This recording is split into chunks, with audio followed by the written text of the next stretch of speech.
Hello everybody, yahoo yahoo. Konbanwa, konnichiwa. Buenos dias, buenas tardes, buenas noches, and good evening. I hope everybody's having a wonderful day. It's Thursday, so we're going to be doing some Final Fantasy XI today. And we're going to be starting on my character on the Shiva server. They recently had a 99. I don't know if all you guys keep active on the other Final Fantasy XI streams, but I hopped on the Daiji stream earlier in the week, and we did some power leveling and stuff and ran through some things. So when she hit 99 White Mage, it was like, okay, there's a long, very, very long grind of skill ups. And so I've been working on healing magic on the side a lot, and a little bit of Horizon here and there. But that has been the heavy focus in getting this character ready. So yeah, that's we're gonna start with some of that, and then we're gonna be doing some Fenware stuff. Really depends on kind of who pops in, as to what types of progress that I can make. And then if nobody that I know that's playing the one, we might switch to my my main and kind of go through some tasks with them. But I have a list of things. I'm ready to go, and I want to try to knock a bunch of them out. So I'm glad you all are here. Thank you, Lunacy and Solar Frog, though, for grabbing first and second. I'm glad to see you guys here. And yeah, let's just get started. Gonna grab my controller, and we can get right into it. So, like I was saying before, skill ups, right? So first thing that I screwed up on day one, that I completely forgot about, is the Ionis NPC in Adeline gives a bonus to skill ups, right? And then there's gear that gives bonus to skill ups that you can get with Sparks. And granted, I wouldn't suggest using this in battle, like for against anything even remotely hard, but it does raise your chances. And then if you got a Golden World Pass, or you gave out a Gold World Pass, there's a Mentor cap and a Mandragora cap as well, and those have skill up bonuses. There's usually other things you can do like that, raising monsters and stuff, but that tends to get a little bit more into the weeds. So yeah, anyways, that being said, 418. Not quite, chat. We're close though. So I picked up a whole bunch of skill up books, because those last couple levels are a pain in the button. So I'm gonna try and knock out the last few levels with books.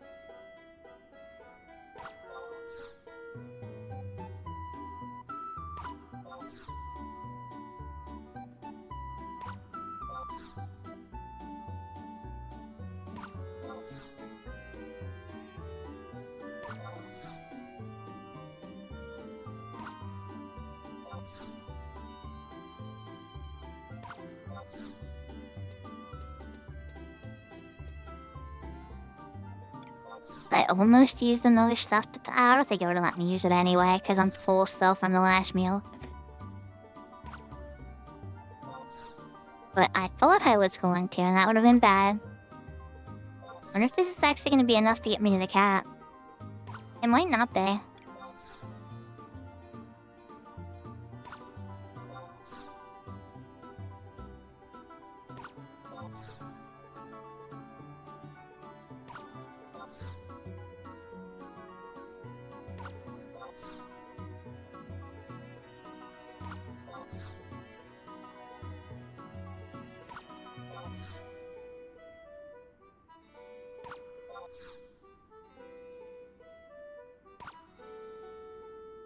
How's everybody doing? Is everybody having a good night?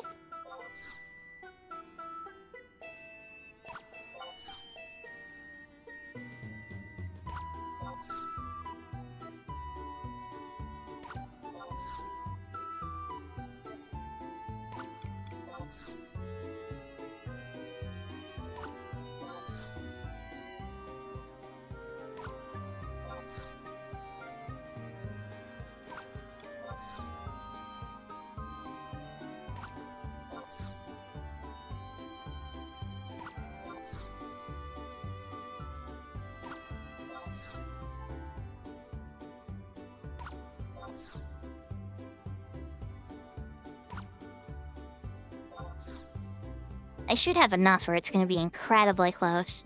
I think I'll have like 1 or 2 extra.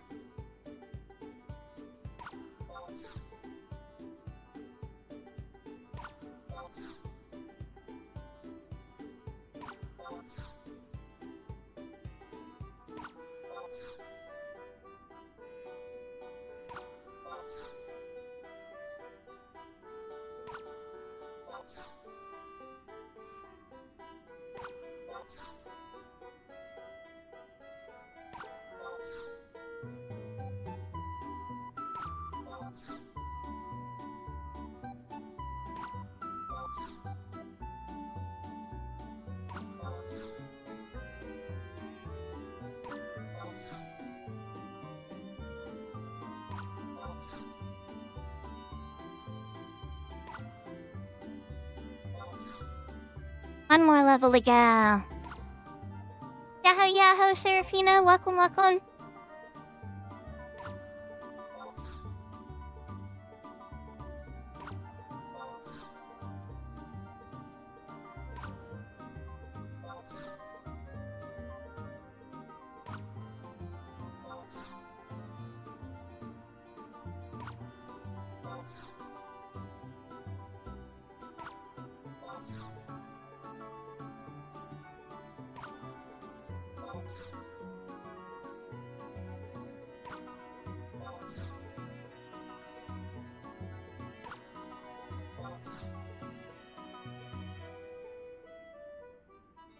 I had a few more extra than I thought.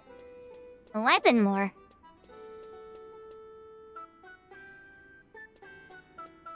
Oh, it's all good. Welcome. Yahoo, yahoo, Caddy P, welcome. Alright, well that caps that. That's one huge worry off my mind, having a healing capped. And there's still merits and a whole bunch of other things to having a decent white mage. But as silly as it sounds, having your healing capped is priority 1. And then next up will be like enhancing and then enfeebling and you know. Getting them up is totally worth it though. To any white magic I'm missing, that is actually worth getting. No Holy 2 on the shop. We take 5 and shell fiber on sale. There's no slow. I'm keeping my eye out for slow. Might just have to farm that at some point. Or Petrifying Barvirus are for sale in Juno. Or Amnesia, I think is on sale in Mora. Jira's for sale in Rebel. I'm like 90% sure. Region 2's a weird one though. Let's scoop that up.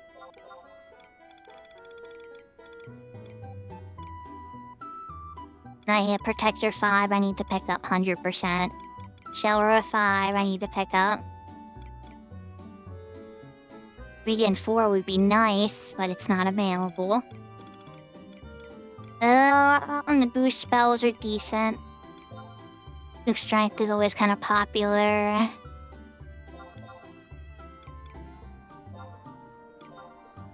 Also, I'm fond of boost Vit myself. And it's cheap. Survivability, can't underestimate it. Boost agility's good when doing magic strategies with range, like rangers and corsairs.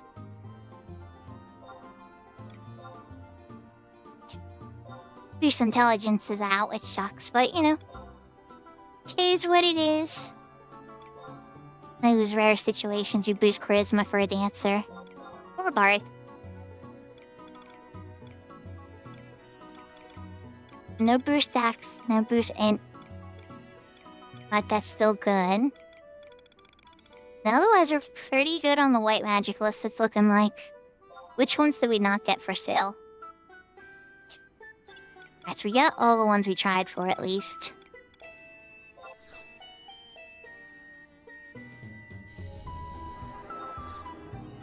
At this point for this character, it's mostly just like fleshing things out and getting them ready for endgame. Now that they have a 99, we might also even try to walk it out towards Outer Razkanon. So we want to make sure we have a full 119, the 5 pieces of armor and at least a holding weapon for that.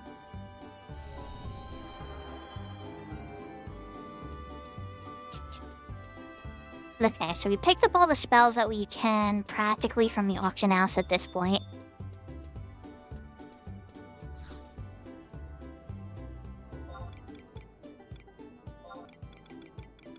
Let's go to Gino, and we'll check the shop there.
Okay, I think that just leaves bar amnesia then. And like Kira and stuff.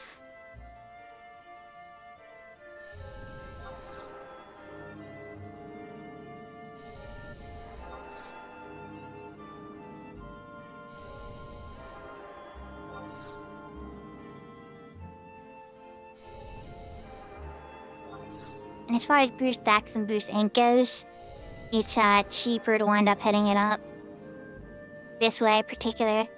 Yahoo Yahoo Merlin Cara, welcome, welcome.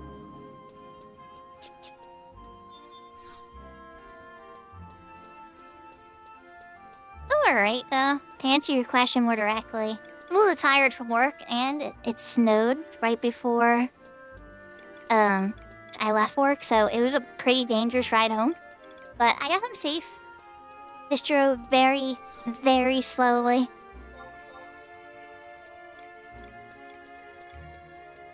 Pick the list one more time. That's a holy two, definitely.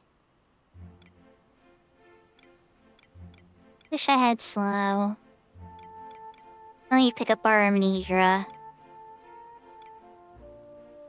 I'll really need regen 4.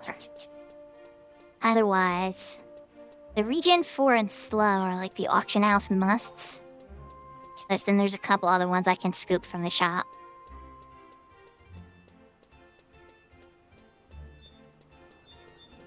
Yeah, you know how it goes. You just, when you get a surprise, you just take your time, be very careful.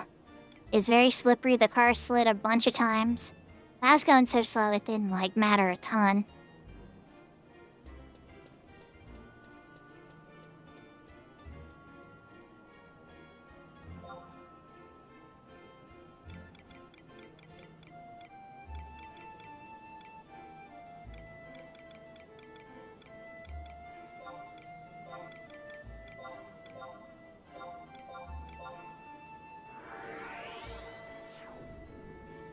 So how about yourself, Flora? How are you doing?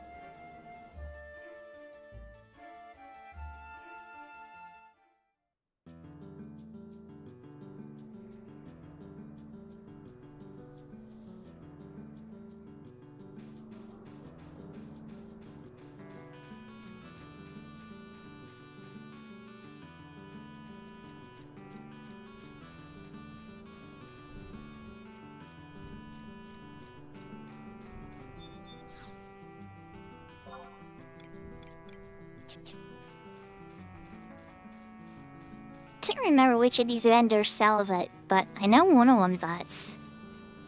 One of these tent vendors has a couple spells. But you? What about the side lady? No, okay. Mr. Goblin, do you have it? No, you don't, but you have some interesting stuff. Ah, here we go. You're the spell guy. Ooh, I don't know if I'm gonna drop that much on protect and shell individuals. But Cura 1 and 2, so Cura 3 is not gonna be super accessible. Screw paying for those for that. The spell, yes.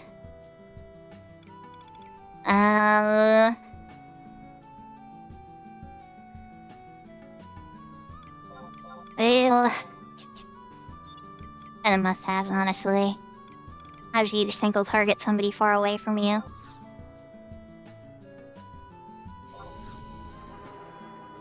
At least bar amnesia. And we're bound. Pyong, pyong.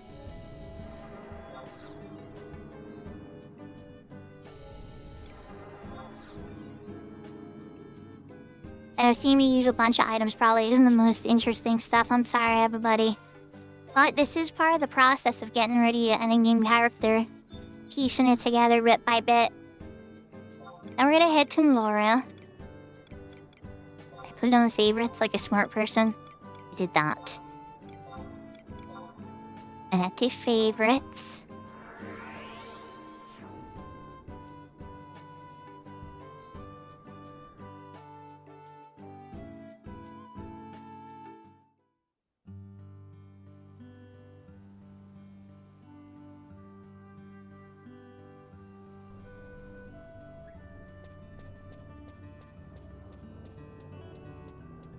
Now the shop here that sells spells is a little bit hidden. I'm gonna go a little bit out of your way.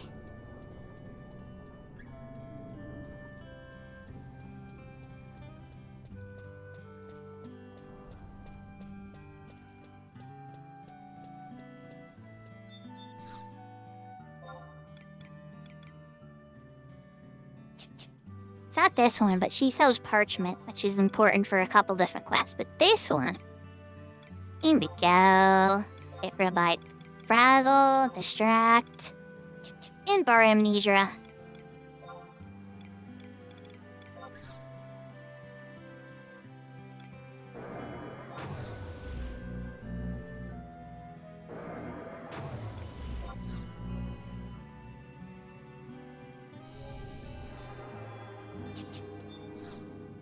We should probably sell those extra books.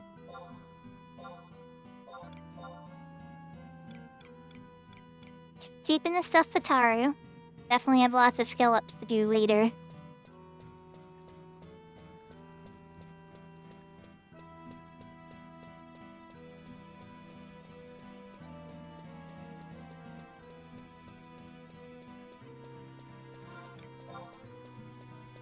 So if I do the Scholar quest, I'm gonna have to switch to Red Mage. For the final cutscene at least. Get a chain spell. That to summon my magical might. And benedictions don't work for that. They're like an instant burst. Alright, you know what? For now, Adeline, because I still have points that are in there. Yahoo, Yahoo, scene! I guess I should say reality. I could even just say scene reality, right? No, I'll probably stick with reality, I'll try. But Yahoo, Yahoo! Hope you're having a good day.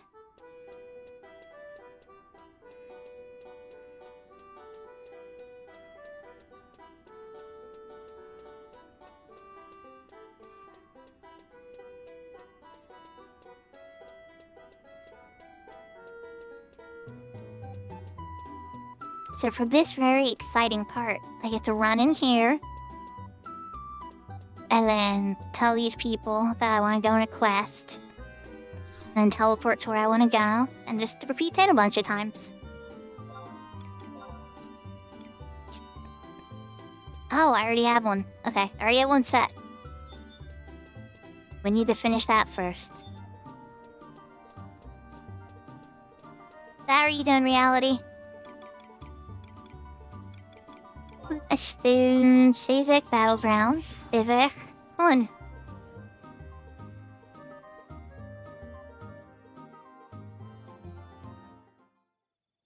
Oh, is that how it goes? So do you call her Rose back then? Because, instead of London? Is that kind of like your own unique vengeance? And then we just gotta talk to this administrator over here. And that delivers the supplies. We're gonna do that a bunch. It's gonna give us these points called Build, and we'll be able to buy level 119 armor with it. And that's like the starter set of goodies. I will try to call you Scene. It does feel a little silly sometimes saying it though. Not because Scene is a silly word, but I guess because of how silly sometimes you get in London streams.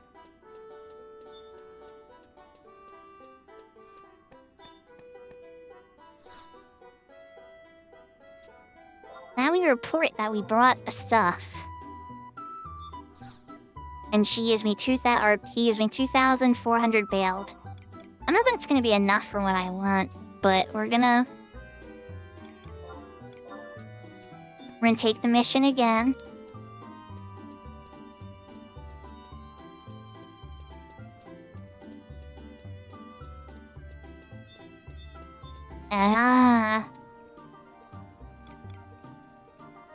Well, most people call me Shuko or Sakura. I tend to respond to both of those.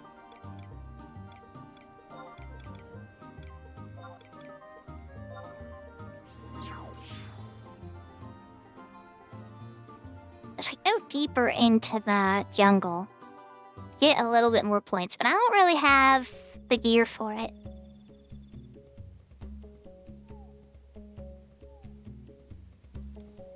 Thinking somebody on the server may have already beaten it up too. And work by it. Yahoo, Yahoo, takeover. Welcome, welcome. Alright, delivered. Back to the Couriers Coalition. This is my Shiva character. I recently hit level 99 on Sunday night? Sunday night I'd hopped onto one of the Shiva streamers and they did a little bit of power leveling. So it's like, okay. Now it's time to get it some 119 gear. I just finished getting Healing Skilling Bell live on stream. I was down to my last 6 levels and I bought the books just because they get a little rough near those last few.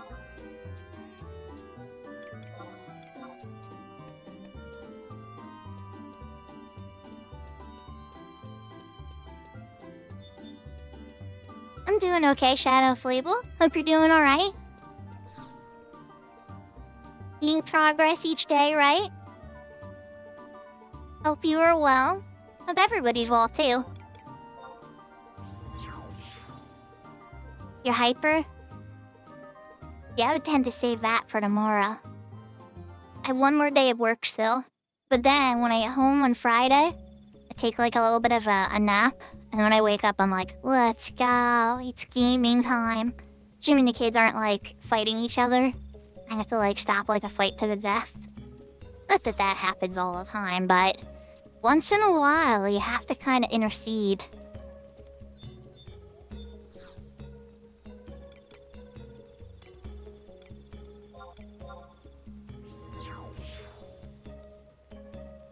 So my hope is I can at least get enough 119 gear so that my trusts are the proper level.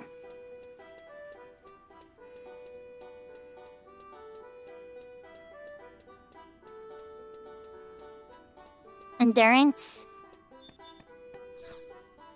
I liked Fortnite a lot, especially the Save the World mode. I can't talk trash on it. I played a lot of the Save the World mode.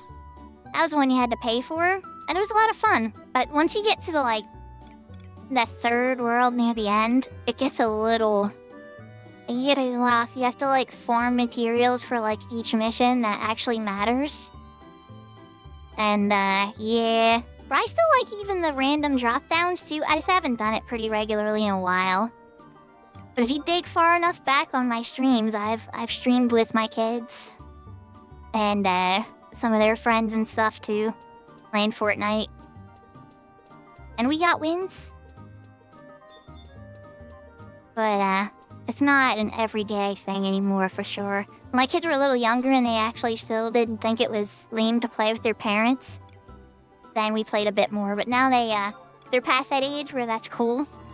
And so, you know, less video games with the kids. Now they tell me about what they're playing. And if it's a game I'm already familiar with, I have to give them advice and help them beat the bosses they're stuck on. Like, when my son got stuck on the Forest Temple boss in Ocarina of Time his first time. He's having trouble at the painting stage.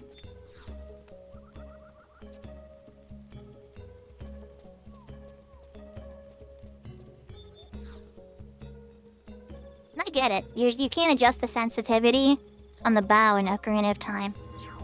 But, you know, I remember it. You get kinda, I guess, muscle memory to it.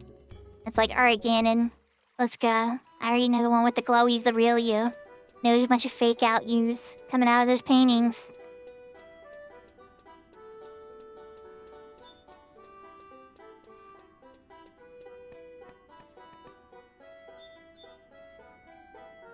Fueled by nothing but caffeine and rage? I don't know. I don't understand. That's a bad combo. That leads to like that leads to epic rants that you wind up being embarrassed about later. And then you gotta do all this like legwork and deal with it and everything and apologize, and it's like very humbling process. again, I mean, I've definitely had my moments.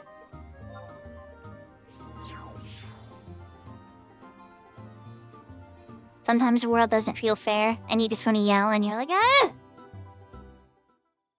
The 10th time you tried to get a drop and it didn't work. That right before you're about to get to the end of a zone and deal with it, and you die instead. Things like that. It's like, ah.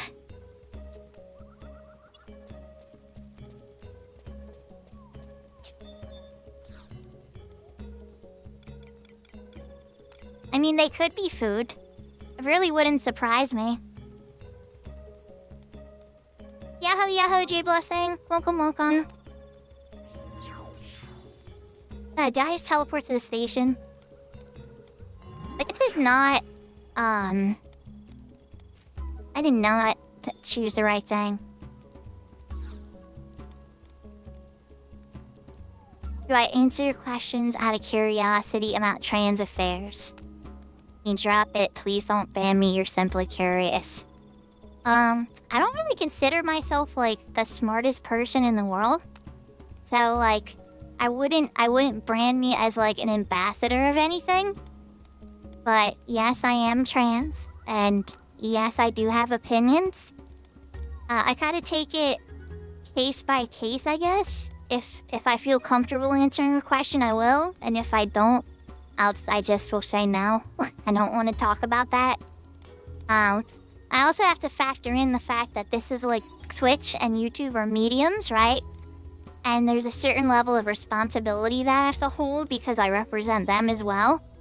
And technically they pay me, not a full heck of a lot, but I guess they paid for a few lunch breaks at work. And a few subs of 11. But it's still something that I gotta take a certain level of responsibility with, and sometimes getting into certain topics I think would be a little rough.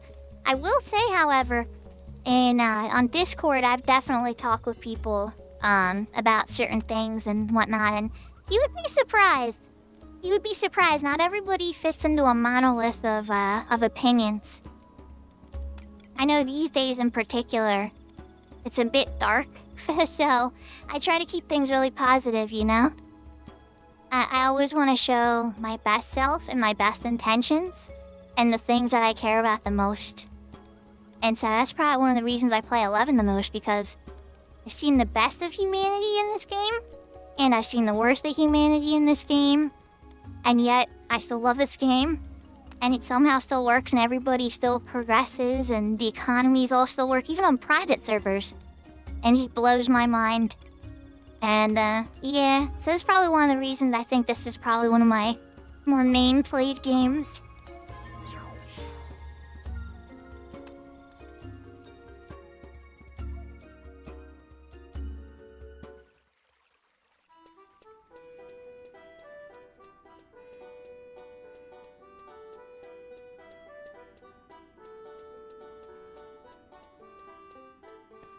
But I definitely can point you to people that I think would have a more intuitive opinion on those things. I think would be the best way to say it.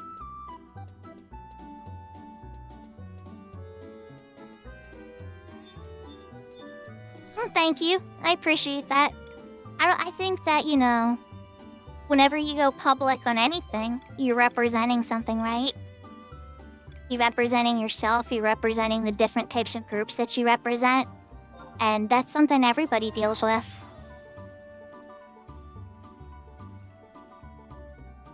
You don't want to make your various clubs in life look bad. Well, if you care. I guess some people are more like have a Joker mentality and just want to watch the world burn.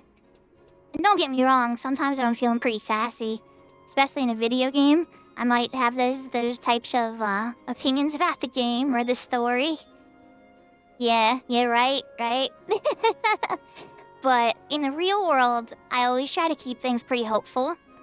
Because, like, at the end of the day, it's like, we all live in this world together. And we all gotta get along.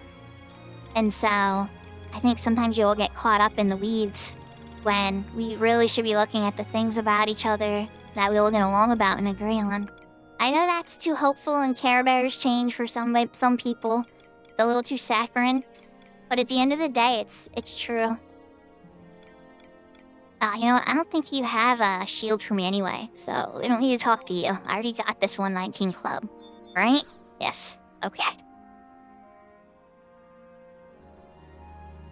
Do I know if Velner is LGBTQ? If not, is ally? I have no idea about how Velner represents or anything like that, or presents. But he's always been very friendly to me. He's always been pretty helpful to me. I've thrown a few concerns his way from time to time about vibes and stuff from maybe people he's hung out with. But at the end of the day, you know, we all want to play games together, you know? And so that's, I'd say, the biggest challenge is just trying to make sure there's people that you vibe with good. I think I vibe pretty well with Velner. He's never given me that run for my life vibe, right? And come on, we've all had that. Everybody here has had to have that once, where you're just like around somebody that's so awkward that your body's just screaming at you just to run. It doesn't even have to be like they're like threatening your life or anything. It could just be they're just very awkward, or they're kind of having a tough moment and you don't know how to deal with it. And your body's just like, get out of here, run. Will I have enough? Oh yeah, I'll have enough. Okay, good. I was worried. Like, we're gonna do a bunch of coalitions, and hopefully...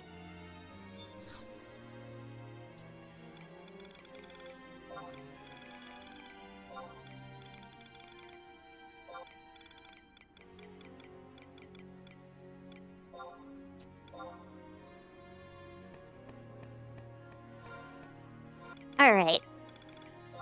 Off into wardrobe you go, new clothes. Let's give myself a 119 level, so that my trusts are that high of a level.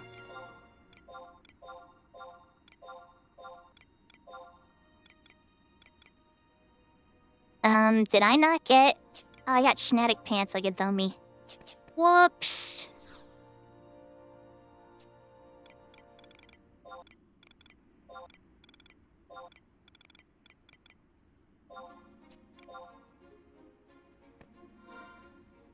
There we go. Good thing I had enough.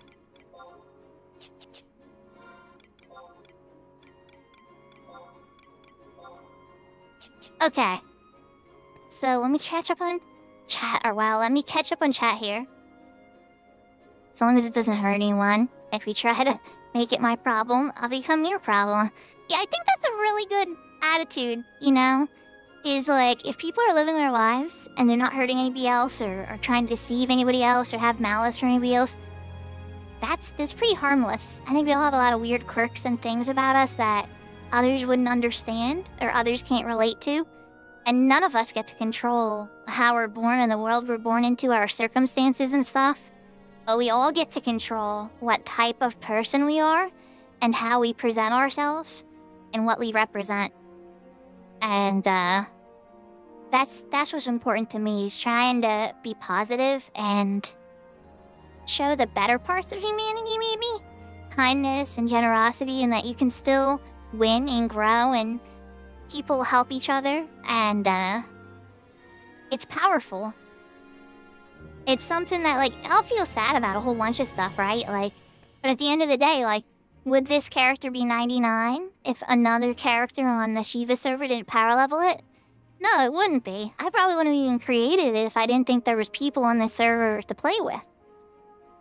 And that applies to all the characters and all the servers that I'm gonna make, or whenever I log into a character at all, because at the end of the day, I've already done, like, everything in this game, practically. I guess I could finish Prime Weapons and my shield, and I probably will one day. But it's such a small list of things that are left that my main incentive in this game is to play and have fun with others, and to help them in their journeys. And I know one of the best ways I can do that is by playing a job that most people stink at, refuse to play, or they have as a bot or Lua written out, or let's see what other couple examples, or there just isn't any available, period, and they don't have the friends or somebody to help them. And yeah, the one catch I will say, when you actually have a real healer that knows what they're doing well, is when you eat the L, it really is your fault. So, that's one of the tougher realities of the game. That people want to blame a healer a lot, and it's like, usually if you're dying, and you actually have an experienced healer with you, it's your fault. 90% of the time. Less like the healer, like, literally dropped their controller, or like the internet died or something. I'm not innocent. I just focus on the good. There's darkness in all of us, you know? If you saw the music selection that I share on the Discord, it's some pretty dark metal. It's some pretty dark stuff, you know? And there's a lot of darkness there, but at the same time, I also love light, and I also love hope, and I love cute things, and I try to keep these two things together, you know, like I guess like a calm storm. I'm not trying to ruin it, you know, but it's true. It's a part of who I am, you know. I still love all of the cute. I love the fluff. I love hope and kindness. But I realize I'm not ignorant to the fact that there's darkness out there. I fight it in Final Fantasy XI all the time. The Mask of Darkness is the final boss of the Rhapsodies of Vana'diel. It's just, I choose to represent a side of myself that's different. I choose that every day. It's a choice, you know? Every day we wait. I don't have to go all Switchfoot song on you like Dark Horses. It's like every day a choice is made. You know, every day I choose my fate. Like, I think that applies to everybody, you know? It's something that, like, you have to actively do. Not like when you go to the gym to train a muscle. Not that I go to the gym. But, like, if you didn't go to the gym, you know, and you're working muscles and things like that. And actually, how am I even going there? We need to go and fight stuff. So here's my gear for now. We got the 119 club. We got the 109 sword shield. That's okay, the secondary doesn't affect the trust level. You can see over here when you see this eye level 119. That's what's measuring the strength of my my characters, right? Oh, and going back, I picked up a cursed neck in normal quality. These earrings are from Sparks. These rings are from Sparks. It's basic stuff till you get better. Picked up a power belt for a little bit of haste. This is the best what was around at the time. And a fast cast with belt, or with key. Oh, and in the ammo slot, hasty pinion for its haste 2%. Sometimes your mage gear or certain sets you'll switch into don't have enough haste to keep you capped, especially on mage and the tanks. And it's a thing that you need to do from time to time just to make sure everything flows properly and the math all adds up. I've noticed when some people's sets break, it's because they're 1 point on haste short and then everything doesn't time properly. Not to go into the weeds about the code and everything. But when you play Endgame 11, it definitely happened. If you haven't written on a post-it, like, all your stats to add up and figure out what your double attack rate is on your TPing attacking set, at least once in Endgame, I don't know what's happening. It's definitely a thing to focus on. Oh, I need to go and buy the maps. But you know what? It's okay. I really need to buy the map, so... No, wait, nope, we're going back. Or at least buying a few maps. I refuse.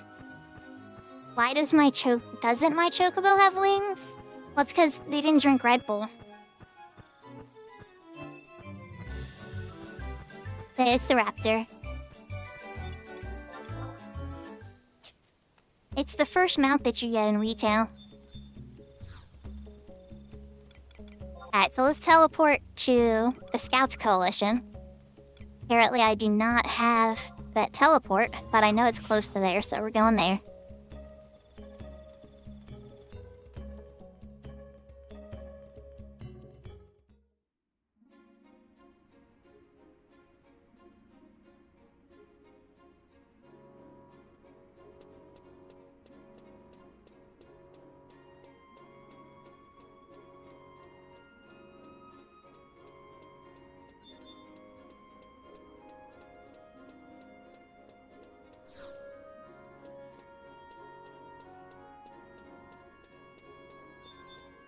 So, I know this guy sells a library card, which I'm gonna need, so let's pick that up.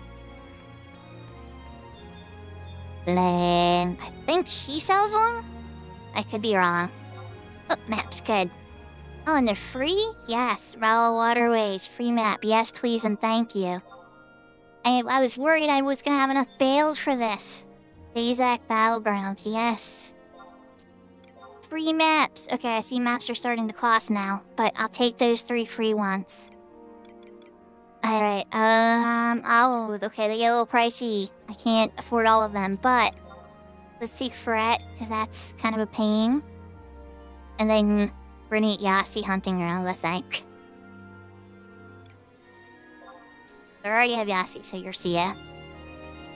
I'll be back for more once I do a couple of coalitions as I venture through all this craziness. 6 more waves? Are you talking about the Bandabout?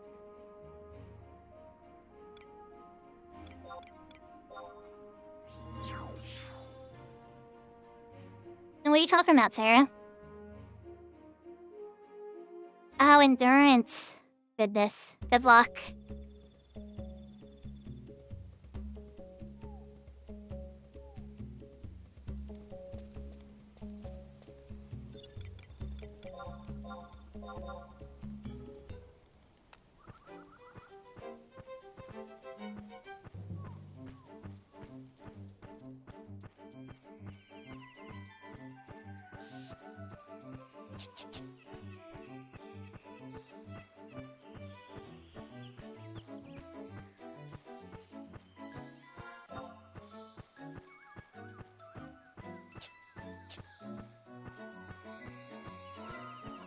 Oh yeah, you know it'd be a smart thing to do?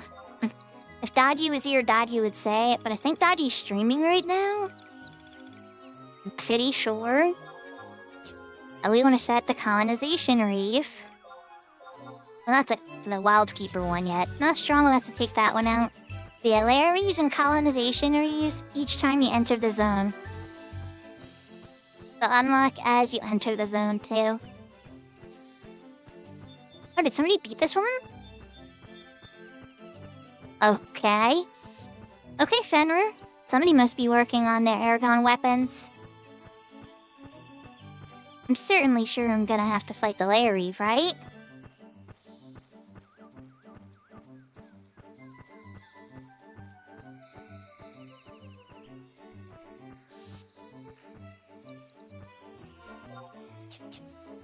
Move on. Yeah, there's the lair reef. Doesn't look like there's any way around it. Yeah, I'm just gonna fight it.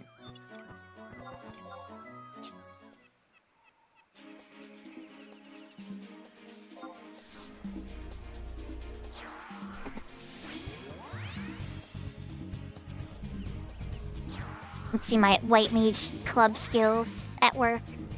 Really, the trick is my Mithril Ranger's gonna do all the damage for me. Send me left, you know? Pew pew and kill it for me.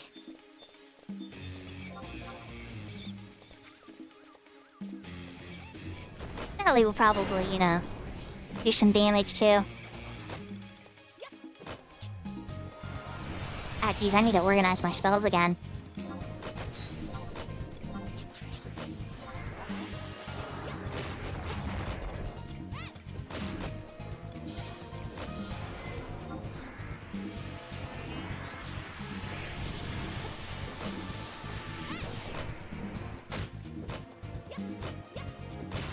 Oh, I'm hitting stuff. That's good. I'll be getting lots of skill ups as we go. Now, you have 2 of these you have to take out per zone. I don't think we're gonna complete this zone today. Or at least on this journey. But it's okay. You go through these all the time. Do I have enough to do a weapon skill yet? Okay, good. I have Shining Strike. Fuck.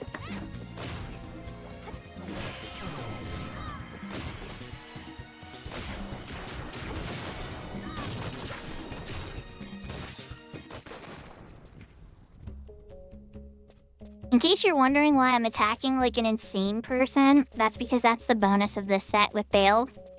It gives you insane stats in Reeves. like really insane sets. Wrong direction. So it helps you clear through all of these very easily and navigate to the very end zones.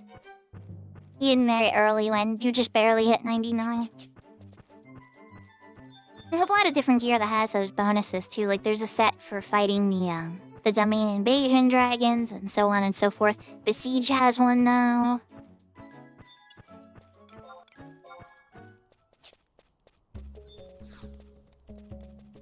Okay, this warp. Now that I got warp 3, I'll be able to use that for more points when I decide to go and spend more Imperators. You let me mount up again, or am I have to walk down to the gates? 20 seconds? I think I'm walking.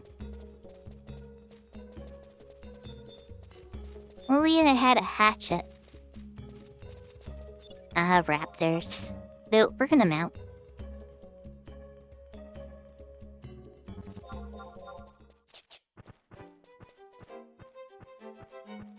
Hey, Raptor. Meet Raptor.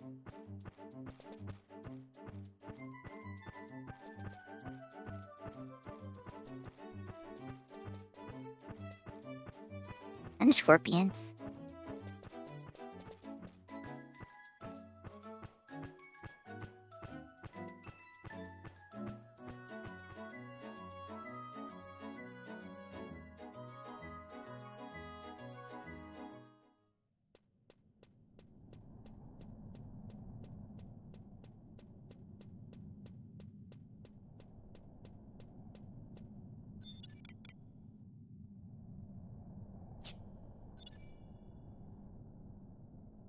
Thanks for coming out today, seeing reality. And yahoo, yahoo, Maliki. Welcome, welcome.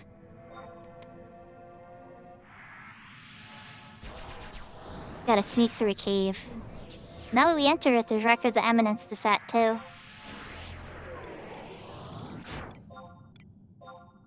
Content, Condensation Reef. And I think no wild Garlaria, is there? Yeah, I think so.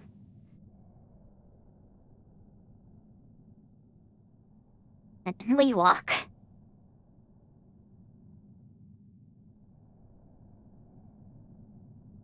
Should we beat up that other one even though we don't really need it?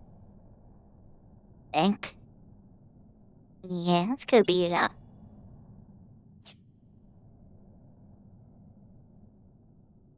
The XP bonus will make any power leveling go faster, so these are worth taking a moment to go and do. Assuming they're even up. One thing I've noticed about the Shiva server in particular is a lot of these activities in the Adelan are constantly being hit up. Adelan's very busy. Oh, no, it is up. Okay.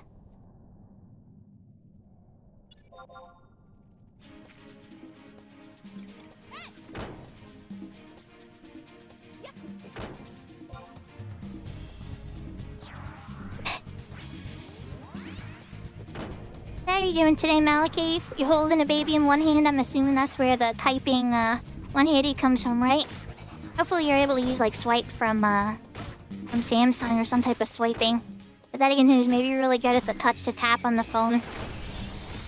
I really personally love swipe myself. I'm getting hit by a lot of people. Holy moly. Guys? Somebody's gonna kill me? Come on. Big cheers, big cheers.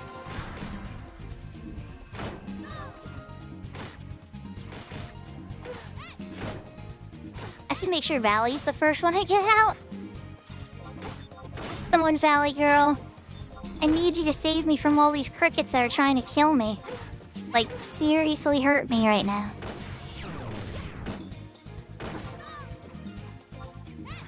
Alright, did I just let myself die? Yeah.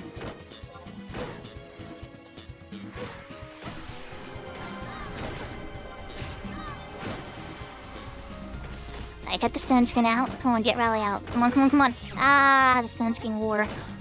Alright, try it again.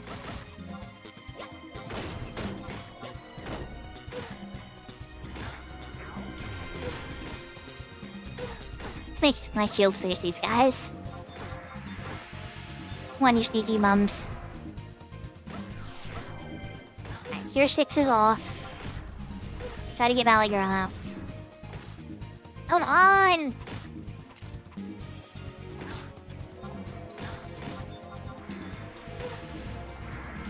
It's a little harder with your gear so fresh, but...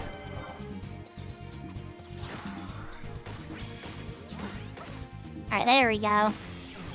Now he's out, he's gonna grab hate on him. Come on. There we go. Thank you, Valley Girl. Yeah, way more dangerous than it needed to be, but that's how you deal with that.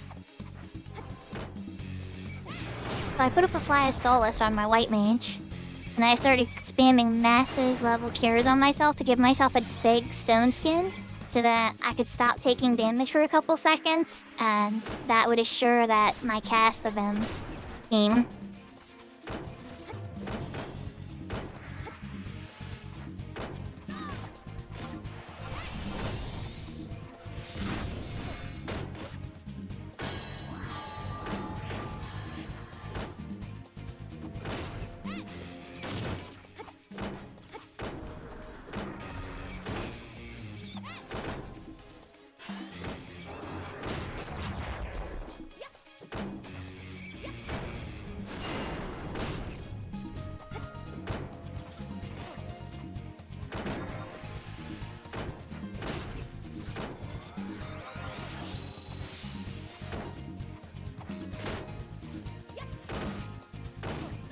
Got the next weapon skill.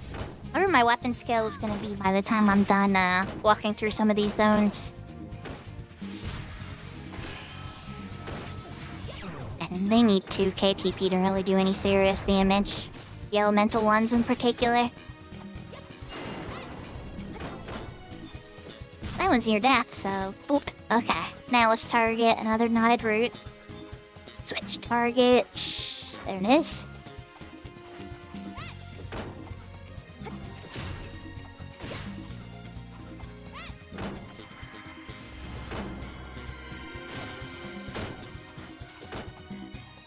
Just doing some hedge trimming for everybody on the Shivas Arena. Technically I need to do it too for Records of Eminence, so it's benefiting me as well. And bailed and a whole bunch of things. There's a whole bunch of reasons you want to do this.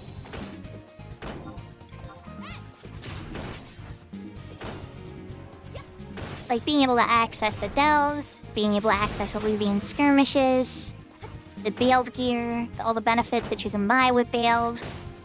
The list just goes on and on. There's Wildkeeper Reed capes that randomly drop from this sometimes. You can trade 3 of those in for a job you want.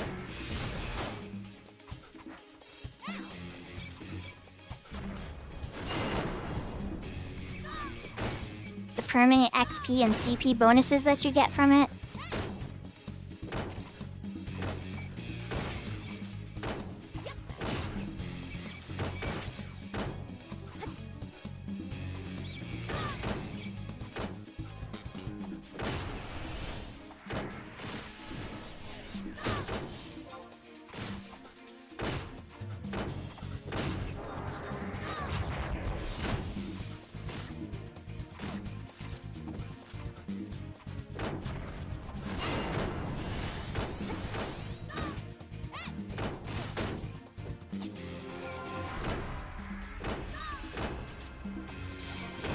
Yahoo, yahoo, Pima!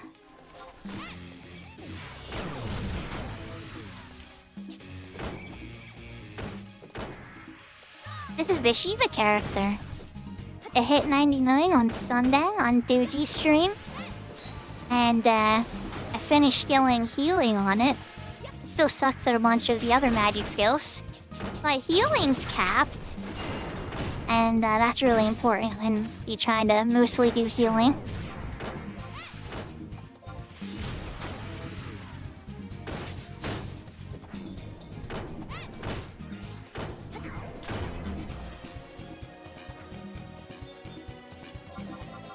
Where's that last knotted root? Here we go. I want to change my trust setup though. I don't think I have Z2 on this character yet. There's Shantoto too either. Looks like Semi is really one of the best DPSs that I get at that point.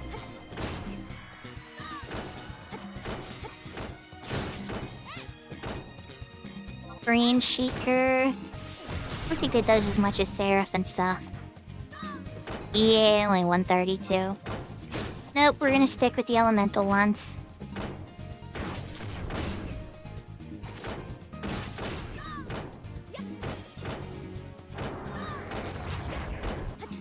Time killers in 14, you say?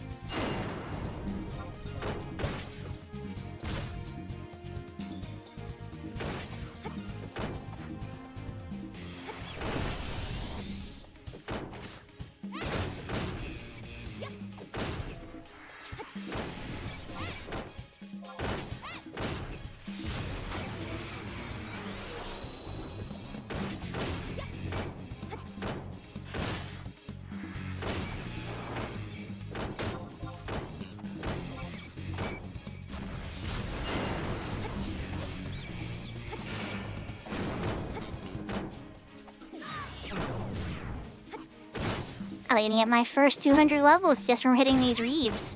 Thank God they have no evasion.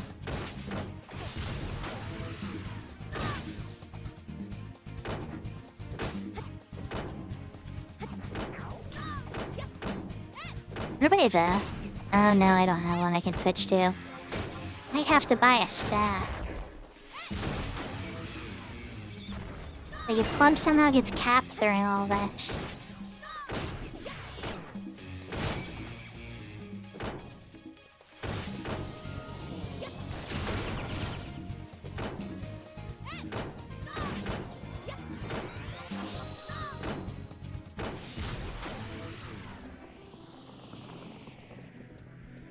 Who says you can't beat these up, huh? Okay. I'm just sneaking invisible. Actually, you know what, Zoe? I love you. But frankly, I don't know if it's working out right. I don't even know if Joachim's really doing enough. Lion, though? You might do pretty good. Let's see what happens. We're gonna stick with Lion for now. The Rashities, ones that you have, like the ones that see outside Lion 2, those trusts have such better AI and better stats.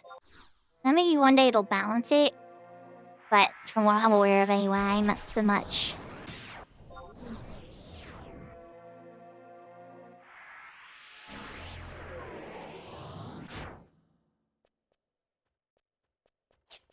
Welcome back, Lunacy. We're gonna go find that other reef down there. Yeah, beat that up. These will go faster as my club gets up a little bit. But hopefully now having Lion, it'll go faster too. Because all Sylvie was really doing was just restoring my MP. And that's like, eh.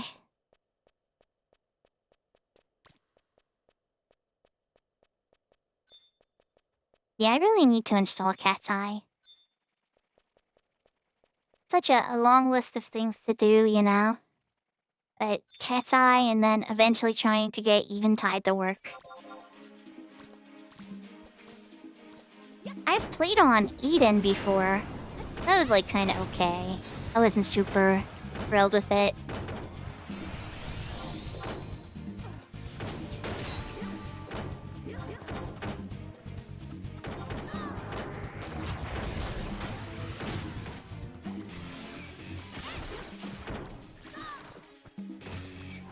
Oh, that's what's hitting me. I'm like, why am I getting evasion skill ups? But while I'm hitting at that, let me try to write a couple macros out. Just a couple basic macros I like to use on a 99 white mage.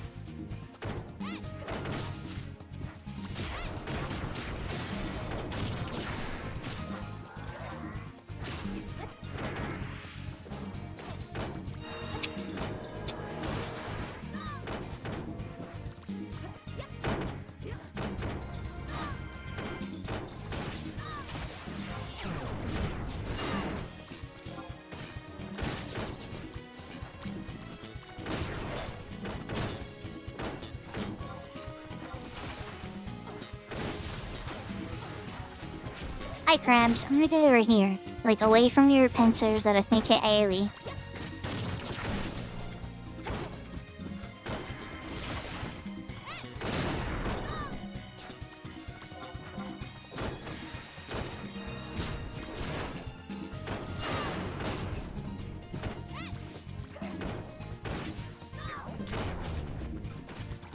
Okay, now I gotta find another target.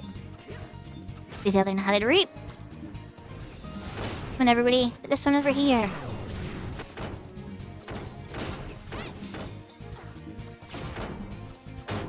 They inherited the Wings team.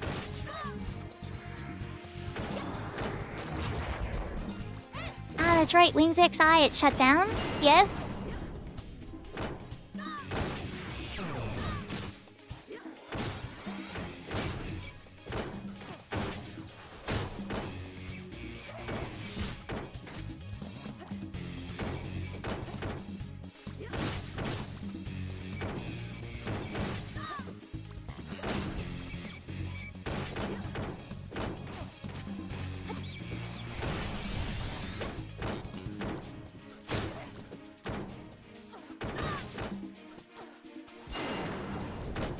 Yahoo, yahoo, Livy! Welcome, welcome. Now, Starlight. Not quite what we want to use for skill ups.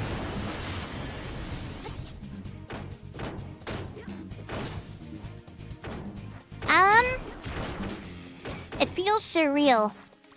It feels surreal, Shadow.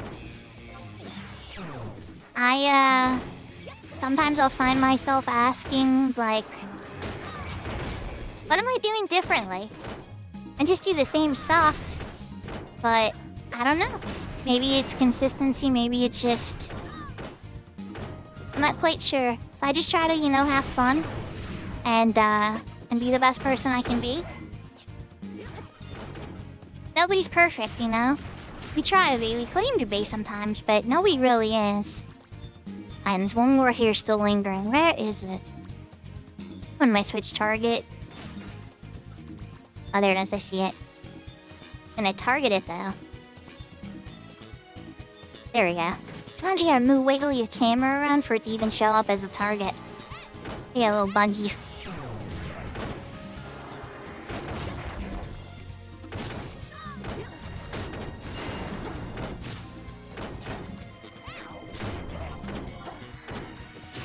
I appreciate that thought, Shadow, But at the same time, don't... The same way I say I try to be the best person I can be, I would also encourage you to try to share that positive vibes with others around you too, Whether it's in the games you play, or the people you work with and stuff like that. That would be the best way to really, If what I do here impacts you at all, that would be the best way to show me.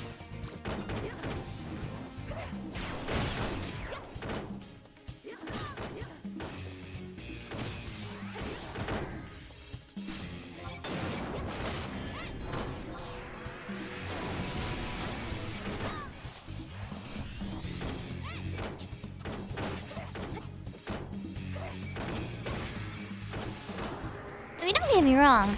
I definitely have been negative in the past, and even sometimes recently. Things can go wrong sometimes, Like I say, nobody's perfect. But I try to fight for the good and focus on the good. And so, that's why I try to anchor to. Even if I fly off the handle, sometimes it's like, alright, let's take a second. And sometimes in a good way, I'll fly off the handle too. Like when I got to Osash, I almost had like a little bit of a mini meltdown, like started to wonder if I was dreaming or something. And I had to take a second and put the AFK screen up and just kind of wipe my face and just be like, okay, that happened. It's okay. And now you have an awesome item. Like, I don't know, sometimes you think something's never really gonna happen. Like, you hope it's gonna happen. You tell yourself it's gonna happen one day. But, like, I've been hoping for that Sash for years. Years upon years. But actually seeing it drop, I don't know, just, like, it overwhelmed me in the moment. And, like, I couldn't keep my composure completely, so I needed to take a second. And, so, like, I don't know, sometimes stuff hits us and it's a little embarrassing. Sometimes, like, when Rem, home pointed away, I got really mad at Rem because he home pointed after he died, and I'm like, death is never the end in Final Fantasy XI. Always wait until everybody's dead and nobody has re-raise, and never home point right away. And I got really angry. And because I think he did it like a second or third time, and I snapped. But, like, I still love Rem, And we're all people, and we're all just trying to be the best we can be. But sometimes, like, I've had to tell people something 2 or 3 times in a row, then I start to get a little irritable, like, okay, we've talked about this. What's going on? Is everything okay? I don't know if I would have danced with these toads, so we're gonna hop on them now. Just in case.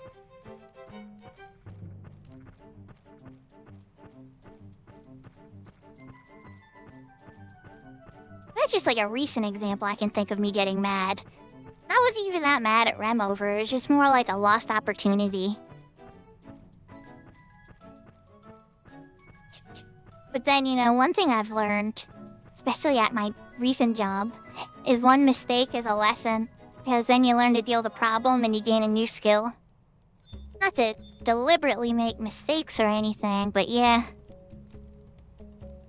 Am I from Ashura or something?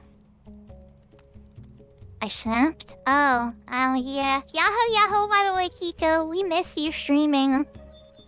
As we got the Geomantic fount here. Kiko used to stream 11 every day in the afternoon. And I'd always get to watch him at the end of the day on my work day. And watch a little bit of 11 before I finish my shift. It was always nice.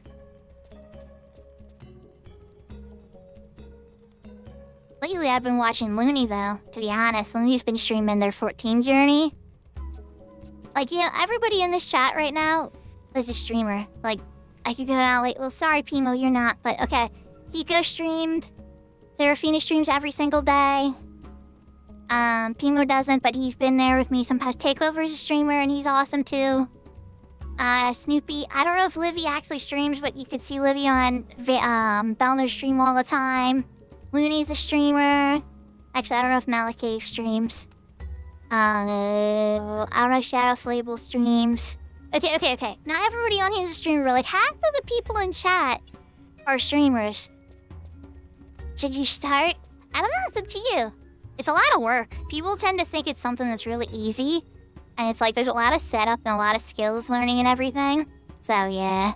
Damo level, leather, Umbri Ooze, and Twitter scale. Okay. Oh, Livy, are you still around, by the way? Solar Father is not either. Okay. I gotta have a list of who streams and who doesn't stream. Keep it together, right? You were doing Dark Souls 3 and Warframe? Nah. I think the trick is to have a game that you're really passionate about and it shines, and people can tell that you, like, love the crap out of that game. And then start from there, but it can't be something, like, popular and recent, especially if you're new. It's gotta be something kind of more niche. It can't be so niche that, like, nobody knows what it is either. It's kind of gotta hit this, like, Goldilocks zone of gaming. So Umbral Ooze, I'm pretty sure is an alchemy.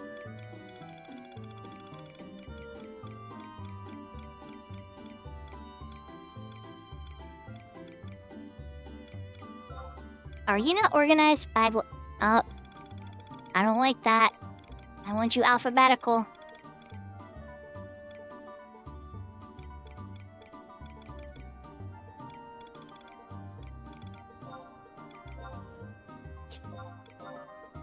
$4K. What a great price. Okay, now Twitherim... Steel. I'm gonna assume is in here too. Yep, but there's none up. Oh no. Oh no. It's 40K. Jinkies. Well, I think that's gonna finish my character here. Then, let's see. Double leather. Still pick that up too. The golden Google Doc of streamers. I love it, Looney.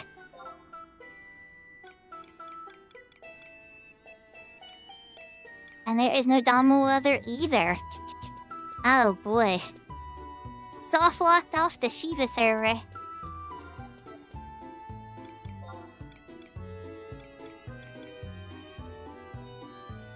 We did get a lot of progress done though. If Livy was around to do some power leveling, I could switch over to the Fenrir character.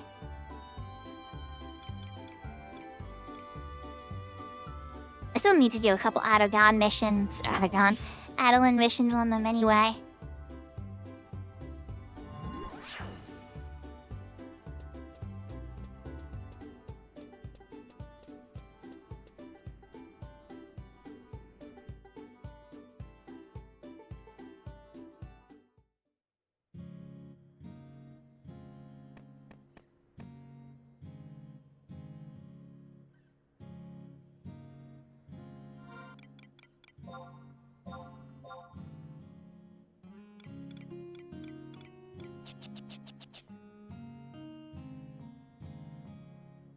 Marie, let's switch out. Oh, my Siren character for now. And my Shiva character. Switching to the Oh yeah, for those that don't know, my Fenrir character got 3rd place on the lottery. And 3rd place doesn't have like a lot of really cool stuff that you can get for power. There's a couple things for money, but I had to go for style. If you all know me, you know I saw a unique outfit, and I was like, mine? Yes, please, thank you. So, yeah, that's what happened. Link's also got 3rd and has this outfit as well. Not the exact outfit, but the top. The top.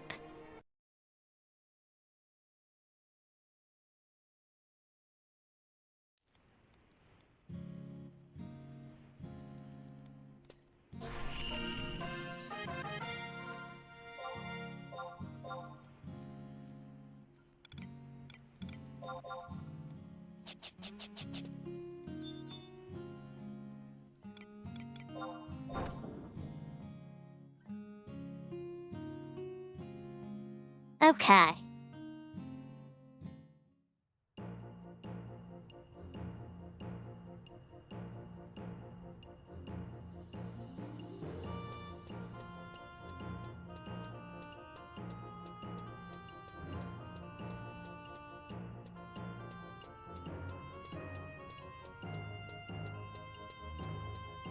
I wonder if Livy's still around. If that is the case, I would want to change to my Scholar and my Geomancer. And go buy an Emperor Band. Get my power level on. I could talk to chat. Anything to sell? No. Okay. Check spell lists. What am I missing? I can buy, or that's worth buying. End spells too? No. No thank you, end spells too. Oh thank you, lesser protect and shall. Or that black magic. Ice spikes. You know what? Might just do the quest for ice spikes.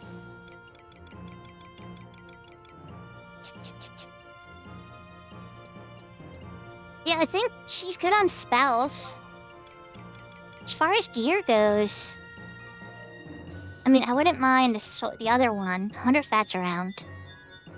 Cause I can't beat the Selfie belt person on my own on this character yet. Let's see if the sword Phalos is around.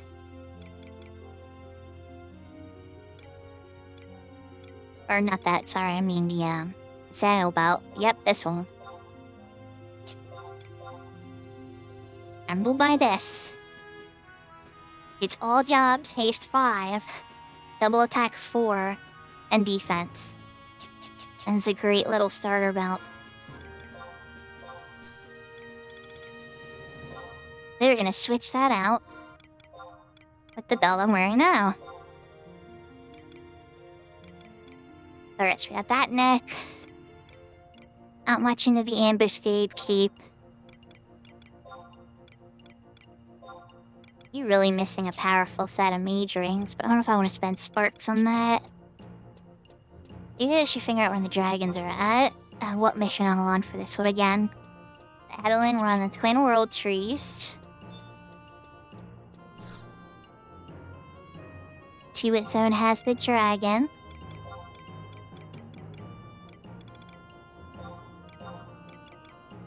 I have more favorites. Yes, I do.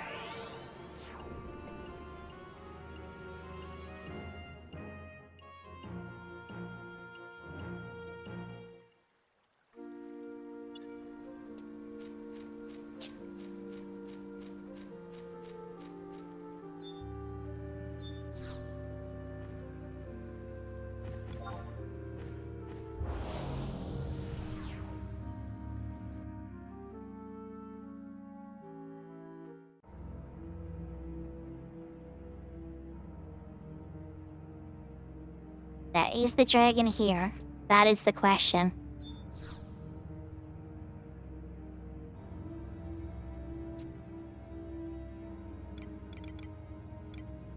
Oh. No dragon, but while we're here... Any force shields I'm missing? Oh, okay. Thank you. Gonna go check the other one.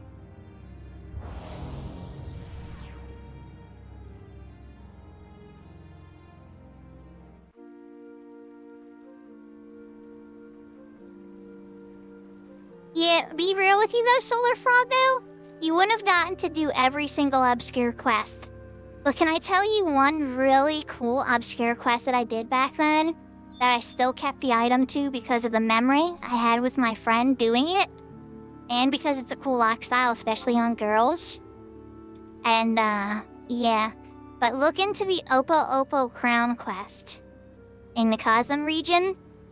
And it's a fun little food that makes pajamas have a way better effect when you wear it, but it's also a cool lock style.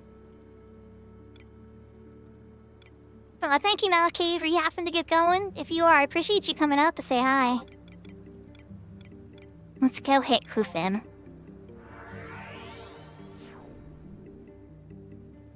If it's not in the Kufin one, then it's hiding in Raisenjima. We're gonna find where this dragon's hiding on Fenrir server. I'm gonna try to beat it up.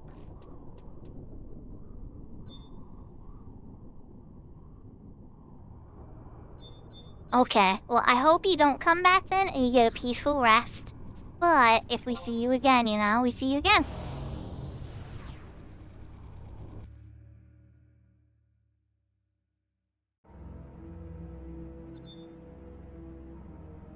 I know how precious sleep is as a parent, especially when they're really little. Like a half hour is like undisturbed is like a miracle. 2 hours is like a blessing. Not like blessing the streamer who was here earlier too. He's a different kind of blessing. Blessing who wears a lot of hats. I think the one time I hopped on his stream he had like 13 hats on or something. It was crazy.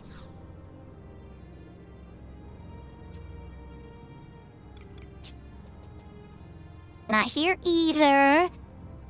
So that means let's use the dim ring. It's gotta be in Raisenjima hiding.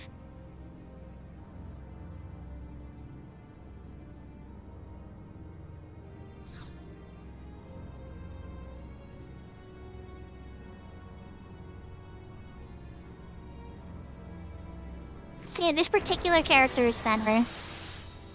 I switched from the Shiva server over to Fenrir because I can't progress through the coalitions until I get watercrafting. And to get watercrafting, I'm missing a Twithrum scale and a Domal leather. So I'm gonna have to source those out and maybe ask Hedgemo for help, Doji for help, if one of them has a crafting friend or if they... Well, and then the Twithrum scale's a little deeper in. And see if somebody can source those for me. And then I'll be able to progress deeper into Adeline. I'm honestly kind of surprised because even on Fenrir here, there was plenty of them on the auction house for me to scoop up. I wound up getting to Rajkanor the very first night I hit 99. Or I think it was the second night, but either way, it was really, really quick.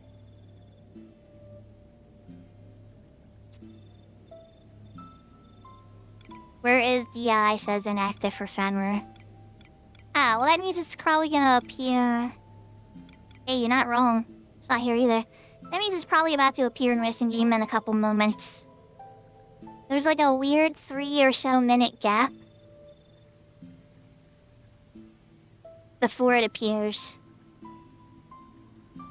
And then they'll announce it and da-da-da-da and all that fun jazz. But for some context about how much further Fenrir Shuko is than Uni Shuko. Enhancing capped, enfeebling capped, elemental capped. Healing isn't actually capped on this one, but let's be real. She's on Red Mage, and healing on Red Mage cap is really, really hard. Once it's a White Mage 99, it's a lot easier to cap your healing. It goes higher too. But it's you get faster skill ups. Like, if you try to get enhancing on a White Mage, it goes slower, for instance. But if you have Red Mage at 99, then that goes faster. Each one kind of, I feel like it's better skill up rates based upon if it's their primary magic skill or if it's their secondary one. Now, that's just my headspace. I don't have evidence behind that, but I've skilled up a lot of characters now, and that is definitely what it feels like. Yahoo, yahoo, Sparsuvar! Welcome, welcome!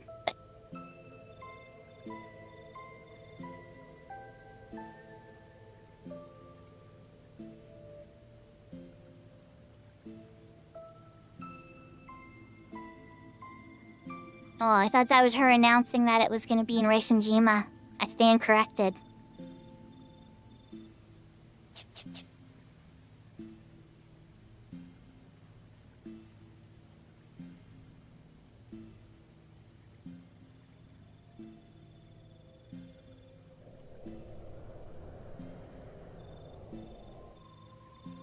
Yahoo, yahoo, Matata, welcome, welcome.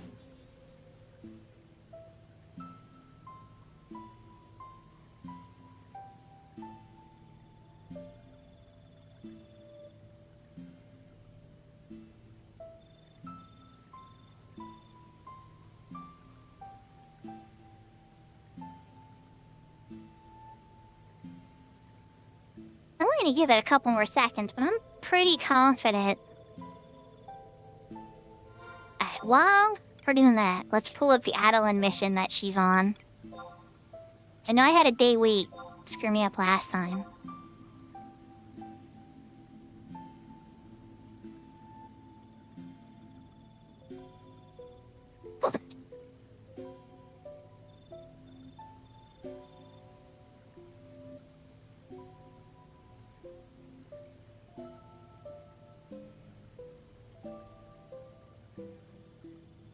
Ah, that's right, okay.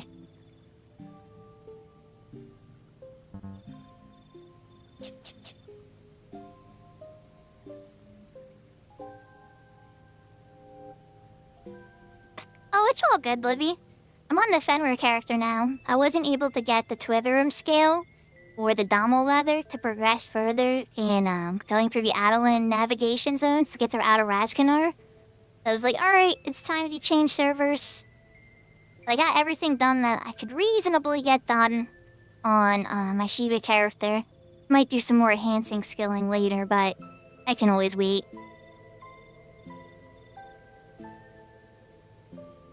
I was showing off some of my progress and my new outfit on the Fenrir character. Fenrir Shuko got 3rd place in the lottery. So since you can't get anything, you know, super powerful or anything on 3rd place, I went for style. Yes, I do Shadow Flable. I currently play on the Chaos Data Center, I think, and Spriggan. I know it's a European server, but yeah. I have some friends that play there, and also some friends in Singapore and stuff too, so it's like, European servers kind of like the happy medium where we all, some of our suffering is shared equally across us, so nobody has to be at like 1,000 gazillion ping.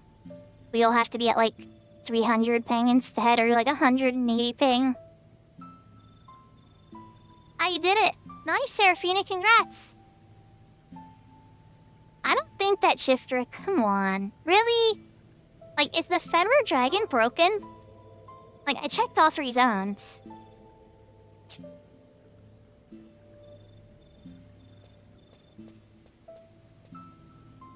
Why do I play 11 if I play 14?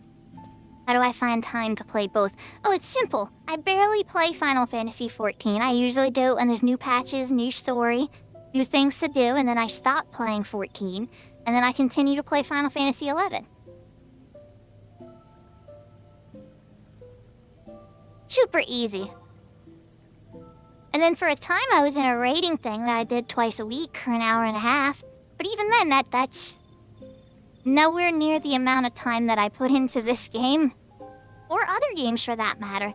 I just play it very casually. I love the music, I love the story. It's really pretty. I think the gameplay is a little bit boring compared to the complexities that are in this game.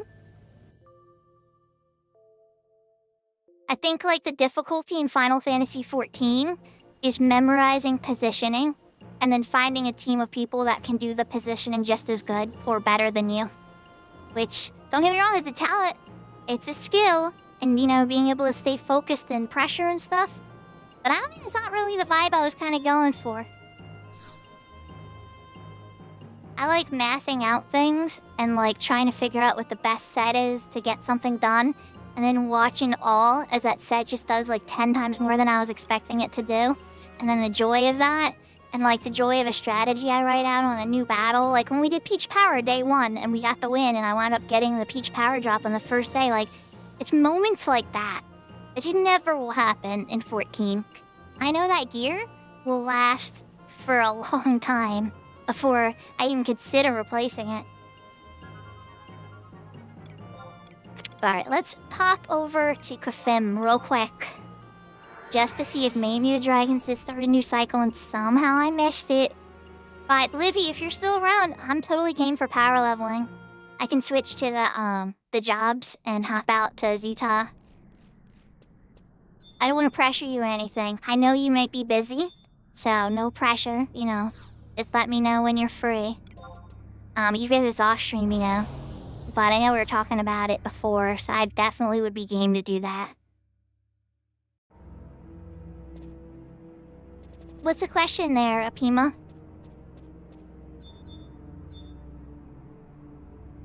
No worries, dude, just let me know. I'm gonna probably be doing missions and trying to figure out where this dragon's at. I might switch to my main for a little bit and knock out a couple of the silver voucher enims. You're not here either.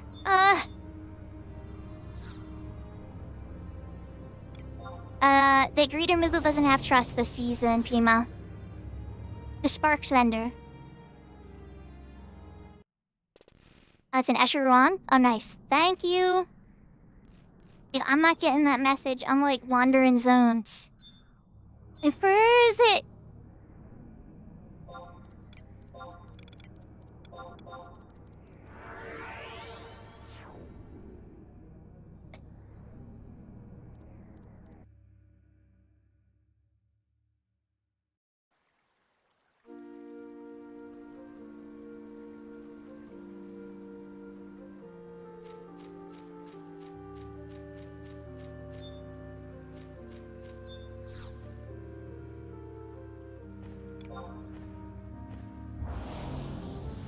She plays 14 with the French audio track too, and she streams 14.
Oh, this guy's gonna flatten him in like 2 seconds. Be nice and let me get the final kill. Are you a courteous person that knows how that works? And since us both are just here, if you let me get the final kill, we'll both get max points? Or are you just gonna murk it like it's nothing? Oh, turned around. It might take me a while, I'm not that strong. And I don't have the dragon buff.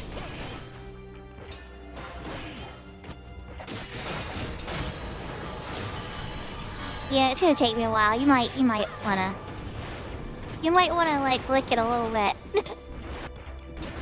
Let me spam some spells on it. Poor Valley Girl's getting murdered. Hi, Valley Girl. She just got murdered. New character on this server. Let's get another tank out. I'm paralyzed, I'm slow. Do I have remedies? I do. Okay. Didn't get rid of slow though.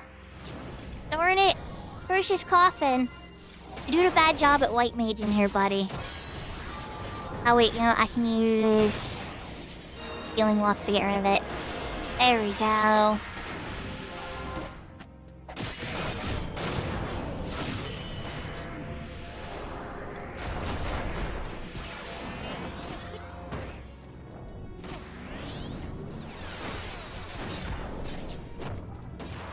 He's pretty strong with my magic. I don't think that's gonna go very well.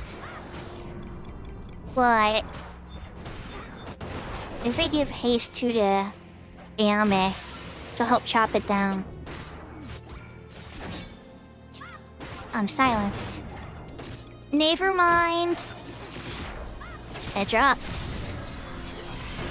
I love those temp items. They wind up putting a whole bunch of really useful items in front of you, but not when you really need them.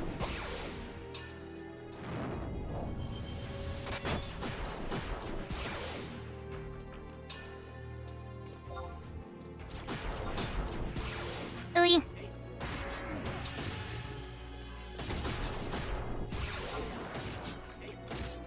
What's this? Spikes. Dispel. Buy spikes. I don't like them. I don't know if I can actually get rid of them or not. I'm gonna try. Yep, he still has the spikes.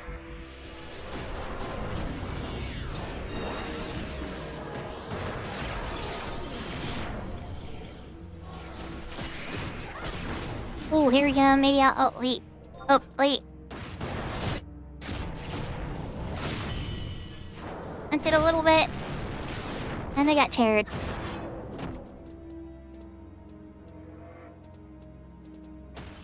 That was nice of them.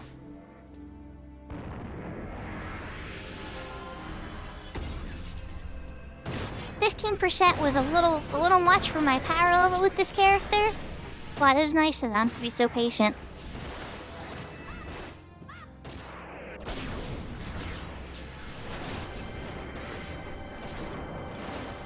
Alright, let's try him with the stone again. Did I allow swearing in my chat? Yeah, I don't mind if people swear. I'm just not gonna swear a ton. I mean, sometimes I'll swear if it's really, really bad. But I try not to. I'm trying to be a classy little lady.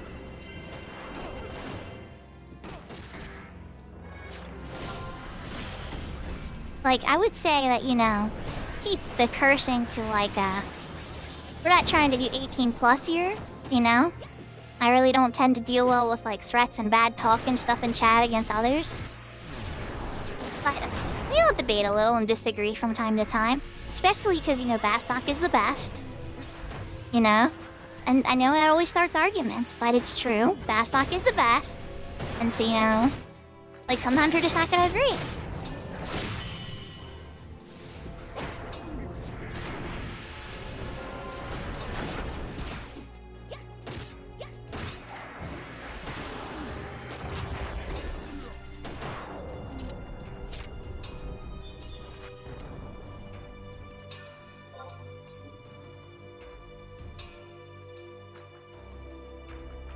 Somehow I didn't get the domain points from that, so I guess somebody didn't beat Mirio. So I'm going back to racing Yima anyway. But, yeah.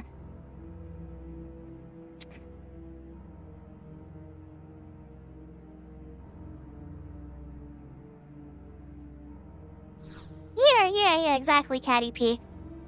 I'd say, use swearing, like a normal person. Like, it all comes down to, malice, Well,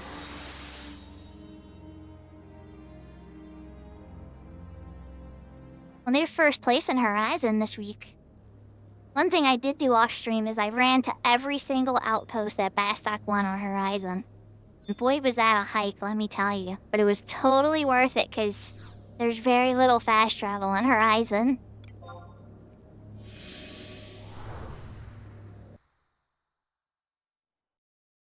Oh, yeah, exactly, Kennedy P.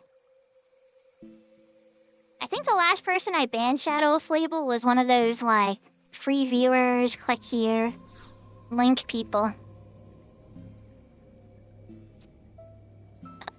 The Ferocious Coffin is really good, Pimo. He's the only trust that will cast rays on your friends when they're dead. You will cast rays on you because trusts disappear when you're dead. But, cast rays on your friends, so even if you're not on, a white mage or whatever, there's been times I'll win a fight, and then I'll unsummon a trust, resummon or summon out Ferocious Coffin, go fight another monster near them, and then he'll raise them. Yes, it is he has a limited condition curse now, too. But he casts curse now. I don't know how good it is, hopefully it's better.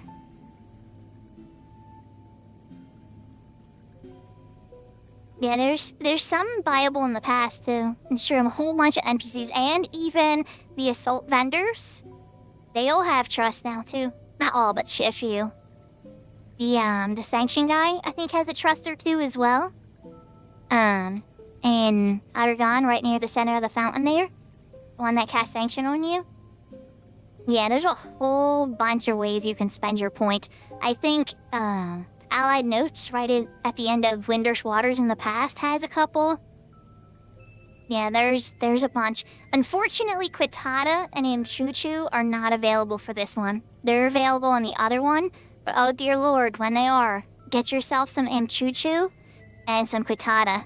As much as I curse Quitata out for messing up my skill chains all the time, his Corsair rolls are really, really good. Especially if you're not multi-boxing or have a friend there that can Corsair roll you.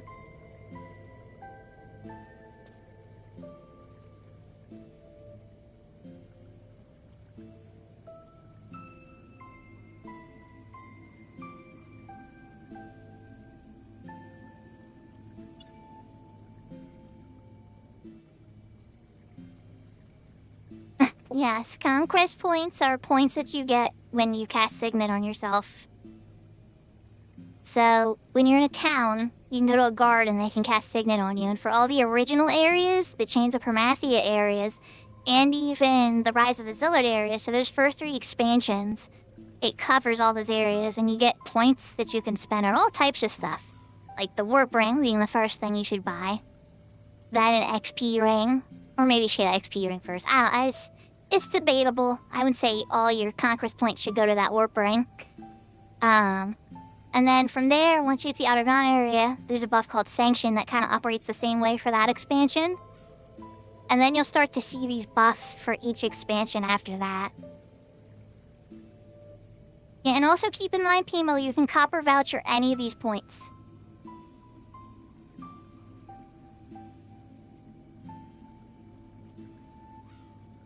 Well, it's 23 years old, so you have to introduce me to your time machine.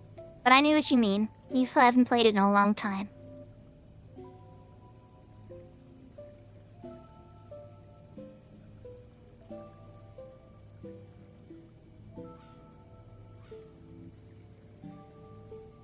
Ah, there's the announcement. Time to get my button in there.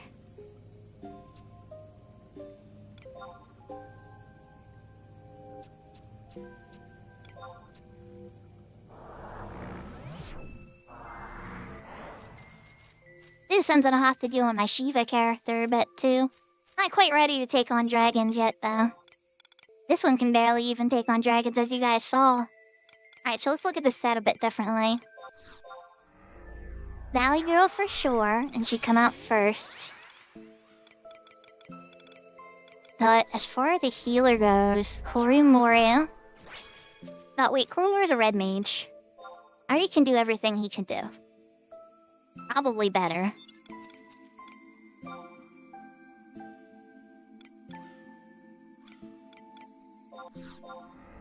That seems not terrible though.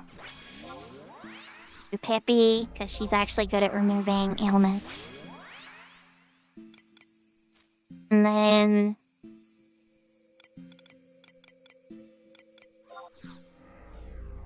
there's Semilafina again. I don't think I get the 6th trust on this character. I have 6 trust on my Fenrir character. What am I doing? I'm like treating this like it's my Shiva character. Nope. Sorry, Sim. You're getting swapped out with Dude.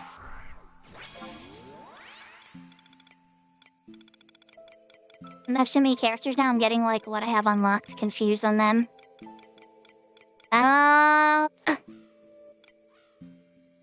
Shantota 2 maybe?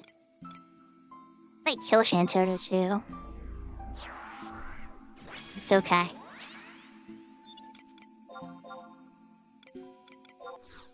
Get some composure up. Get a proper long haste 2 on me, that's like 15 minutes. Oh, even longer than 15 minutes. Better. 15 and 40. Well, that hard work's finally paying off. Imagine once I actually get the Embo Sash. Temper.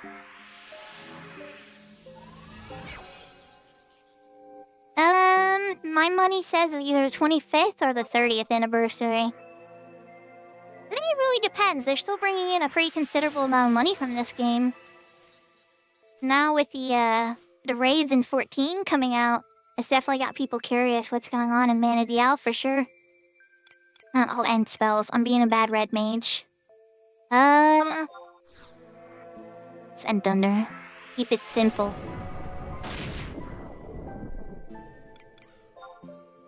And Shock Spikes.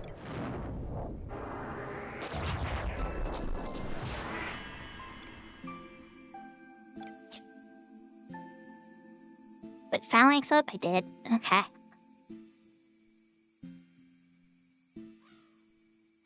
I'm glad to hear it, Pimo. Getting their secret trust. Getting to that 86 so you can do the trust level up quest eventually. Don't get me wrong, it doesn't make your trust like god tier, but they get a little stronger and every little bit counts. Just like monster raising, you can get these buffs that affect your trust as well. I'll have to show it off on my main at some point. Then I wait for a whole bunch of little mini lizards with scary eyes that can terrorize you to appear. And usually you don't gotta worry about it because most of my characters are strong enough to melt their faces in a couple seconds. But this character is not that strong. So we'll see how it goes. But hopefully Zed and Shantaro can keep me safe.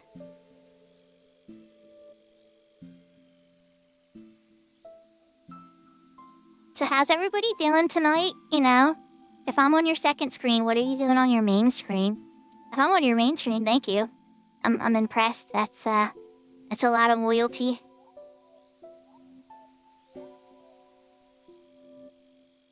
I always assume streamers are like the, you know, the background noise that kind of keep you company while you're doing something else fun.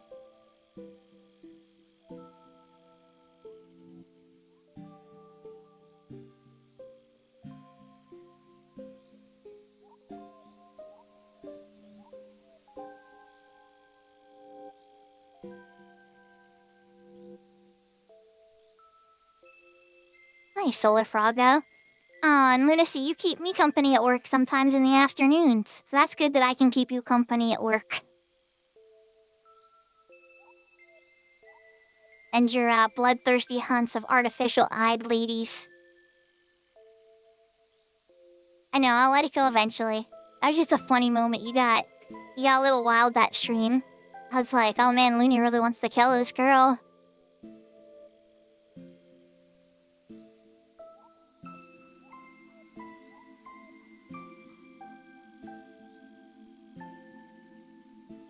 And in Looney's defense, this is not a nice lady. She killed people, and she's pretty evil. So it wasn't like, you know, unjustified malice. Yeah, well see, here's the thing about 14, right? I tease about it, but like, almost nobody dies. like after a certain expansion, people just stop dying and they just live forever. And it's just like, oh, okay. You're a good person now? Are you going for the pure, good, wholesome vibes? Okay. Okay. Have you prayed to have your sins forgiven at the altar of the Iwu?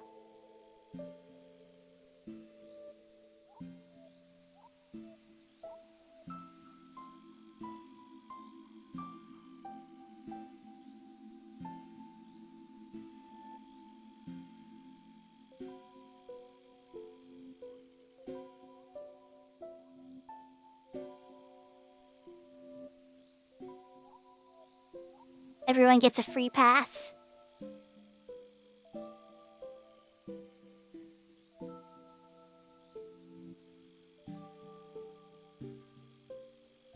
Oh, jeez. Emo.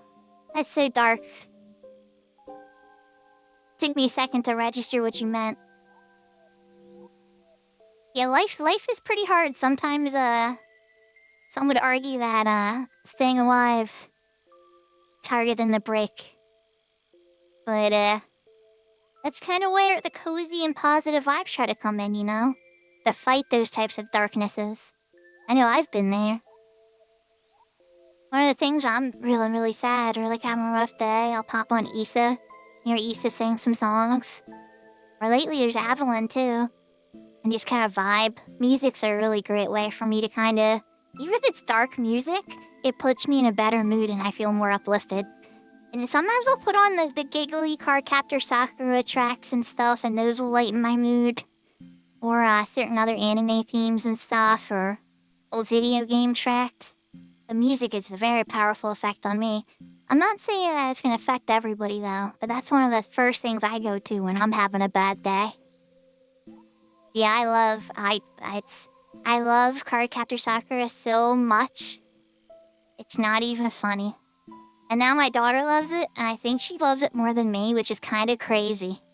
Because, like, it's my all-time favorite anime. And, but the fact, like, she's obsessed. I love it, though. I love it. I'm glad I got to pass something on. It's kind of like my son got obsessed with Legend of Zelda, which is something I love a ton, right? And my daughter got obsessed with Cardcaptor Sakura. And those are like the things I'm handing down to my children that I was very passionate about and still am.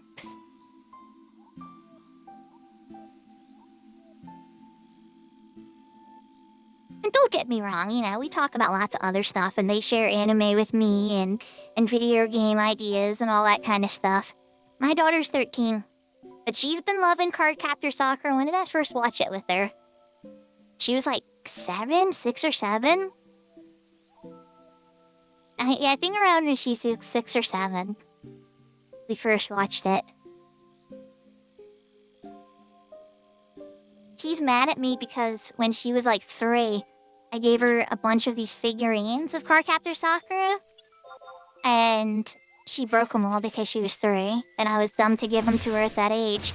But I didn't think anything of it because, you know, she's 3. Oh, this is gonna be spicy. I know, Valley, I don't know if you could survive that many. And, anyway, they're worth like $200 some now. She shared me, she's like, hey, remember those toys that I broke when I was little? And I only have like the one left? Here's the set. And it's like $230 something. And I'm like, ugh. She's like, I really wish you gave them to me later. And I'm like, I didn't know. I loved Cardcaptor Sakura, and you're my daughter, and you seem to like it too. And he didn't really watch episodes and stuff with me then. But, like, you know, the opening, she'd love and stuff. And, you know, kids would get distracted after like a minute. But as she got older, she really got into it. Now she's like a full-blown fan. I don't know though, I think Chainsaw Man's probably gonna win in her heart. I think Chainsaw Man's probably, she say it's her second favorite, but I think Chainsaw Man's her favorite now. She's current, like she's read every manga and watched every anime episode. And I know you don't do that unless you really love an anime. Like, really love one. Valley Girl. Oh, okay, you saved yourself.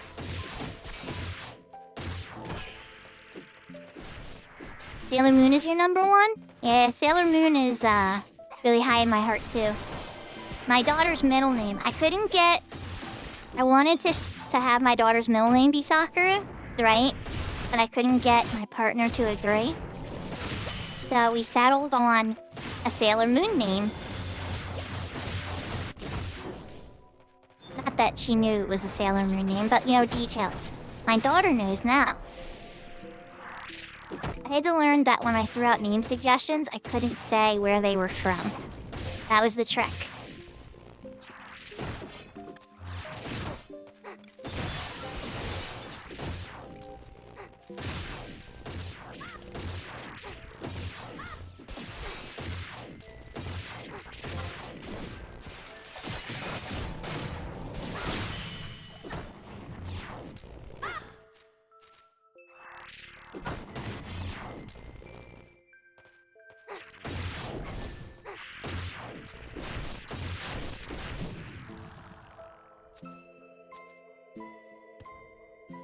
Okay, somehow we survived that pool. There's still a few left, so let's try to pull a couple other trusts to help.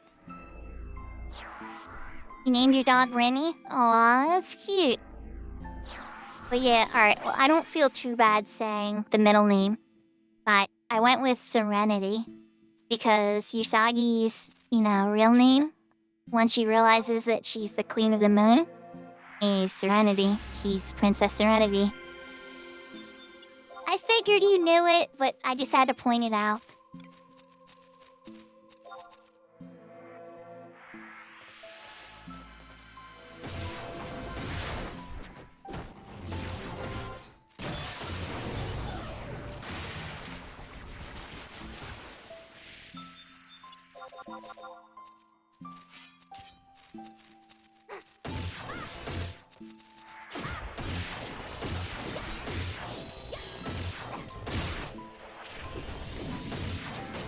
Yeah, I think it's a good middle name for sure.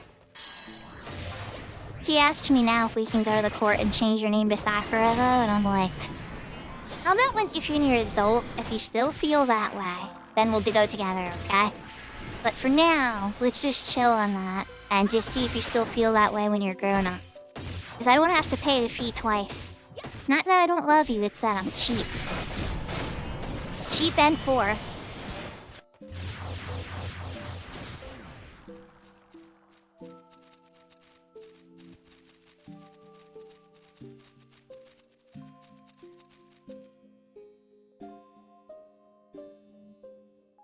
When I first found out I was gonna be a parent, right?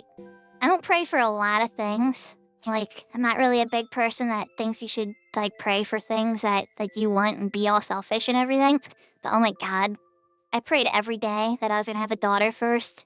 Because I just was scared I wouldn't be able to relate to having a son. And, because I'm not into a bunch of boy things. Like, video games, yeah, and a few things, but not really a ton of boy things.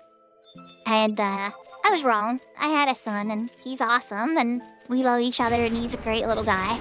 But I was scared for sure, and I'm glad I had a daughter first, because I think it warmed me up to the idea. Okay, now I have the dragon buff at least. As long as Quetzalcoatl doesn't charm me, I should just be able to keep smacking it with it. Or put me to sleep, or terrorize me.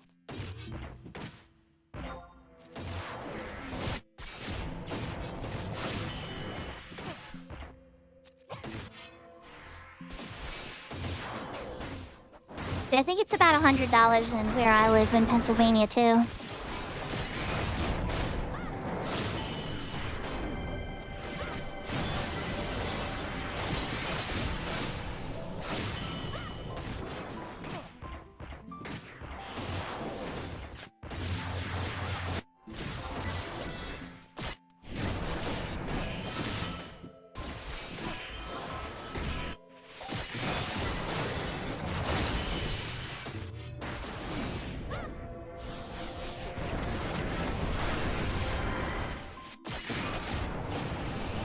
And then if you guys are curious how I snuck my son's name into video games, much to some people's surprise, right?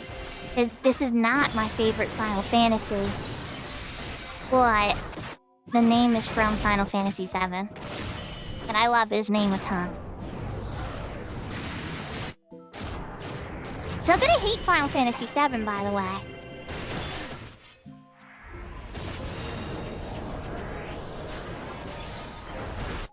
Oh yes, I do have a War Crimes emote. You better believe it, Buster. Because sometimes we have to commit war crimes on the bad guys. If they're threatening our homeland, you know. That's how it goes. That's the way of the world. In video games.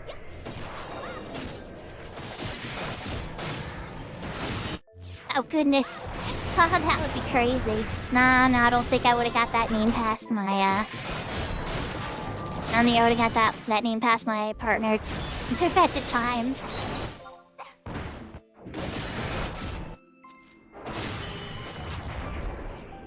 Oh, Pimo coming in with a 200 IQ.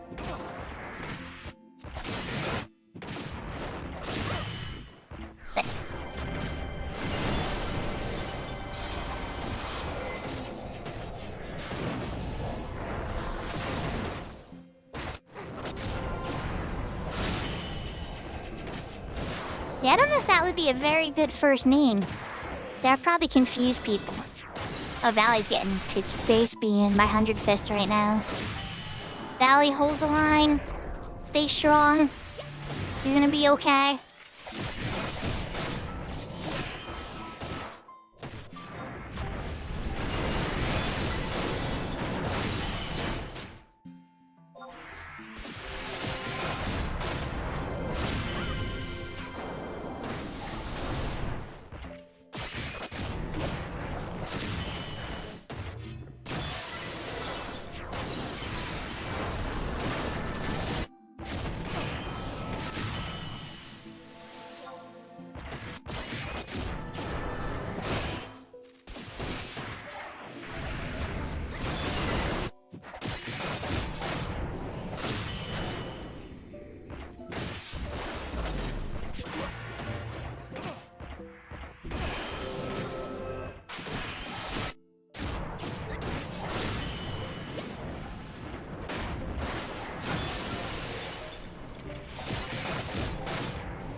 sounded weird a little bit there. I had to do some parenting. Speaking of, somehow I managed to fight the dragon while doing the parenting.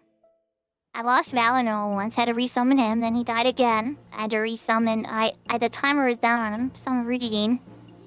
And I had to navigate my children's issue. So, not going into details. One of my kids had to lose their phone for the night. But, it's fixed, and hopefully they think about what they did. I love them, but, you know. Yeah, sometimes you gotta do what you gotta do, you know? Alright, let me catch up on chat.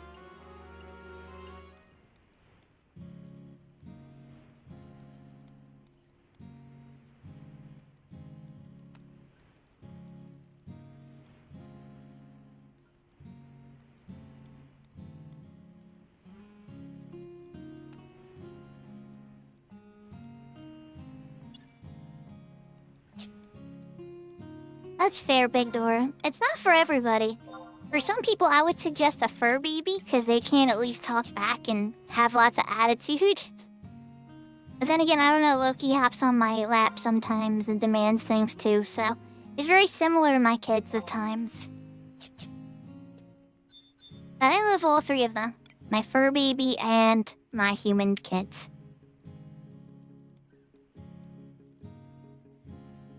Yeah, Loki's the best. Alright, so we just beat the one in Resenjima, which means the other one's going to be in Zeta. But is the cap on Fenrir... Livy, is the cap on Fenrir at 80 or is it at 100 still waiting on more Miru kills?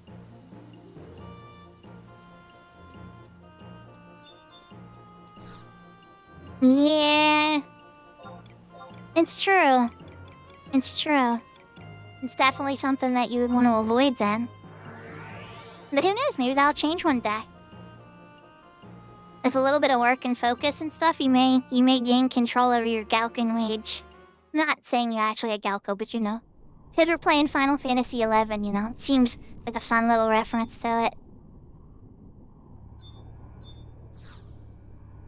Domain invasion? Oh. Well, see, this Shuko, she's really close to the Embless Ash. So that's why I'm trying to get the points while I'm streaming. It's like, and you're doing sortie, so it's like, what's something I can do to stall? Because I know I'm going to do like 2 missions of Adeline. And then I'm just going to wind up getting a day lockout again. And it's like, okay.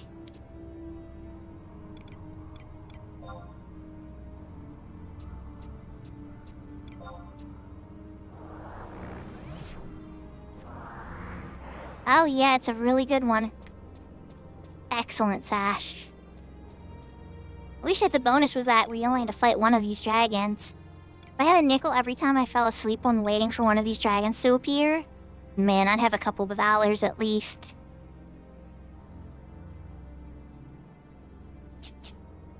Okay, so yeah, this will be my last dragon then.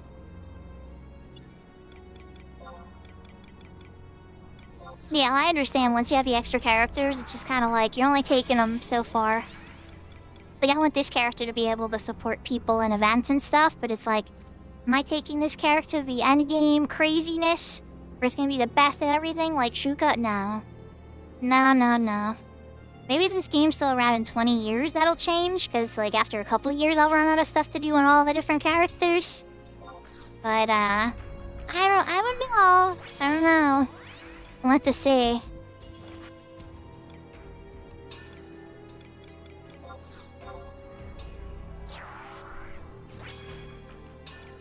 Margaret's Trust?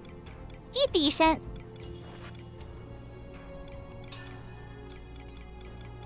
Not a ton, to be honest, though.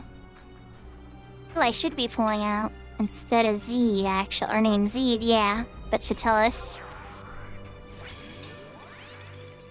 And then to Pippi. Maximilian's not that great. Not a super big fan of Maximilian. Maybe some people have some different thoughts about him, but I didn't see very much impressive things from him. He kind of reminded me of Naji.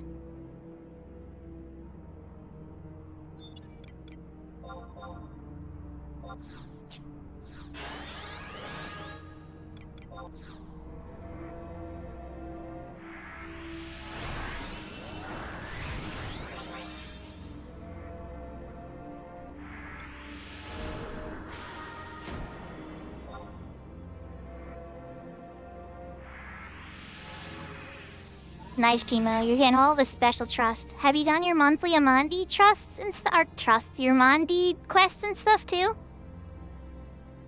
Definitely want to get closer to unlocking Montbarel.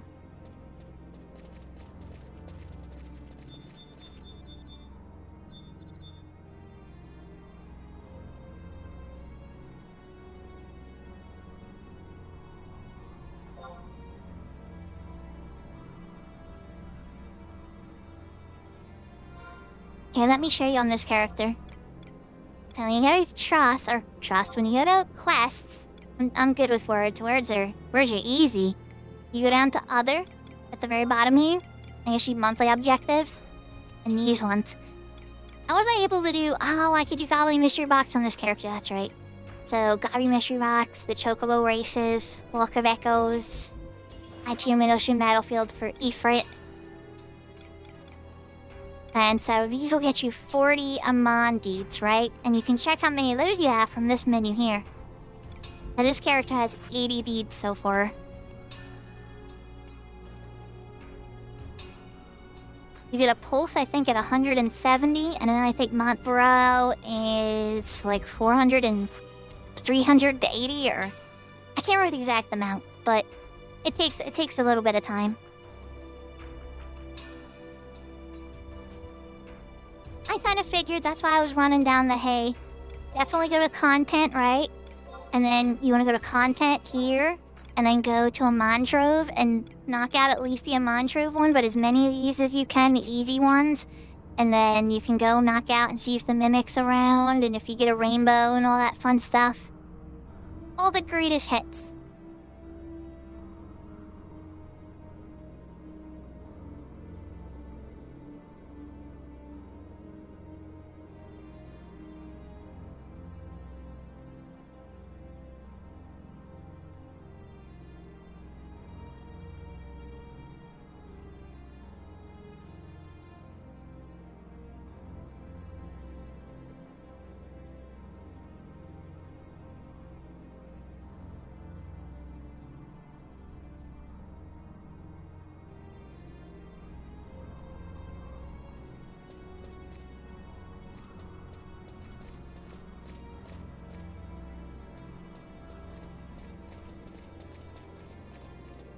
What can I do on this character while I wait? I don't know. Their macros are actually pretty solid. At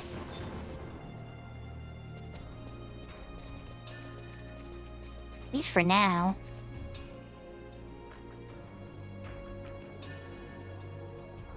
I wrote out this character's macros on Red Mage pretty good. I'm pretty pleased with them. Yeah, I'm pretty pleased with these macros.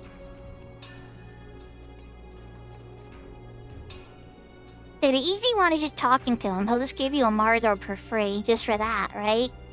And then other easy ones is like touch a home planet, your home nation, auction an item, Unity greetings. The ambuscade one's pretty easy too. The other ones get a little, mixed up at that point. The Omen, those require a bunch of missions to be done. Dynamis Divergence requires those same missions to be done and some Dynamises. And it gets a bit more progressive from there. But there's a couple easy ones.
hope Pimo goes with pork chops.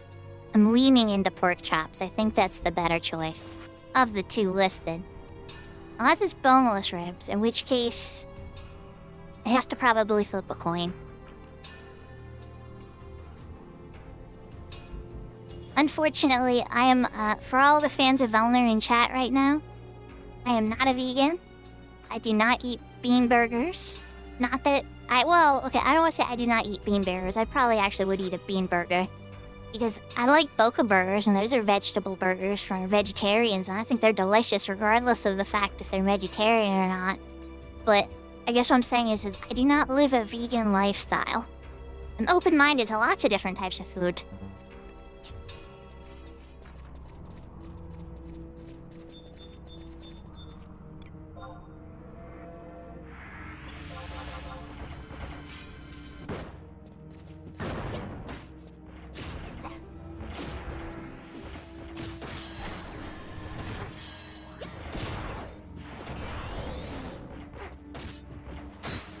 Yeah, the reason I know about vegetarian food, Pimo, is because my mom was vegetarian for like 2 years. And I think that was a big thing that led me into working into fast food. I got a job at Wendy's when I was like 17. After I was a buffet chef assistant and a bus person at my first restaurant job. That was my like first actually get a paycheck job. Before that, I worked at a card store for Pokemon cards, and I guess I was a paper delivery person too. But that was a little weirder. That was more for like tips. I guess you got paid a little bit per route.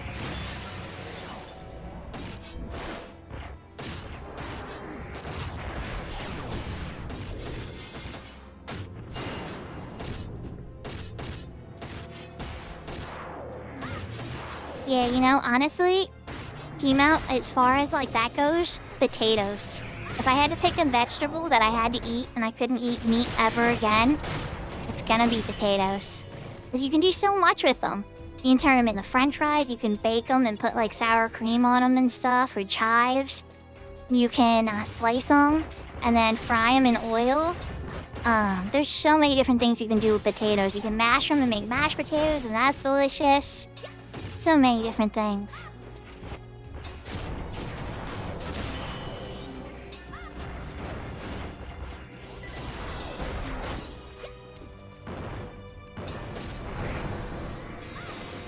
Yeah, well, you kind of, not to get too political, but Big Door, I'd also say, you kind of have the same problem with electric cars, you know? Electric cars, the idea and the heart behind it is really good. Like, people are trying to help the planet, and that's a good thing. But then, like, the way the batteries work and how they're manufactured and disposed of, it does hurt the planet. So it's like, it's hard to find that balance, because people's hearts are pure. They're in the right place. They want to be good people. They want to help and make things better and not make things worse. But sometimes how you go about it can be a bit complicated. Like, I know I've donated to things in the past, and then I find out that, like, that place was horrible and did horrible things, and I feel bad. And then it's like, well, how am I supposed to know? I was just trying to be a good person. And they made out horrible things. But, you know, like, they weren't an honest broker of light and goodness and charity. You want my pork chops? Okay, okay.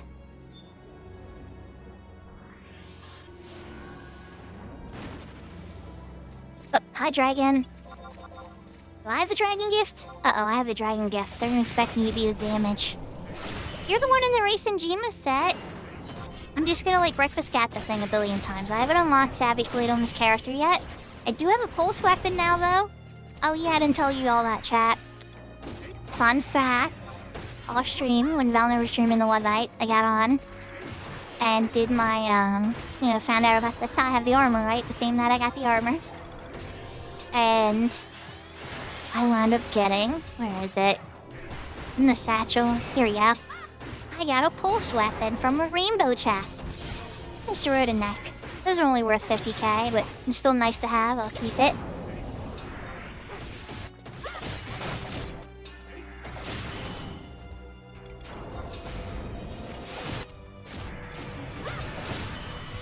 I might do Vorpal Blade instead. I'll get better numbers. Sanguine Bleed? What's Sanguine Bleed gonna do for me? 4K? I really need Savage Bleed. I think Whirlpool Blade's better.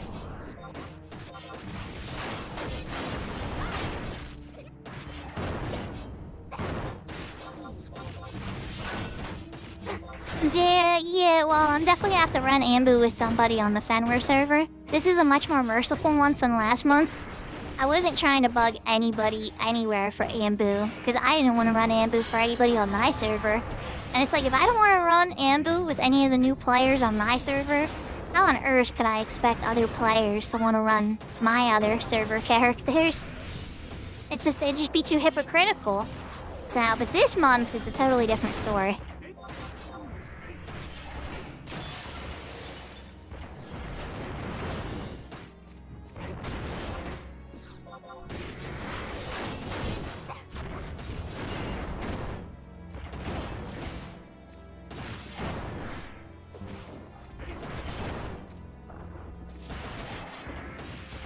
Thank you for the hydrate, Sarah.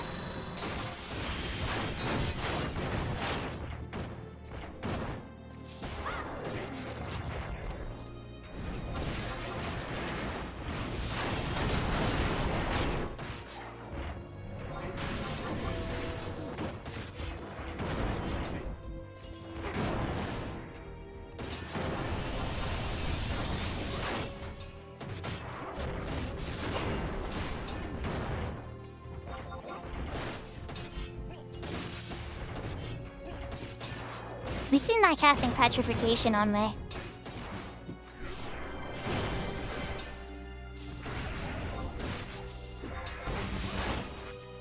Now, usually when I'm farming beads for an Aeonic, I let the weaker player get the gift so I can get more hits in, so I have a higher chance of getting the 1,000 bead cap per dragon. I don't need to do that on my main, I have every Aeonic now, but when I do it on Lynx, or if I ever do it on one of the other characters, that's how I would farm beads.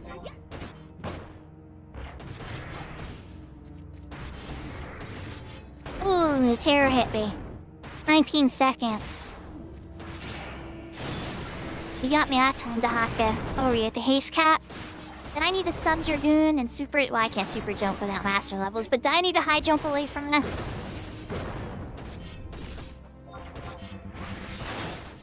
I don't even actually think I leveled up Sub Dragoon yet on this character. Maybe I did. I can't remember. I have a couple subs set up for sure already. Let's take a peek.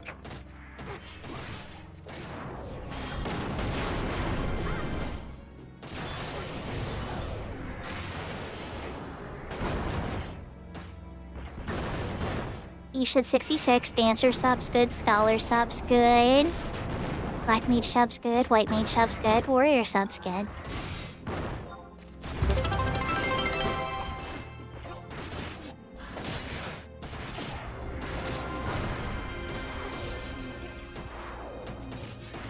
I got a notification for something. It said we got the... Hold on, what happened? We had a... Where did it... I missed it! We got a follower or a sub or something?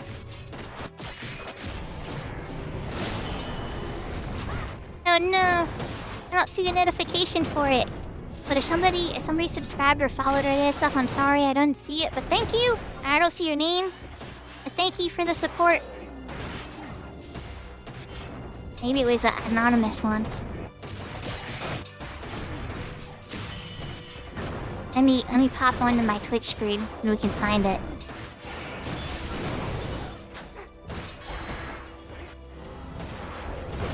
I don't know what happened there. Maybe it's just a renewal. Somebody didn't realize that they resubbed or something, and they'll just announce it on another day.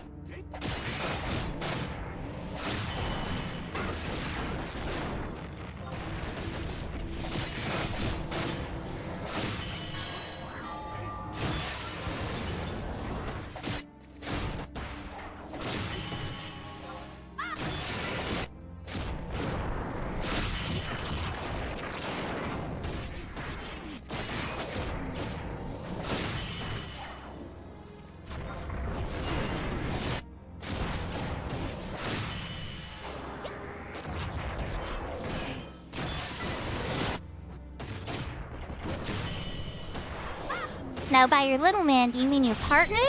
Or do you mean a fur baby? Or both? I don't judge. I give my little pupper some of my food if it's not dangerous for him. For some reason, he really likes when I make turkey sandwiches. Like a turkey cold cut, especially. Oh, he's a foot shorter? Oh, okay. That makes sense then.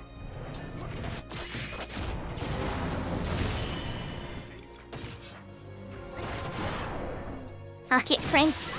Just like a pocket bard. Does he sing songs to you too and give you haste cap?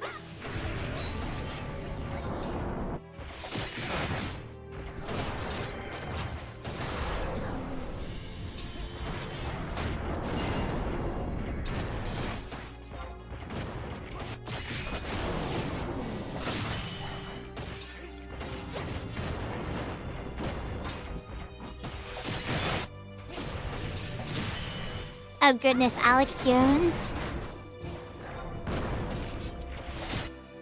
Oh, there you go. That's a good way to go about it, big door. Oh goodness. You're gonna have to make me say something about Alex Jones, Pimo.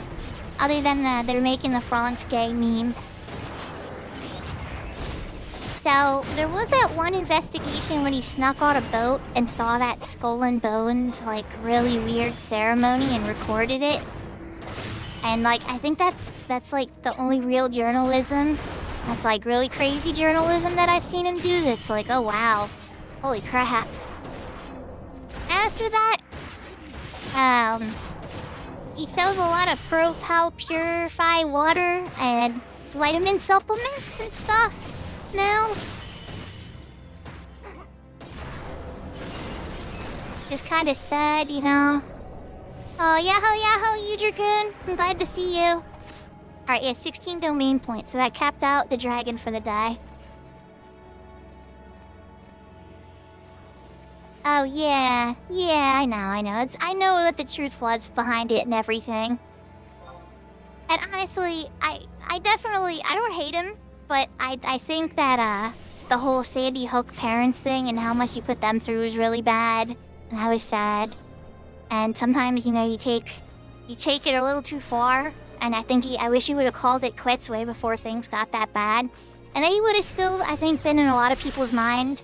The somewhat silly guy who always has the craziest conspiracy theories. But sometimes, once in a blue moon, the broken clock is right twice. And now it's like, it's harder. But I don't hate him. I don't think he's a malicious man or anything. I just think he's just a very passionate man about what he believes in. And generally, I would want to leave him alone and not be on his property. He seems very defensive about his property. Yeah, oh, and I am being warm, Dragoon. I have a heated blanket on my lap. And occasionally the puppy hops up on there too. But right now he is... Oh, he was chilling on the bed behind me, but he must have went down to get a snack. So what to do next? You're still probably in sortie, right, Livy? So, let's see. What to do. Oh, Norg. I want to see if I even have enough for the Endless Ash. Probably not, but let's just see how close I am.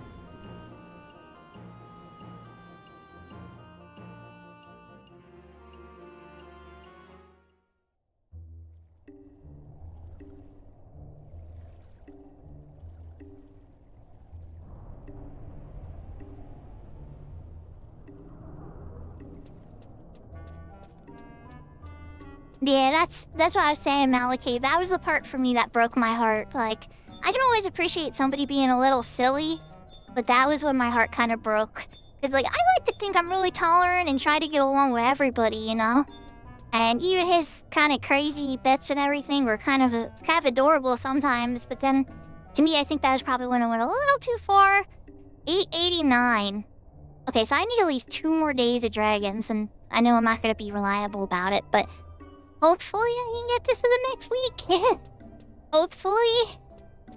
You don't feel bad, Livy. I'm really bad about my extra characters, daily stuff all the time. I'm definitely a lot more relaxed about it. So if you pick away at it long enough, though, you'll get the stuff done. Alright, so... Next, we need to go to Ottergon.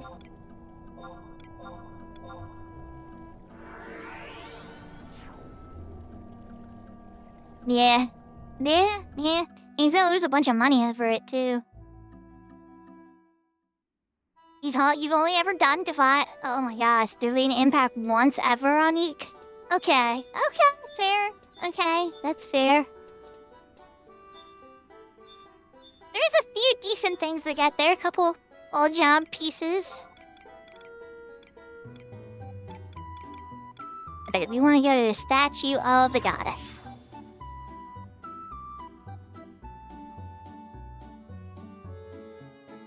Yeah. Now, I understand sometimes when you just gotta take a break or you're like, I'm not feeling it for that character, and you just kind of put it aside for a little bit. I was almost having that feeling with the Fenrir character for a little bit. It felt like there wasn't gonna be anything to do. Where do I have my mission window? Here we go.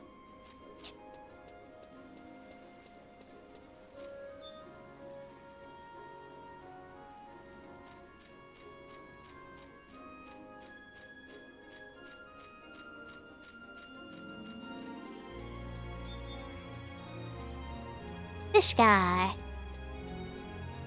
Think so, anyway. No Savage Blade, no Chanties. Yeah, I definitely, will chant? And have to fight a whole set of monsters on this one. You're not wrong about that. Savage Blade, if I did a couple ambuscades, I'd have had the Nagling. It's kind of two birds in one stone, right? Right?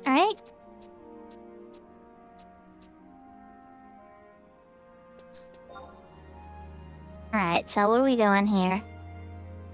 I suppose you have a better idea of remedying this calamity? This is a matter of pride, we're both orders. Don't just stand there, follow me. You're a pioneer? Well, you must be interested. Hey.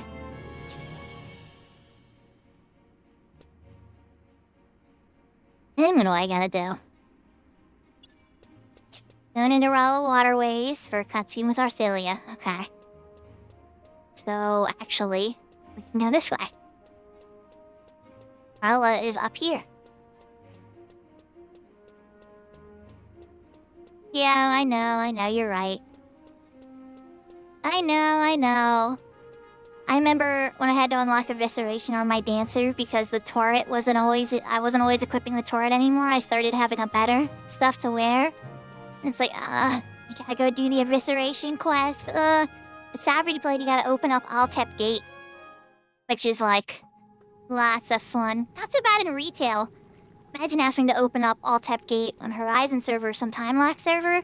Oh my gosh. Oh crap. CS is on. I want to read this.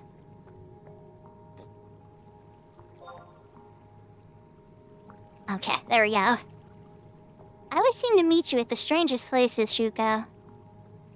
Does this mean you also came here because you heard about the duel? The thing is, the guards aren't going to let you in unless you have express permission to enter. Like, you're the Princess Arcelia. Like, come on. Wait. Well, why would you care about this duel in the first place? I can't imagine my brother's stake in this interests you at all. Could it be that you're concerned about the widening schism between supporters and detractors of the colonization initiative? I'm gonna say your brother. I'm concerned about your brother. Shuko, I'm not completely convinced this isn't just lip service. She just called me out. Either way, though, I suppose it's the thought that counts. Why don't I bring you with me as a guest? That way the guards don't raise any objection. You see, I knew you had the special access as the princess. The princess and her brother, the shrub. Welcome back and good luck on your AFK, Seraphina.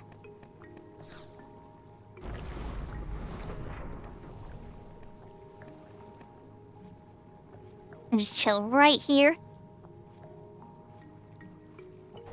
Pretty sure I just have to go to the Coliseum. I'm like 90% sure.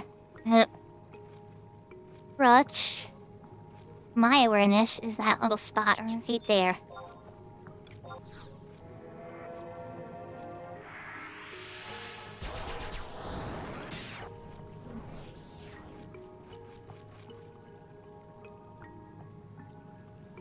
Ultimate matchmaker. It's adorable.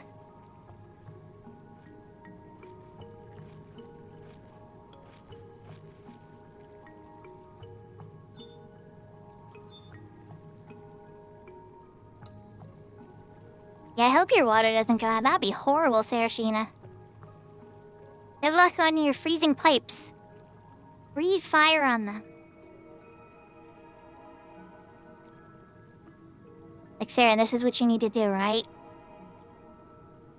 You have all the tools already. You just gotta do this.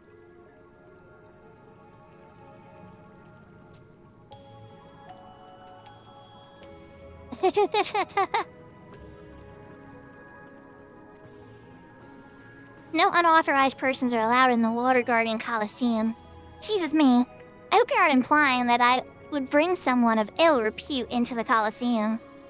My deepest apologies, Princess. I was unaware that she was in your company. Please proceed. The duel should be starting any moment. Yeah, cool scene. Rune Fencer, Geomancy.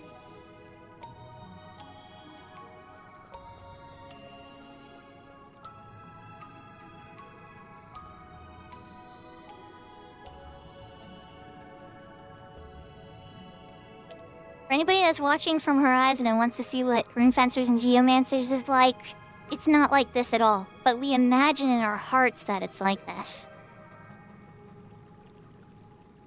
Please proceed. Oh wait, I already said that. Neither of you plan to back down, I assume? Why would I when this Skritan's the one at fault? The only thing that's ridiculous is then the coat of your Then that coat you call your fur is the way you twist the facts regarding colonization movement.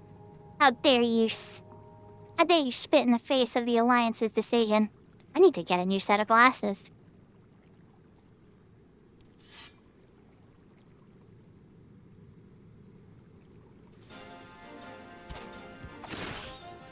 Rah! She chucked her hat just like the Mortal Kombat guy. Raiden just like summoning my Raiden spirit. Look at this. I wish I could do this on Geomancer. Where's my badass evade disarm attack?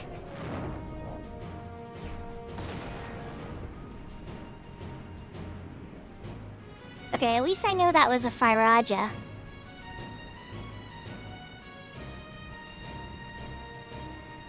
Haha, this certainly is a heated battle. Man, you're a Rune Fencer. You could have put up runes to absorb that. There we go. She's blocking a greatsword with her bell. Now, she got disarmed, because, I mean, let's be realistic. But still, she didn't get herself cut in half. What seems to be the matter? Cat got your tongue? I'll kill you. It's the last thing I do, you pointy-eared freak of nature. And they're clear that the Alasian has the upper hand.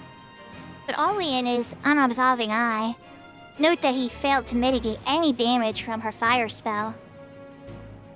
He's in just as much pain as her, if not more. Well now, it appears that the next blow shall be the deciding one.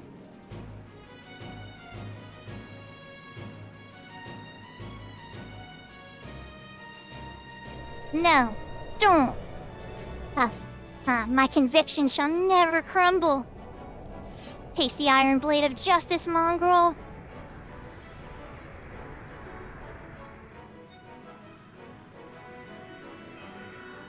He's just like, Princess, repel!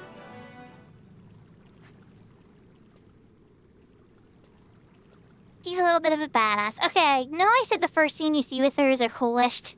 This scene has to be her second coolest. Princess! Please do not interfere, Princess. This is a city-sanctioned trial by combat. That's just...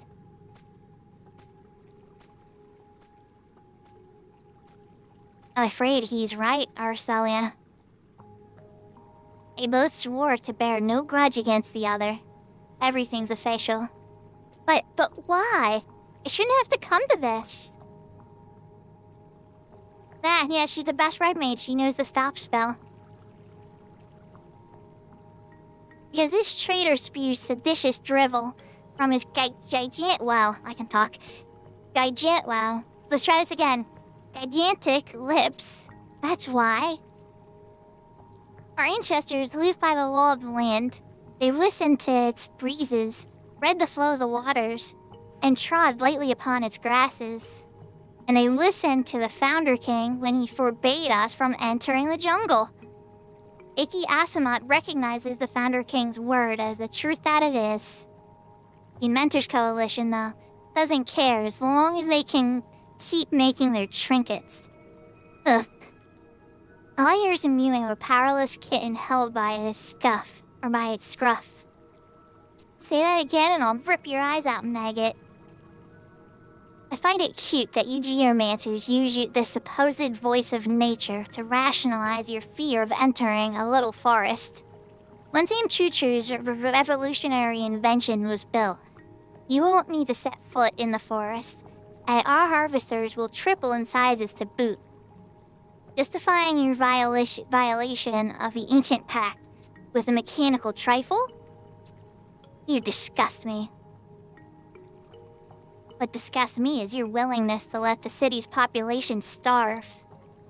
Even a simpleton like you knows full well that no airships can travel over the continent. There's only so much trade we can do via watercraft. Stop this at once! See, Arcelian? A trial by combat is the only thing that will stem the tide.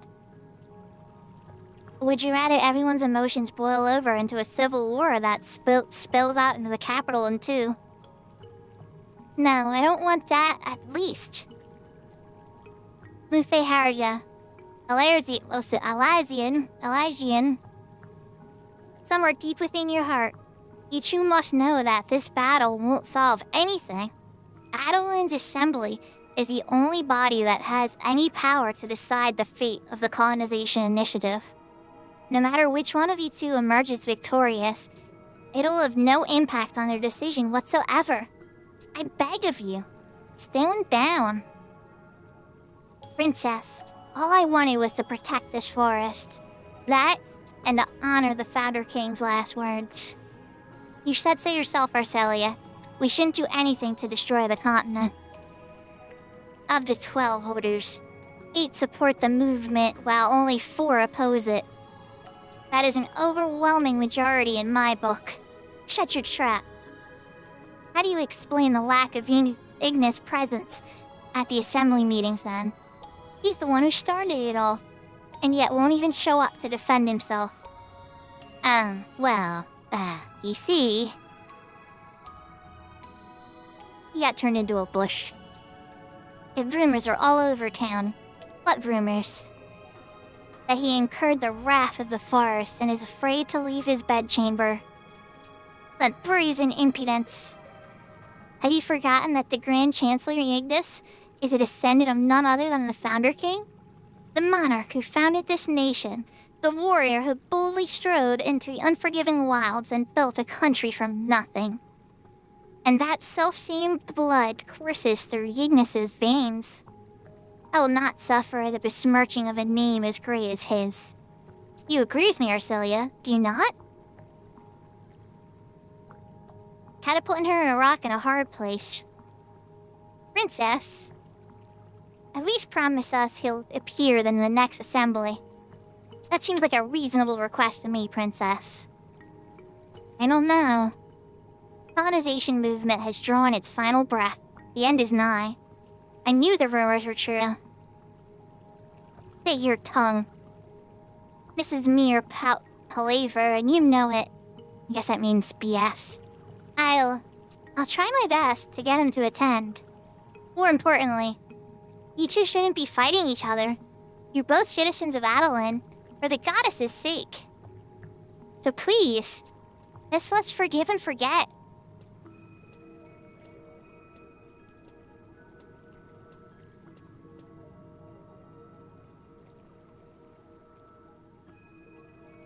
Like she's whispering to her. Let it go. Let it go. Fine. I withdraw at Arcelia's behest.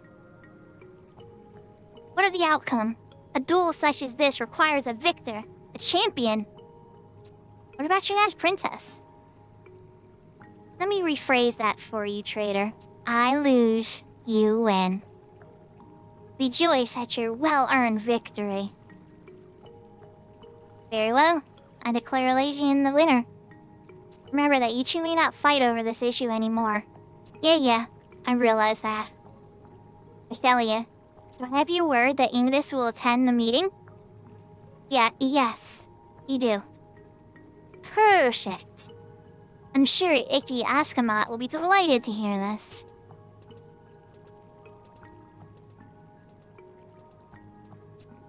Alright, fight's over. Everyone out.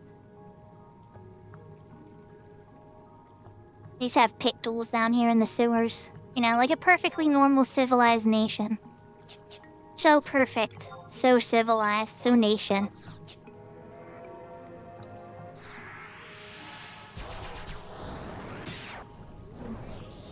You know, Dragoon, I'm just seeing that now. But my daughter, Lynx's account, Lynxcat, was my daughter's account, and that's the reason it was Red Mage first. It has Bard and a couple other jobs and stuff now, too. But that was her account, and we played together for years before he got bored with it and quit. My son never made it very far, but we have an account for him, too. I think he got for, like, level 20 warrior. It's kind of like, meh. I don't even know if he got for level 20. It might have been, like, level 15 or 16. I could have, you know, helped power level and all that kind of stuff, but I was trying to level with them, so I level sync down to their level. Try to keep it a little more, like, so they could see stuff happening and learn how the game kind of grew, instead of overwhelming them with, like, a whole bunch of stuff.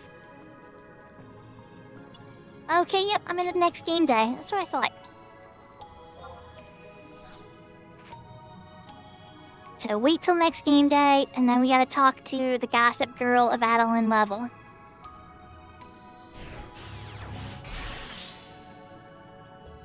I think I might want to switch to my main and knock out their silver vouchers.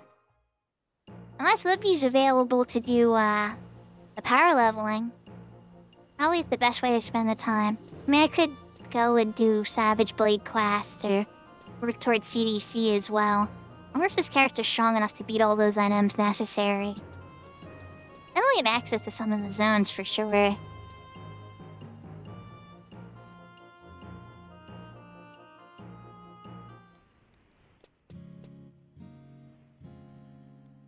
Alright, let's switch to my main. And Livy, if you get available, let me know, and I can hop out on some jobs. Yahoo, Usho! Welcome. Usho's one of the regulars on Issa Sings. Very cool person. Alright, so we're switching to my main. On the Siren server. I'm gonna try and knock out some of these silver voucher guys. No worries!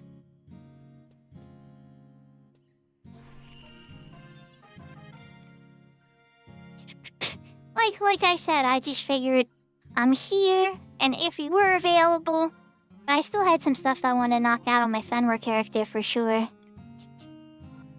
Alright, so I have them set. Question 1. I do not.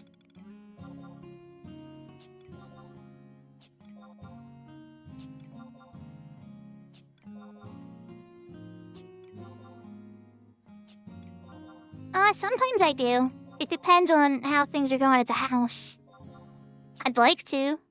But, yeah, if things are a little chaotic, sometimes I do struggle to get on. And I probably can.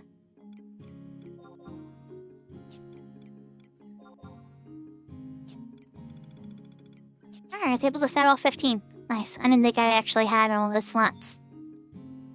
Alright, so let's hop out on Basak Markets.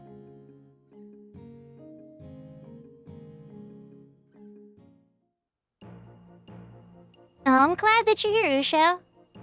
I'm just a casual gamer. Not casual, I guess. I play a lot of this game. I'm actually technically one of the top players in the world. There's better players than me, though. But I know a lot about this game. And so I like to help people a lot. This character you're seeing now is like my main character. And it's kind of done so much stuff that so what I've started doing now is creating characters on other servers so that I can play with more people and help people out and be kind of, spread my light, I guess you could say.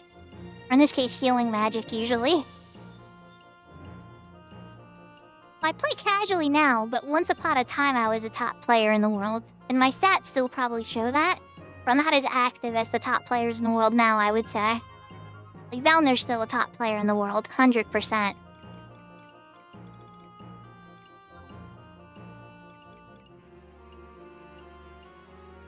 And he actively maintains that top player in the world status. 100%. Like, for me, I was one of the first people to fight Bumba day one and get his set unlocked. I was one of the first people in Peach Power, and I probably was one of the first people to get that piece. There's a couple firsts for me throughout time. I found out about the final boss of the Voracious Resurgence before anybody else did, and got to announce it on Funkworks stream. That was fun. Oh man, I almost jumped out of my chair when I saw that. There's a lot of really cool moments. But now I just try to focus on helping other players a lot. And so much, you know, making an infinite army of god-tier characters.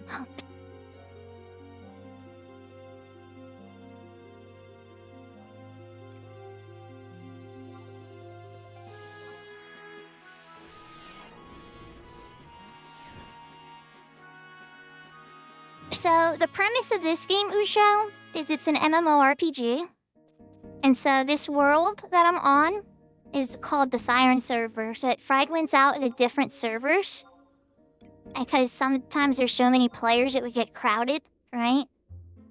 And so you'd level up your character. And so this character right now is on a dancer. And then you also can have there's 21 other jobs. And so you can have a sub job too. And you can level that up. So in this case, my sub job is Paladin. That makes it like a very defensive dancer that has a lot of defensive abilities and things that they can do to stop taking damage or slow down the damage you're taking. And you can mix that up and change that often depending on what you have leveled. So the goal of this game is pretty much to level up those jobs and then to experience the story of the game. And there's a couple chapters that it came out in.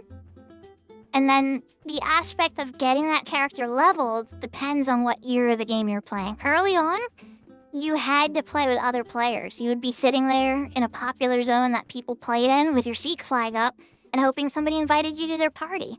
And then 6 of you together would go and beat up monsters, right? And that was how the game was all the way to the level 75 era. And then after about 10 or so years, they decided to let us have these guys. And these things that I'm summoning there are called Truck. Just essentially pretend people, but they're real characters from the story. And they kind of act when you don't have a bunch of friends around to do every little thing for you, or with you. And they're not perfect, but they're like, useful. And that lets you wind up accessing a large amount of the story. Okay, Catty P. Good luck on your stream. And, let me drop a follow, because I don't think I need you streamed. There we go. Let's fight Mr. Vampire.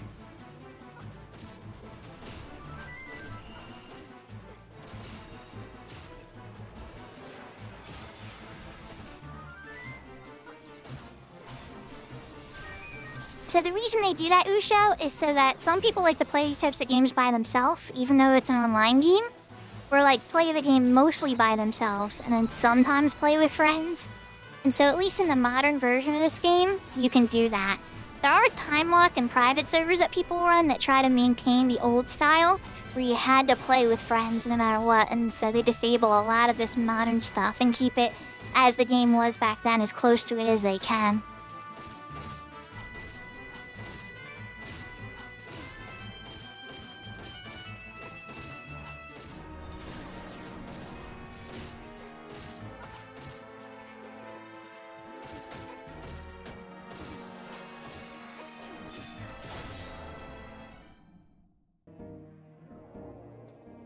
You did. Who's done one of the easier ones?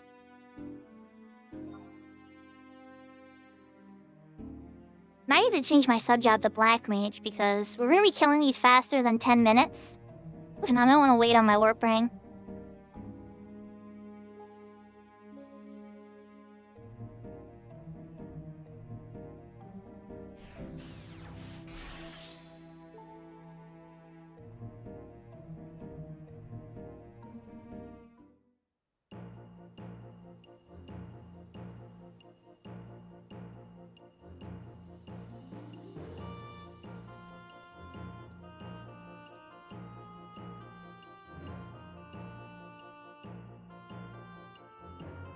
Black Mage has the warps though. And a few other things, but we're mostly just switching to Black Mage sub so that I can warp quickly.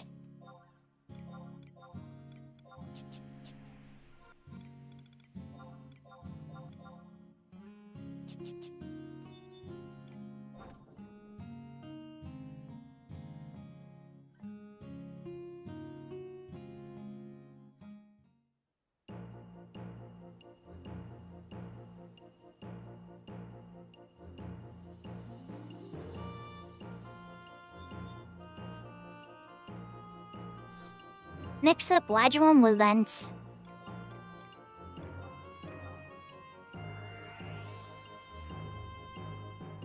Going to fight a giant elephant that likes to spray water on himself and heal himself.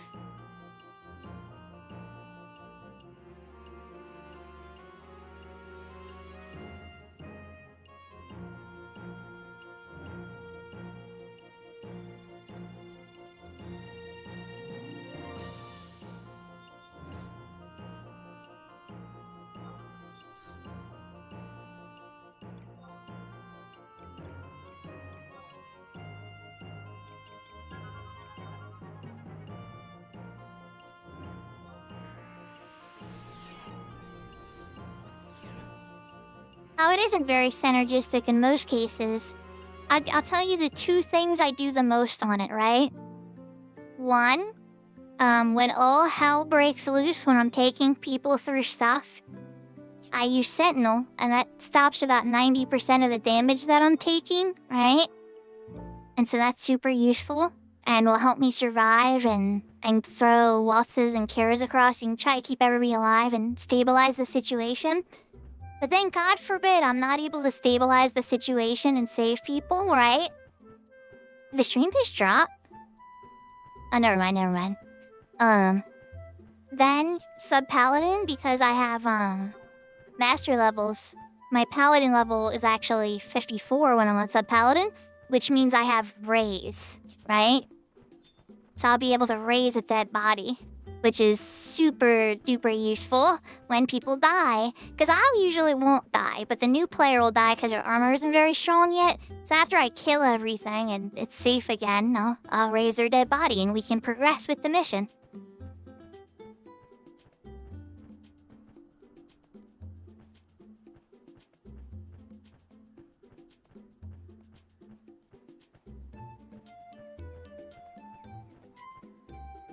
I hope you're able to get the baby asleep.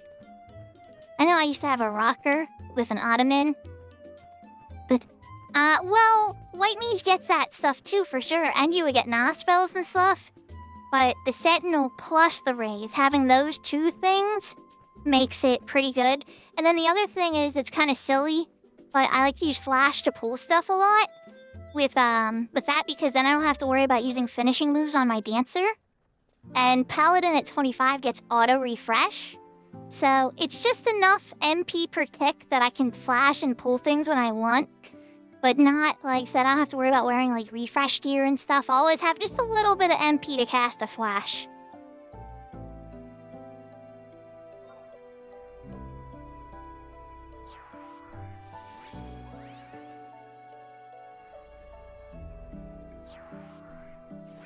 So I guess there's a few reasons I do it now that I think about it. But yeah, I've subbed White Mage before. Oh, thanks for coming out, Usha. I'm glad that I saw you. I'll see you on Issa's next stream.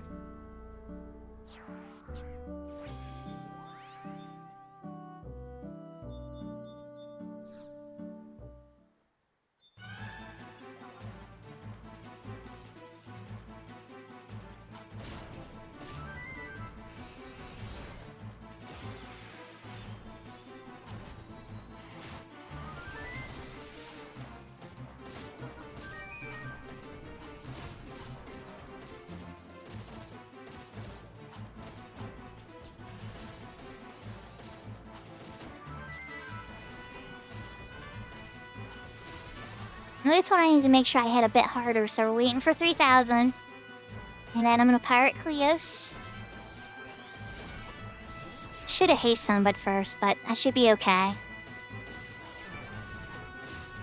Into Evisceration. Then can I punch his face in? Let's find out. Oh, Quitata. Messing up my stuff. It's okay, I'll forgive it. I'll make a new one.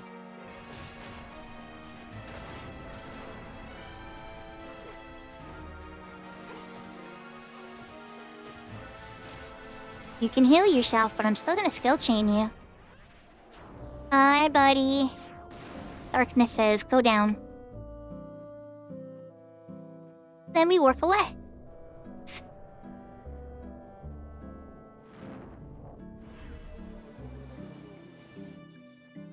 Oh, I wish it was Malacave.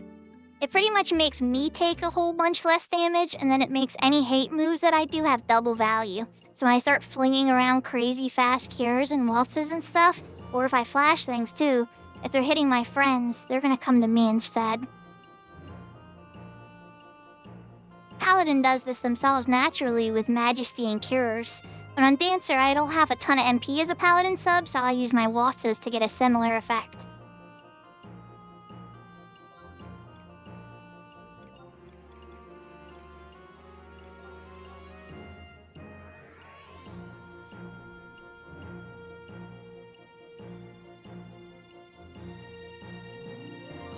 Exactly, Malacave. And welcome back, Seraphina.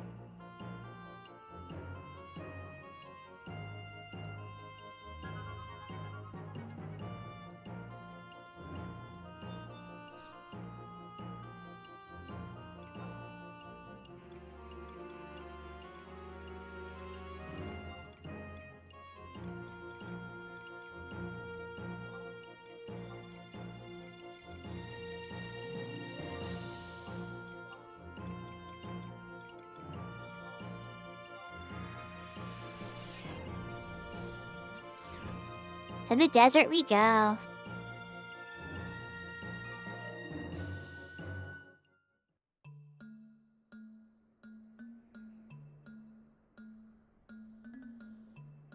The Rampart removes magical damage from the party. It's pretty useful, for sure.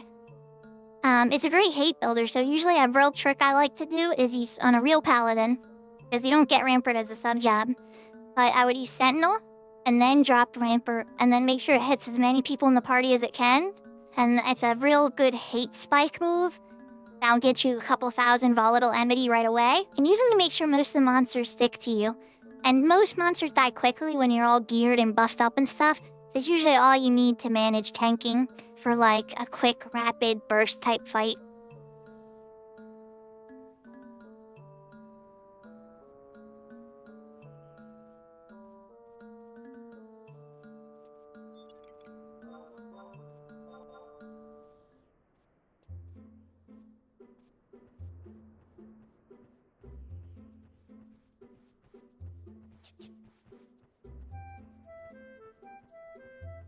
My fur baby was a little hungry, so I went to give him a treat.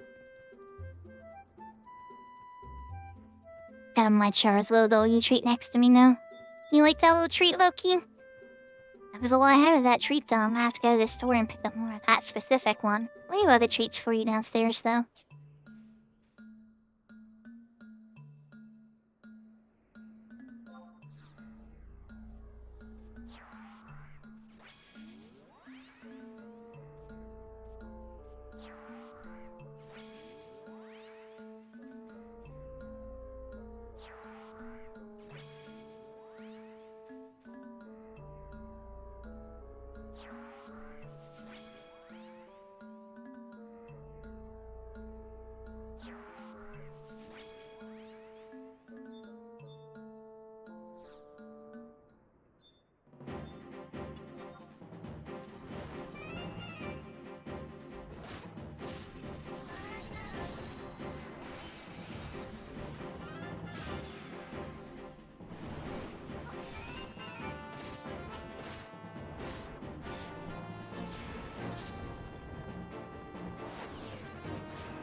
Getting a little bit of lag, but I think we'll be okay. Still in prep, Shonda. I'm playing Dancer badly. Okay, we're still gonna kill him.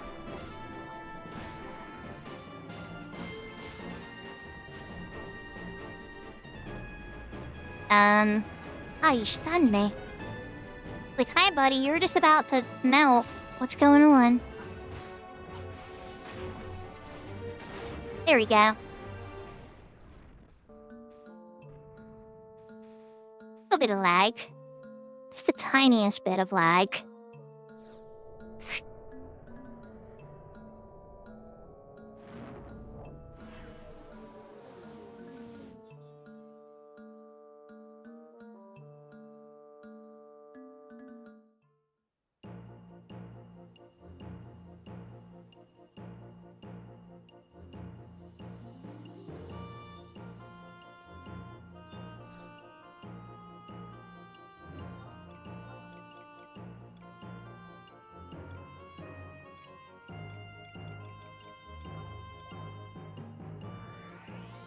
We're gonna get a close, easy one, the one in Kafim. Don't even need to take a Unity work for this one.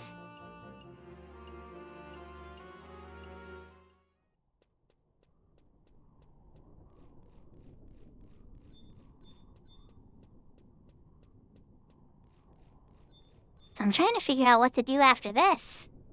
I know I need to go get more hydration, because I'm out of drinks. And then it's like, then what? Should I try to go get an XP party in Horizon or something? Doesn't seem like much is happening in retail tonight. It kind of bums me out a little bit. I popped across 3 servers. But, it is what it is, right?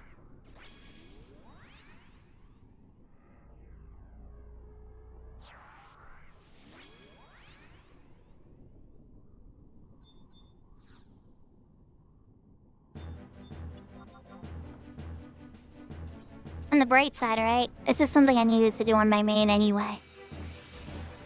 I always need those voracious psyches. And we get to spin the mimic wheel too, which is always good. I think Lynx has a couple Mars orbs too.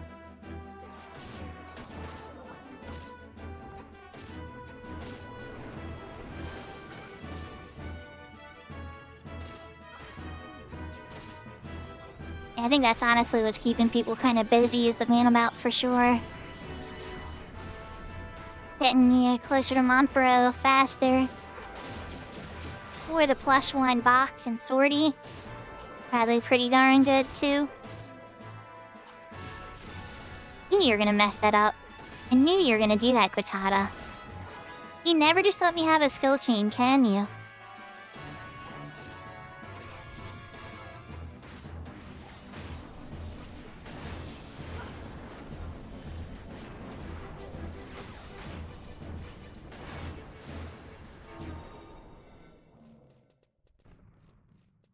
That was easy.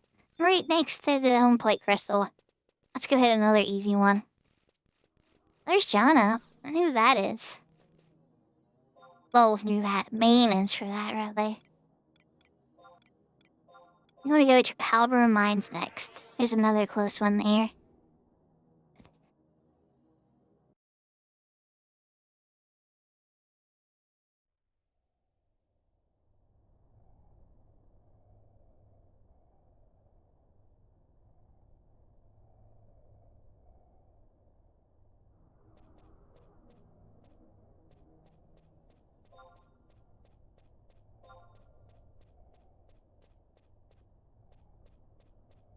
I was here on my Horizon character forming, the Palborough chess key.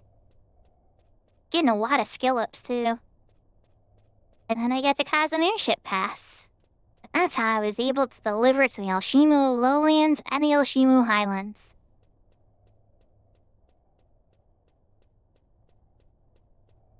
Well, I did Slash Sim for a while, and Third Eye, and Meditate, and, the second Noki were super useful. They're super nice to have. But it wasn't like end all be all. If I was trying to go harder on DPS, I actually get a bit more from Sub Warrior. Or even Sub Dragoon. A Dragoon gives 7% weapon skill damage bonus.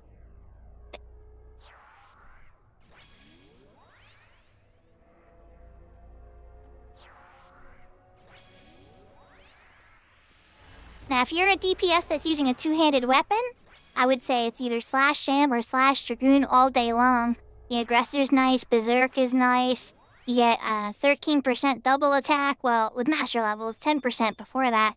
There's a lot of things that Warrior has going for them as a sub. The Provoke, which is a nice, cheap, convenient, resource-less needing pull. Or, I mean, it's not the best for hate, to be honest, but it's a great pulling ability.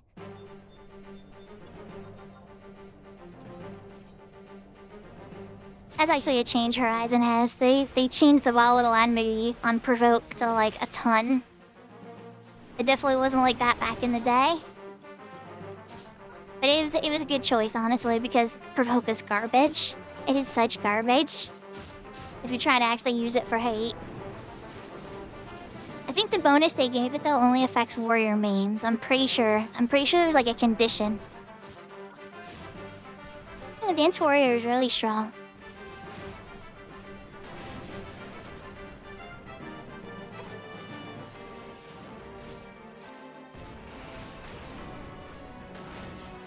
I can definitely help you with that at some point. Serafina, what do you default on your dancer as a sub? I missed the skill chain by a little bit.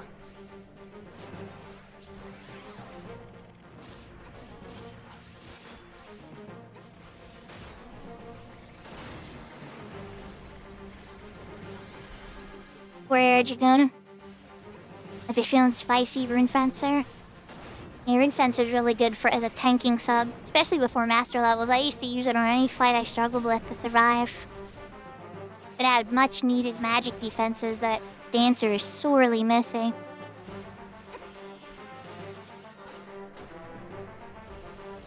I am gonna say Shamos now. I'm gonna make myself vulnerable and try to charm me, you bum. Wow. Wow, and dead.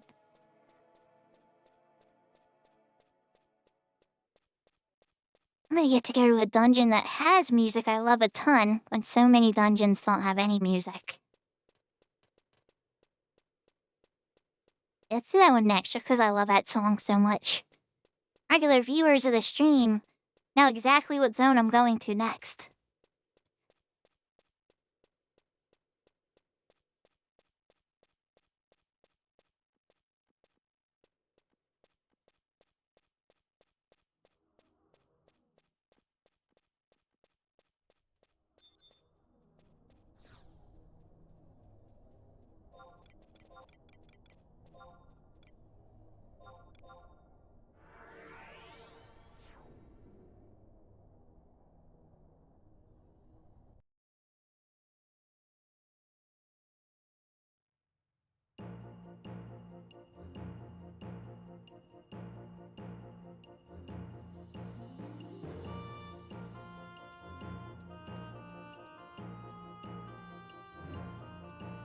Yep, that's exactly what I'm referring to.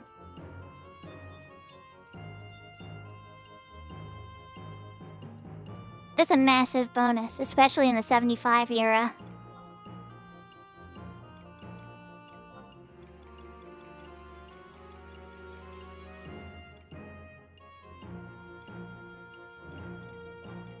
Oh, I don't know, Aries. I'm being dumb.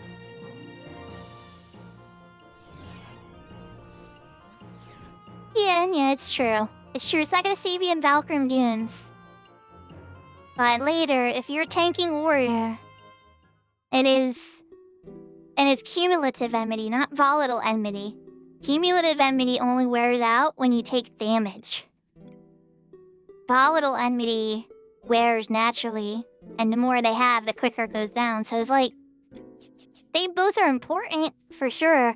But it changes the math of how Warrior works and makes him a pretty viable tank, I think, on Horizon.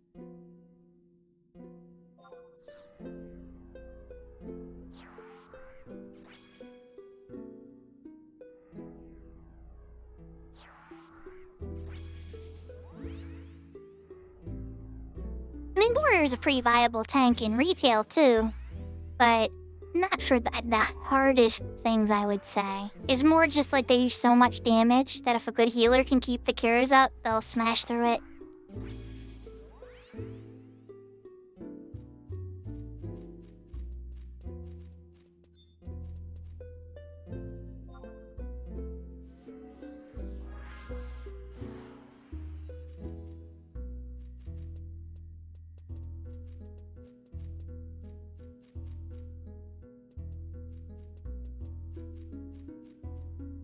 That's true.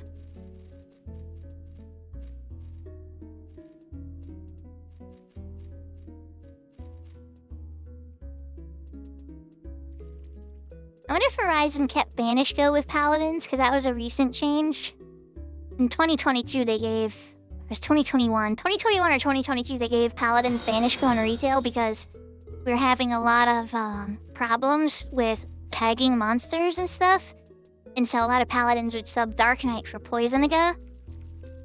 Or some other answer of trying to tag all the monsters. Now a lot of them sub Blue Mage. Yahoo, yahoo, Light Avalon! Thank you for the follow. I hope you're having a good day.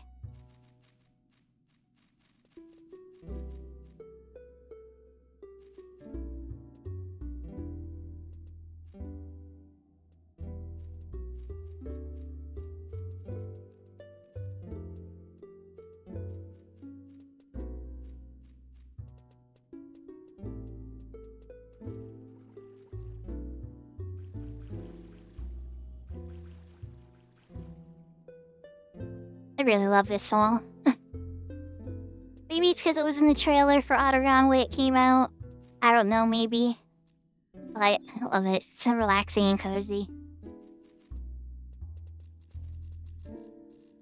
Alright, Melacave, I hope you get sleep. I hope your kids let you sleep and that you wake up tomorrow super rested. Thanks for coming out tonight.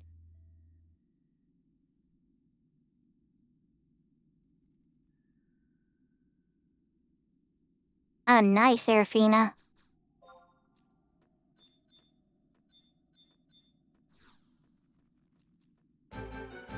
Before you know it, you're gonna have Montbrow. He'll be the best bro of an alchemist doctor ever. Ah, you stunned me, bud. Need to switch to my defensive gear. No more stuns.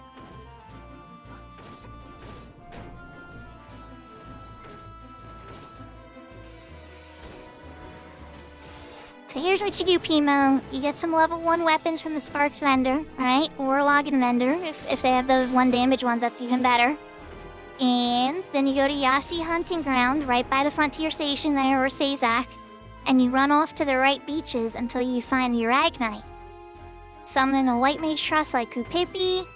If you have Sakura or Moogle, pull them out. Yame if you're trying to do skill chains, and bada bing, bada boom.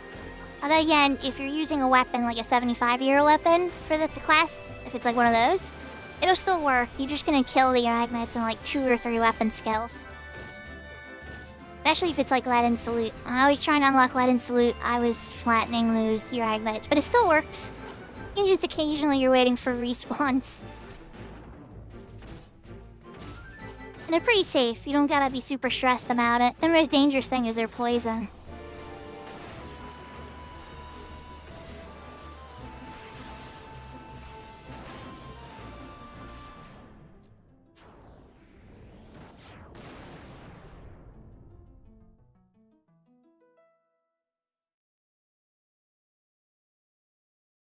Oh no, if you're wearing 119 gear, you'll be just fine. Even if the weapon's not.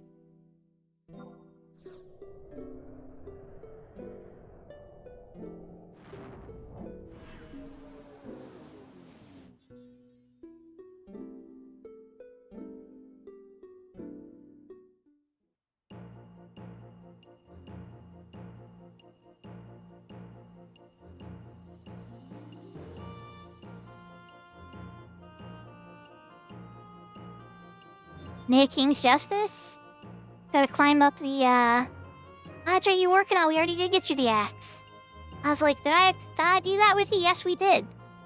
I remember now. Alright, what's the next one to hit? Oh, I know. I know which one to hit. I want to take the Void Watch Warp this time.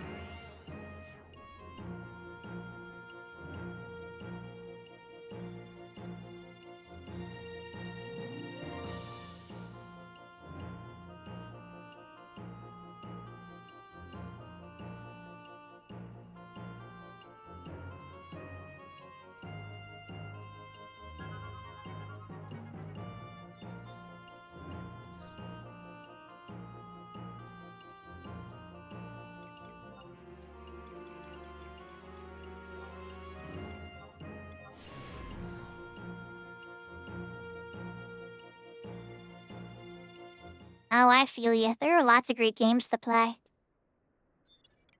I just finished Final Fantasy Legend 2 though, so... I knocked out one of the things on my line. I still gotta fix Wuthering Waves. I had such a big update, I guess, that my hard drive was like, 20 gigabytes is not enough. Need more than 20 gigabytes to install this update. She's like, a bit aggressive.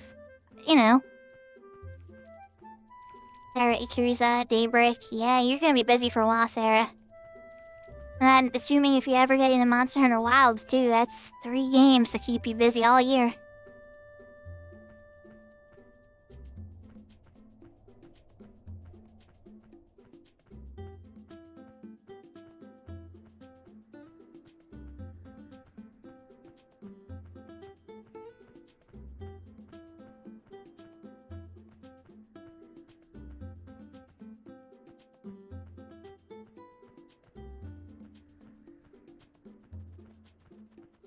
So of all of them, this is probably the longest walk, is this one. And I even took the closest warp that you can get. And there are mounts, so it's not like horrible. But it definitely is a bit of a distance.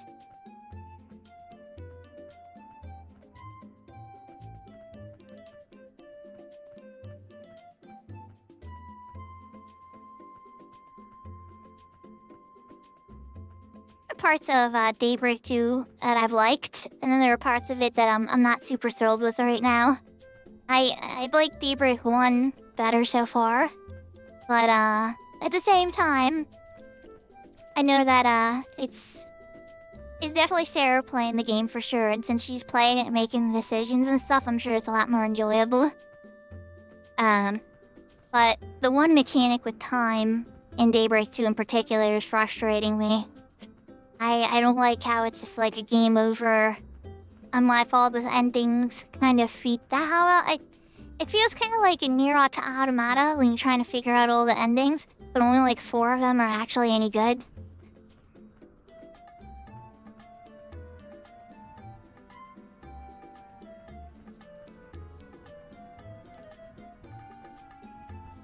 Which, as much as I love Nier Automata, that was not one of the things I would praise about it. Is that most people don't know, like, the best part of the game is, like, well after the credits. Like, well after the first time you see the credits.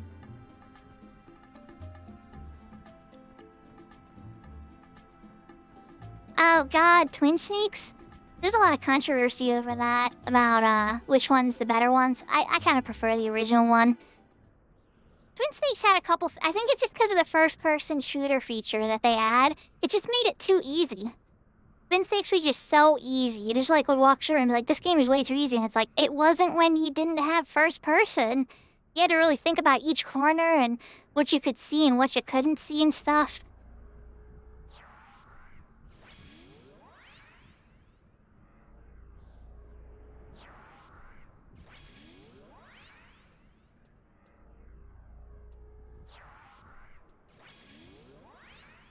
I really enjoyed Nier Automata. I don't want to bash it, but it just, that aspect of it was not something I would praise a ton.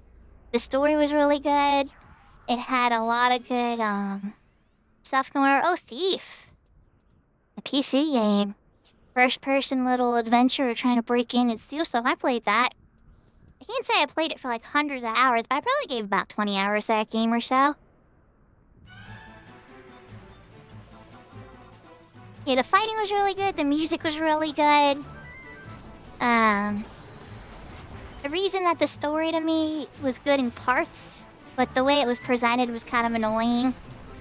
I like the question that they ask in the story. I thought that was really cool. But at the same time, there was definitely moments of it. Like, the final credits bit, if you know what I'm talking about, you know? That part made me think deeply for a long time. And then the conversation between 9S and A2 at the end, too. Like, that's one of those types of things that how it resonates with me.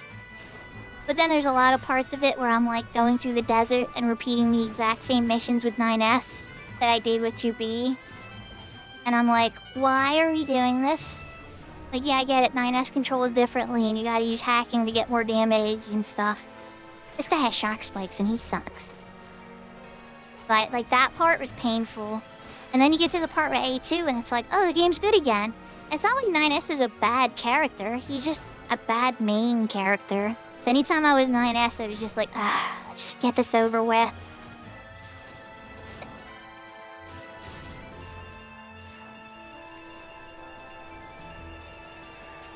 Yeah, you're right, Big Door. They have a lot of things about Metal Gear I like too. Like, you get the rank at the end of the game. And sometimes I get a really bad rank, because, you know, I got caught a bunch throughout the game. But, yeah. I thought the hacking was fun, Serafina, but at the same time, it was just so much. It was just something, like, with 9S that you had to do. Like, just to even get any reasonable damage out of him. Yeah, since you didn't have the secondary weapon.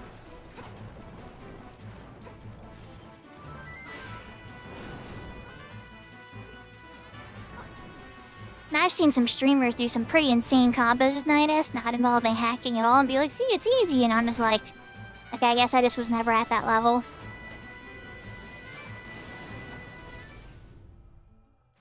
Yeah, exactly. It was fun to do. I liked it during bosses, especially, and how it was used on bosses, and how each boss's hacking dungeon was so unique and sometimes relevant to their personality.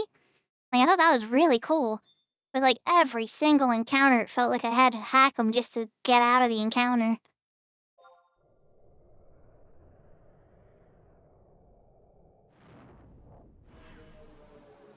Oh, I liked A2. That Berserker Overdrive mode, oh, I went crazy with that. It was dangerous, and I loved it.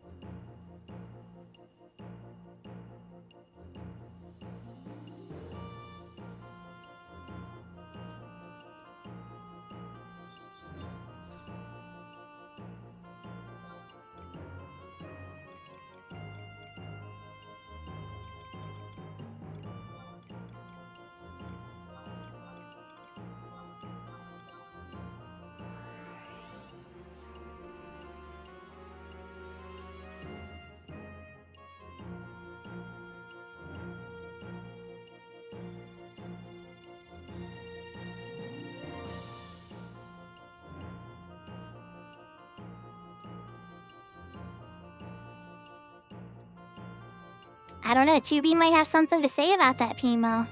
I think 2B likes to take 9S to her dungeon. And it's a dark dungeon. You gotta wonder how many, well, I don't get too spoilery. But yeah, if you know, you know.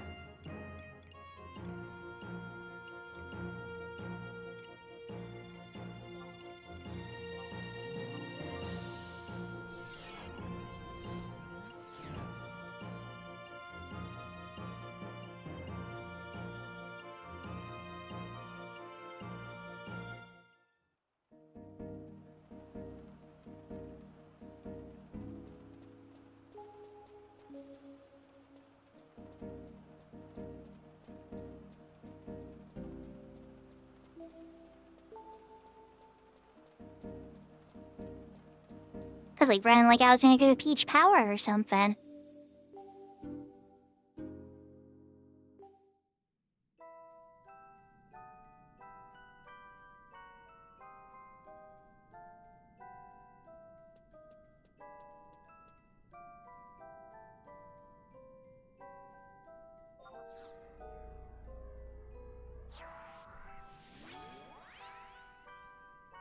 Get my trust out now, just in case. It's March 8th, I think? March 7th or March 8th. You still have a bit of time, I believe.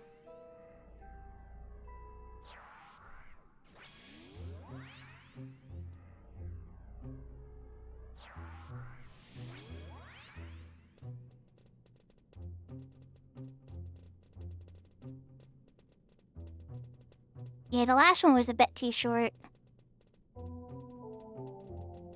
Started until the end of time on the PS2. Now, Big Door, that's a game I played a ton, but then I got stuck in it and I forgot what I was doing because I was doing so many side quests that I forgot how to progress the main story and I never finished it. I'd say I got about 30 hours in or so. I unlocked crafting and all this other crazy stuff in this town, and there was so much to do in the town that I probably put like 10 or 15 hours in the side quests. And then when I finally realized I hadn't done any of the main quest, and I was like, wait, what am I even doing?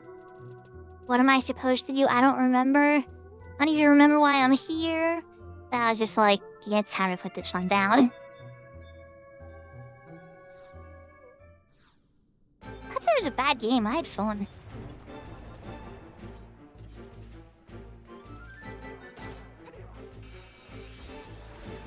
I think I like the Super Nintendo one a ton. And the PlayStation one was pretty good. One thing Star Ocean was really cool about was all the endings, you know? They had so many endings, it was crazy.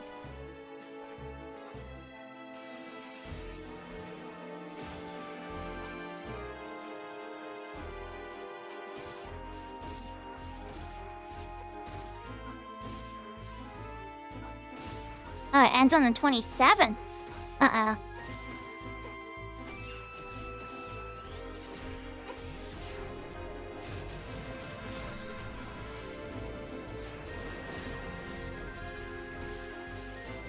You can steal my buffs.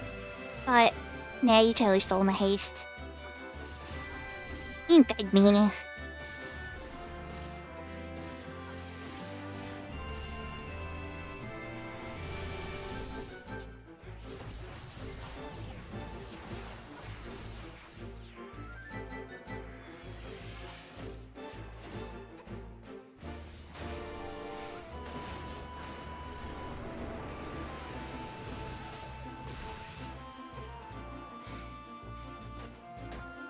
He's hitting me with my own haste, Samba.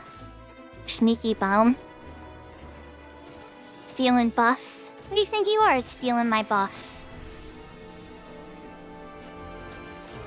Might even be shorter than last.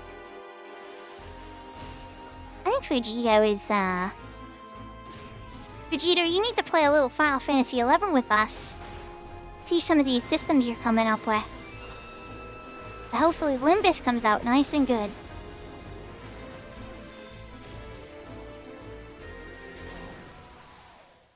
Light. Okay, that one's down.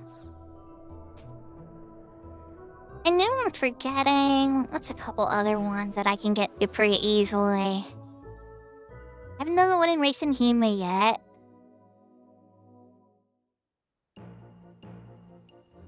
Ah, there's the one. Either. Just look at the list. Let's just look at the list.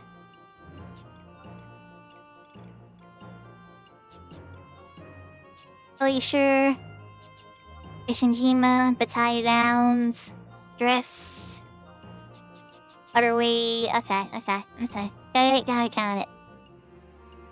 Let's go ahead the one in Drifts. Adeline.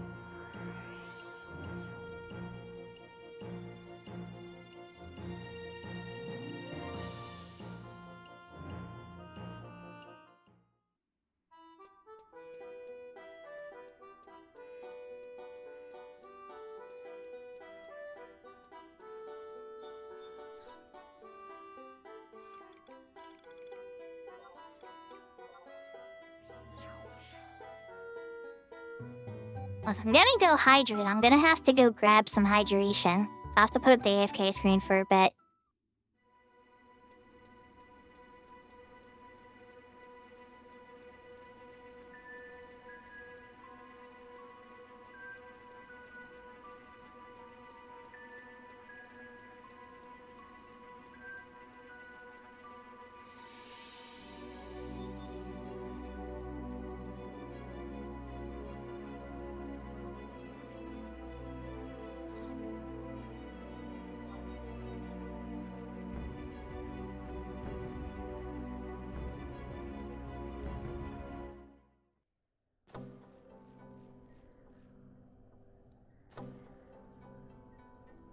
Okay, I'm gonna call out my trusts. I'm gonna put up the AFK screen. Yeah, if you're Bastok and Serafina, there's a person in front of the pillar. It usually looks like they're wearing a blue striped white mage robe, so white and blue. And they do an evaluation on you. So it's like where the auction house would usually be in Bastok markets, like on the opposite side, there's like a big pillar there, and there's a girl sitting there in a blue white mage robe. And so you just talk to her, and she'll evaluate your metal.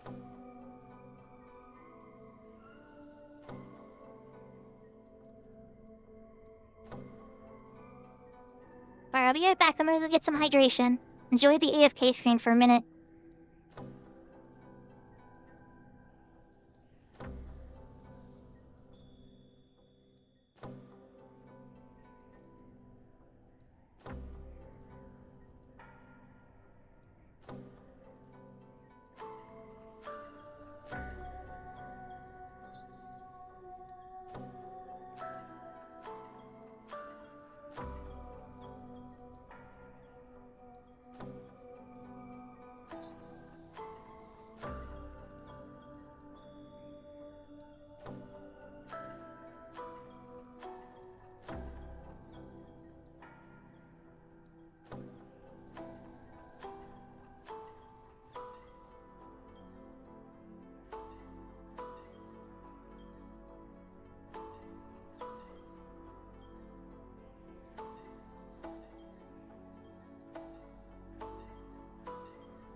Alright, I'm back.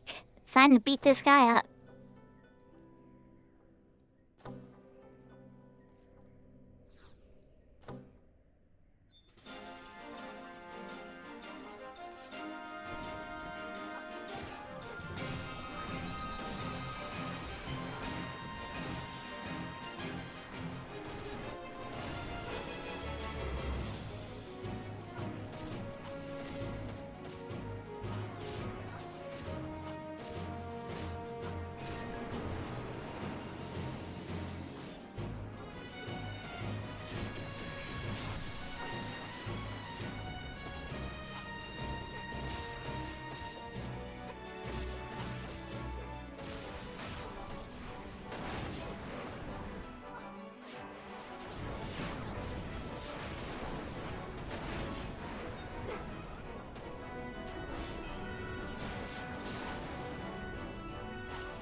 Easy kill. I don't like the bust that my bars are giving me.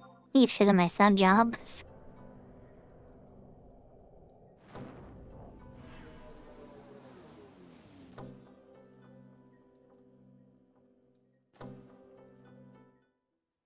So for this next one, we're gonna go down the sewers. Same entrance that the other Shuko went to. But different fight. A little deeper into the sewers.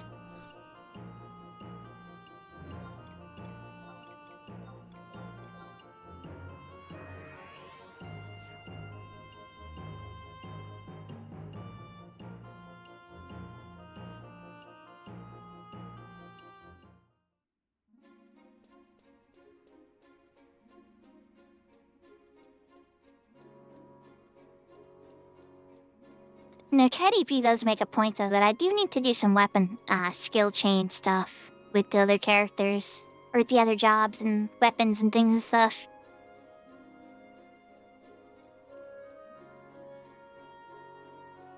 Nice. If you have Ayame as a trust, she'll always open the highest potential skill chain for you. If you get infusions with her, then that's the best one she can do for you.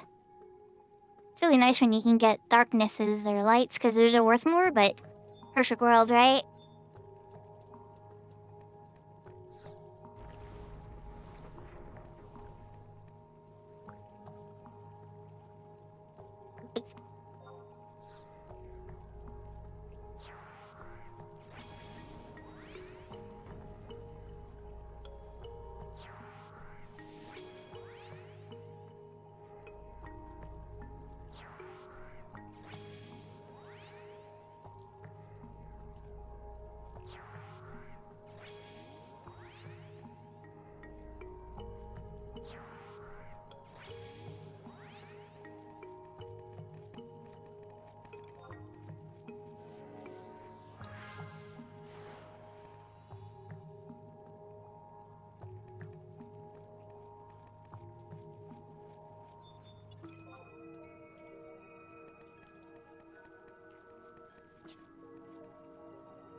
So you want to type //LC space run while you're wearing the weapon. And then you unequip the weapon and it'll feed a message into your chat with how many points it is. It's kind of weird and funky, but it does work. Just 0.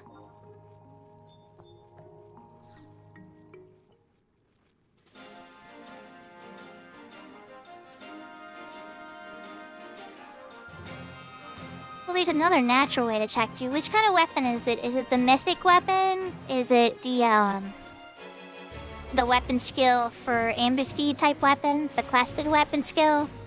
As each of them have unique ways of being able to tell if you finish, even without the latent checker. The 30 acts. Okay, so for the mythic one, you'll know you unlocked it when you actually have the weapon skill when it's equipped. It won't tell you, but you'll just see it in your weapon skill list. So periodically check, and you'll see King's Justice in there. And when you do, then you can take it back to the Blue Mage and complete the quest.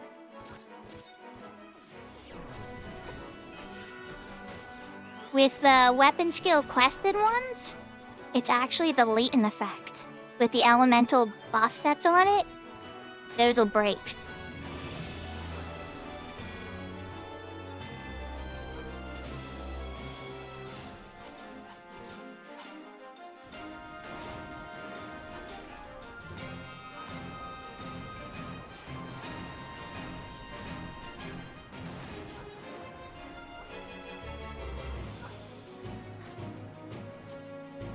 And you are wearing this 30 acts as you're doing these weapon skills, right? I mean, I know it's a dumb question, probably. I know the first time I did it, I thought I was unlocking Bledin, I think. And I was trying to do skill change with my swords. And they're like, no, you have to do them with your god. It's like, ah, crap.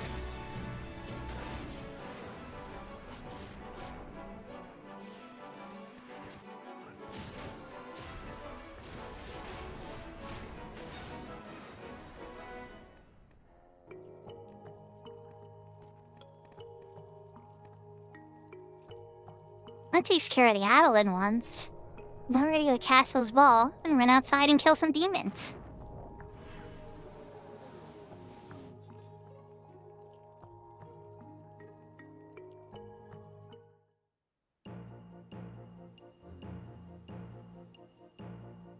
Yeah, it can be pretty trying, for sure, but just periodically just keep looking at your stuff. The current ambuscade is Doppelganger, so it's a Fomar summoner that summons Rama.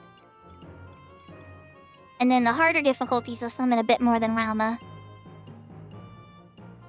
And did you hear it? Demons.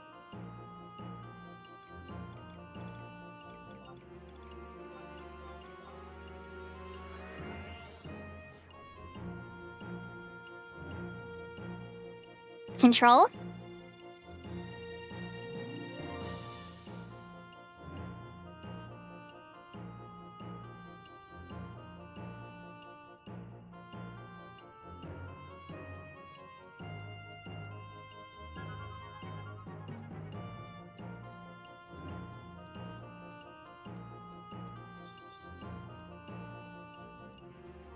It's got really good music.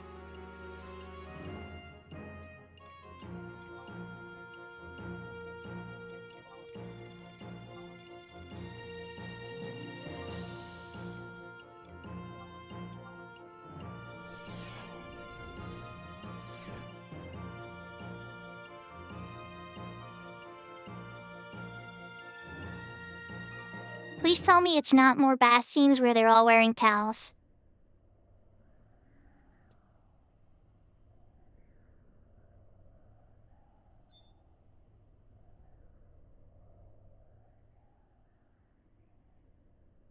With the red guy? Or it's something else?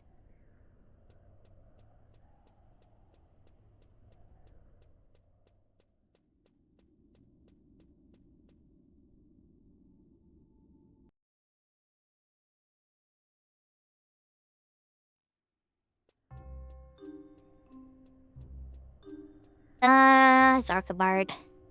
I was here on Horizon to get the crystal for Zval. We didn't have the outpost here, but since I was going to B-City anyway, I'm like, I may as well get the crystal. Then I can eventually get the teleport Zval spell, you know?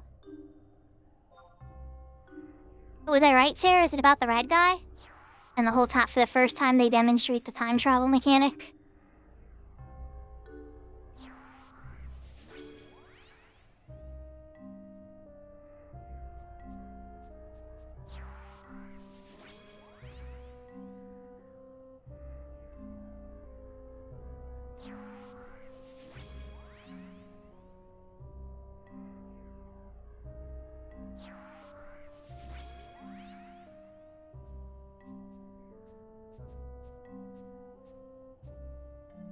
Oh, there you go. Some people are very passionate about the stuff they love. I could probably talk about all the cloud cards and the differences between the manga and the anime, and I could nerd out with some of that stuff. But, you know, sometimes I guess I'm like, as I've got a little older, I guess I'm like, I'll be more calm. I'm gonna get the white mage one first. Ooh, owie. I don't like that hurt. It's an offensive gear.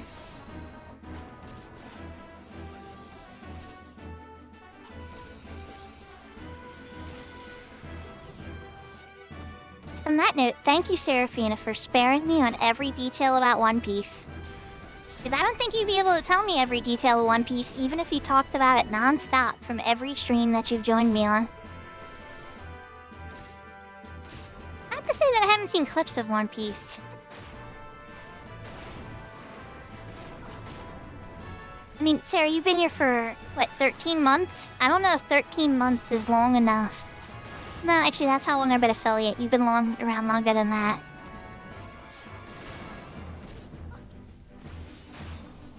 Oh, yeah, she is. Most certainly. There's a couple clips from it I like, for sure, and stuff. But just the 1,000 episodes to me is just a bit intimidating. Plus, a lot of the I guess it's like, Undertale for me. Some of the fans have kind of scared me, too. They're very intense.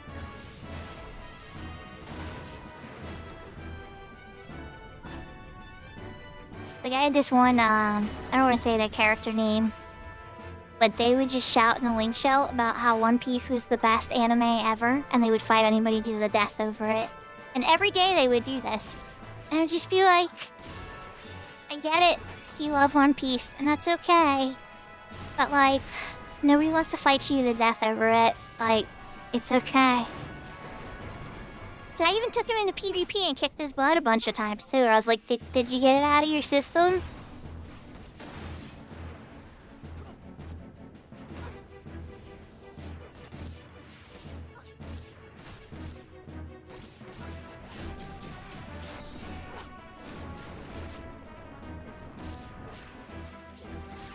Let's kill him all in one fell swoop.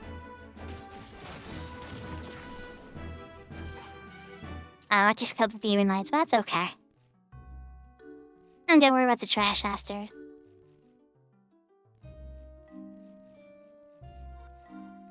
So... Oh, I want to do Unity anyway. Let's warp. We want to take a Unity warp to Fey in, and then just run outside.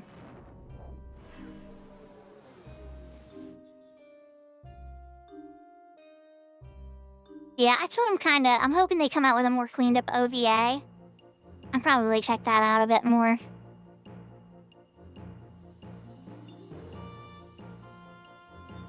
Like, for instance, I don't suggest anybody reads or watches the anime Tsubasa Reservoir Chronicle. The first one, it ends incomplete and makes no sense. You should totally watch the OVA instead.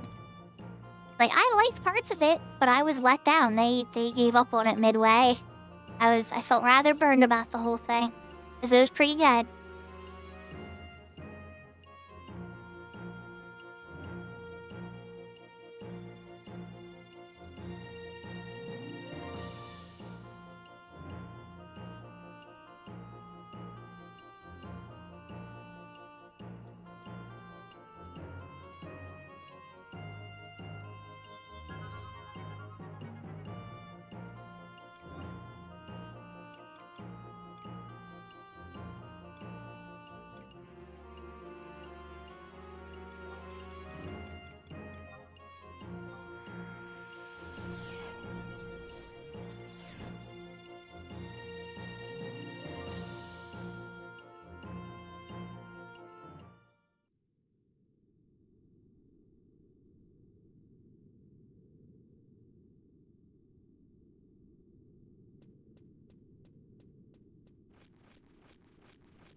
I'm supposed to run outside.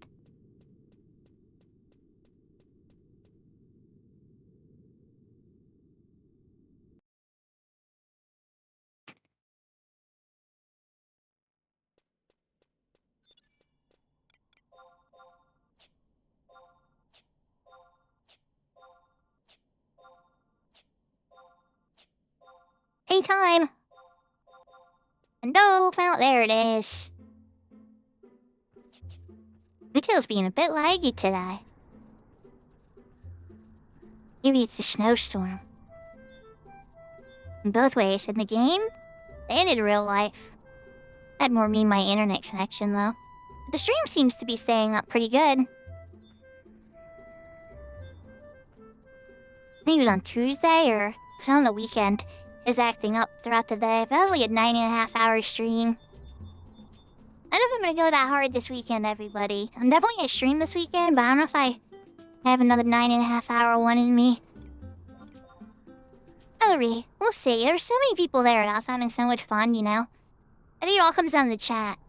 Like, I always, lose track of time.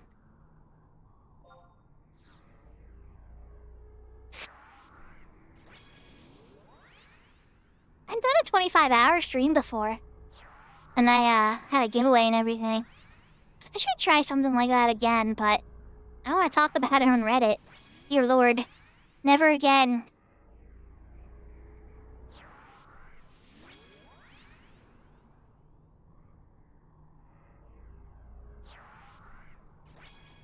I'm glad to hear it.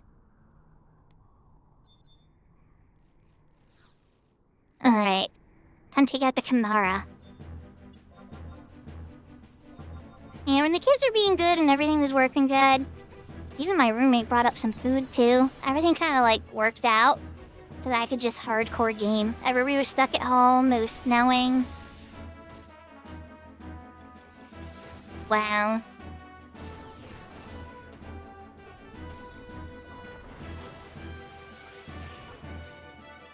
I didn't even look at the list, but it's like, if Cornelia is not coming back to Iceland, I'm interested. Tell me Cornelia is being given to us again, and I would care more, I think. She's the best girl.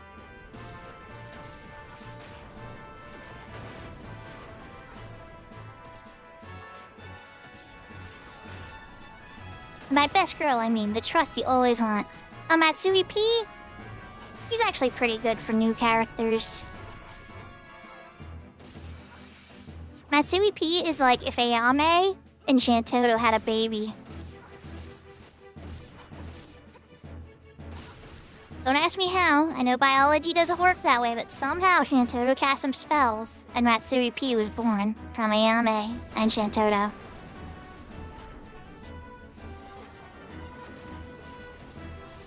Well, you don't collect him. He's he just gets given to you for 6 months and then he goes away. He's very strong.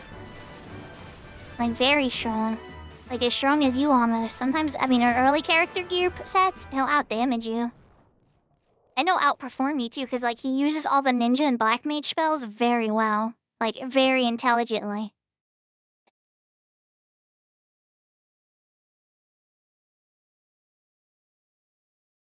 Yeah, so Cornelia and Matsui P are like the rotation ones that they'll occasionally give us just to be nice. Or in these cases now, he's turned it into a Vanabout thing.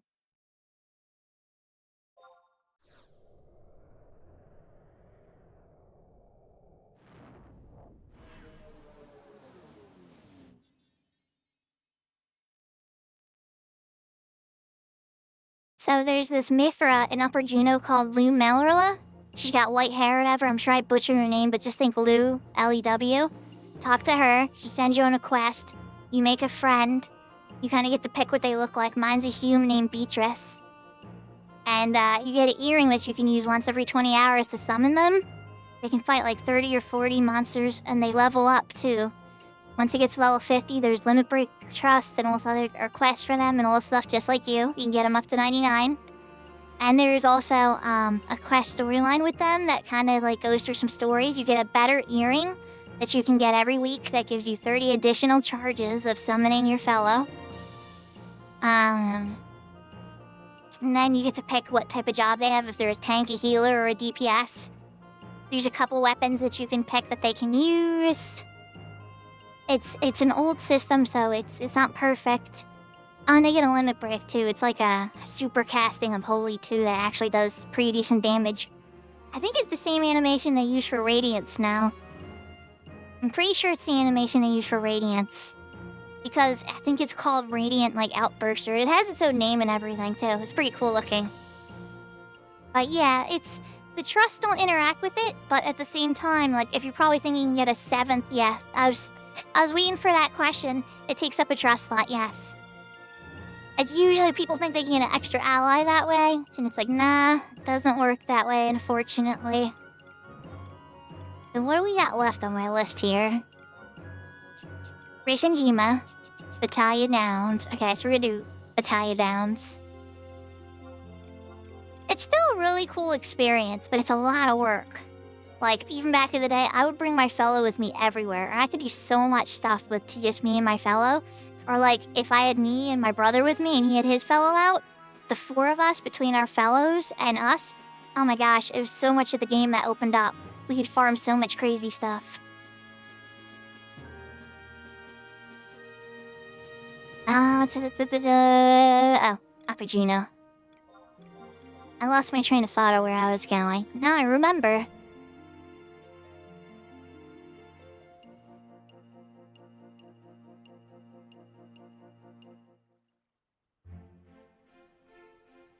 So Josh recently and his wife had a baby. So I have a new nephew.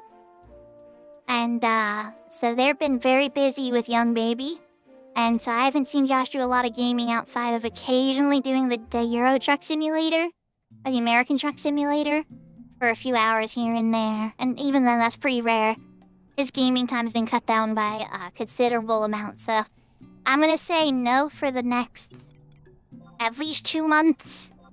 Probably more like 6 months to a year. I don't know, my kids, it's really busy for the first 2 years, I would say, 100%. And then from there, it's still... His 2 kids he already has they're already pretty old. But, like, this is a baby. A baby's a whole different challenge that evolves and changes and challenges and puzzles as it goes.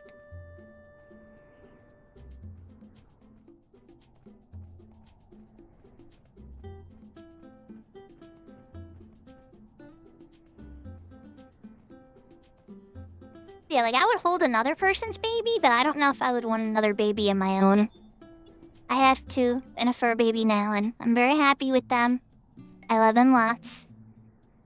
But I don't know if I'd want to go through, like, having to raise another baby again. So I gotta give him kudos for bravery and everything, and doing it.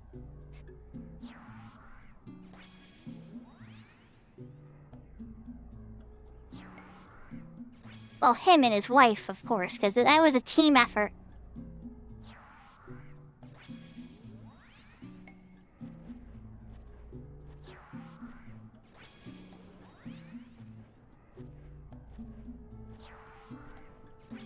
Yeah, I understand a lot of people aren't interested in kids or can or whatever. Like, honestly, I've told you my story before. I didn't expect to have... I told my parents, but when I was a teenager, I didn't intend to have kids. I didn't ever think I would. But when it happened, and I came up with that choice, I was like, you know what? If my partner's good with going with it, I'm going for it. Because life kind of felt kind of purposeless for me at the time. Kind of feeling adrift. And, I was feeling like having something to kind of point me towards something important was really needed in my life. And I had no idea how much kids do that, because holy moly.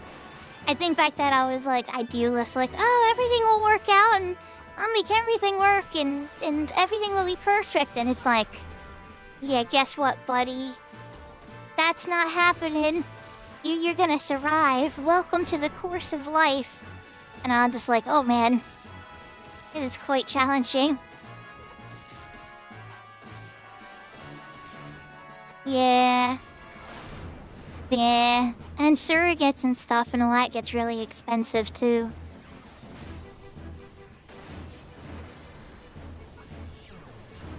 Yeah, if you ever consider it, you know. I thought about that too.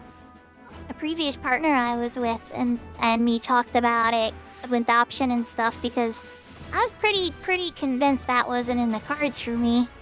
And I was like, yeah, I'm fine with adoption.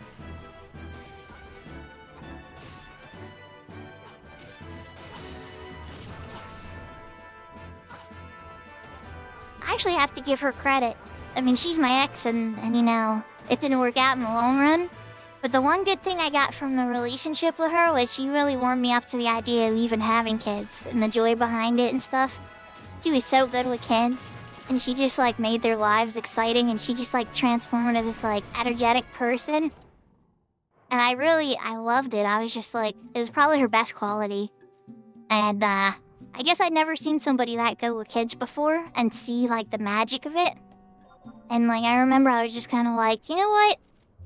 I probably could have kids. I think I'd be okay with it.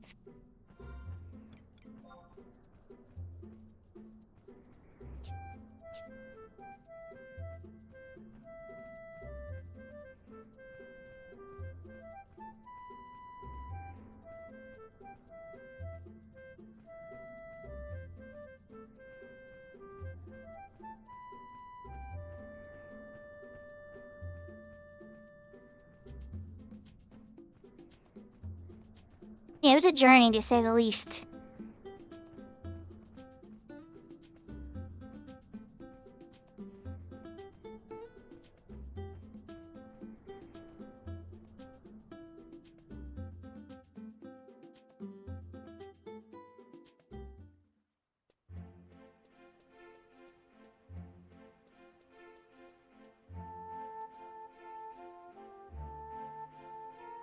least you had some of it done, Sarah. I mean, I guess you could stay on the ship and fish until you fall asleep, right?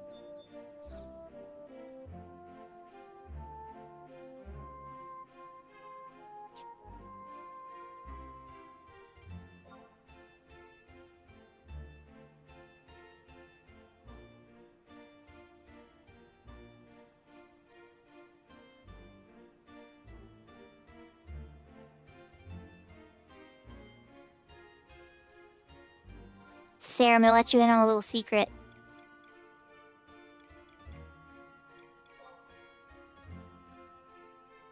So here's my crafting skills menu. Do you notice anything about it? I might be on a phone, so it might be hard to see.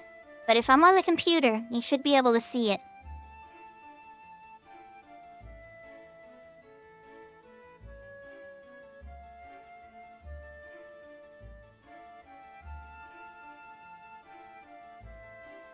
Yes. So, and I still catch fish in there all the time, but granted, I have a Lu Shang rod. So that might have something to do with it. But, it's possible. Oh, hello there.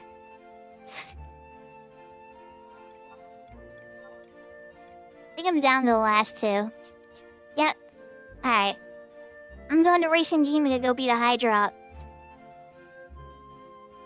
And then after that, I have an annoying skeleton in Mavopolis. Yeah, I saw you there and was like, alright. She streams Final Fantasy XI and does Sparks every Sunday. I think she's stacking money.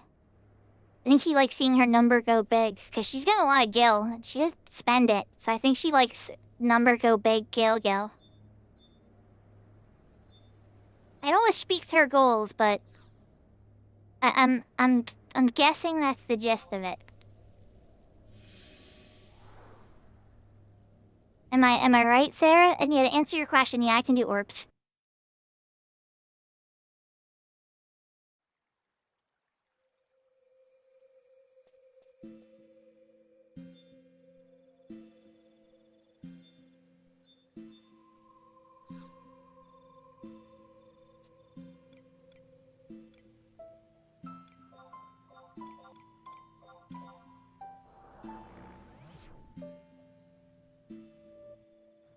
Ever to warp 9.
I knew it. She wanted to make number go big.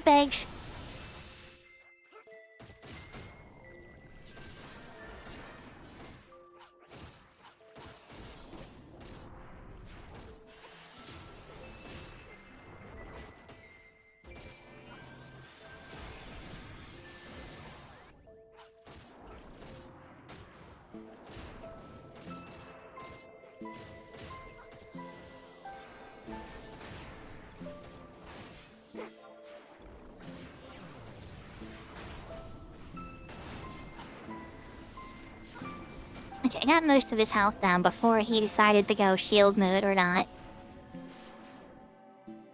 Yahoo, Dodgy! Oh, you missed out. I was on my Shiva character earlier, and I kinda got locked out. Getting watercrafting. No Twitherum scale, no Damalwa. It's like womp. I got as far as I could. Tapped out healing. Did the last couple levels with books because they were going incredibly slow even with the bonuses. and then ran through Shazak, beat a couple things, ran through Sea Gates, got to Ferret, then tried to buy that stuff. I got the one item for the water crafting, but the other two were not on the auction house. Alright, I'm gonna change to my warrior now, so that I can beat the living hell out of the skeleton with a club.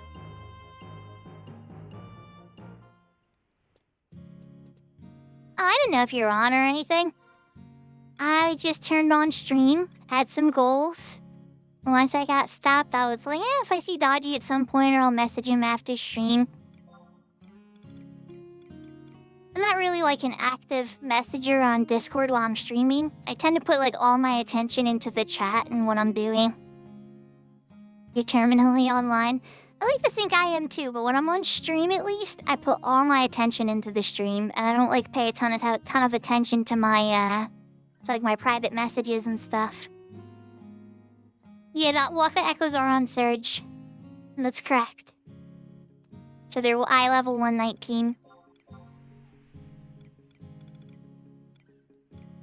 So paladin for the undead stuff. We have a Chango on right now. But let's switch to Mace and the Blurred Shield. As a Blurred Shield in 3. No, I did 4. There we go. I'm ready to beat somebody's face in.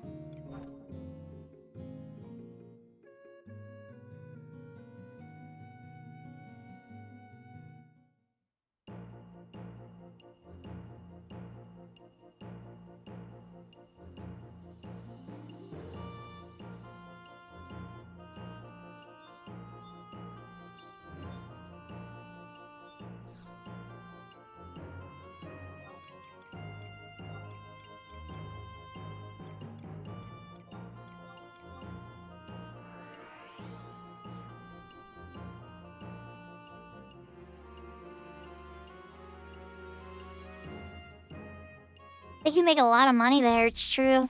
If you try to farm the Pixie Earring one, I think the Pixie Earring plus one's like 20 million right now.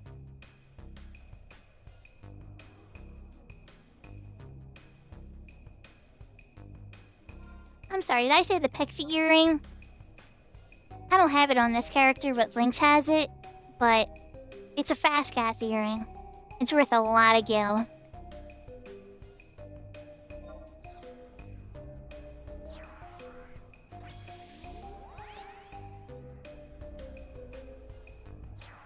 But I'm thinking of the Pixie Hairpin plus one, which is a headpiece at eye level 118, but for some reason it makes all the dark stuff hit for tons of damage. So, and I know the reason, it's because it has specific magic elemental bonuses, which for some reason are different math. And, Light and Salute's really busted with it, and so is a few other darkness-based things, like Sanguine Bleed and a couple of other things come to mind.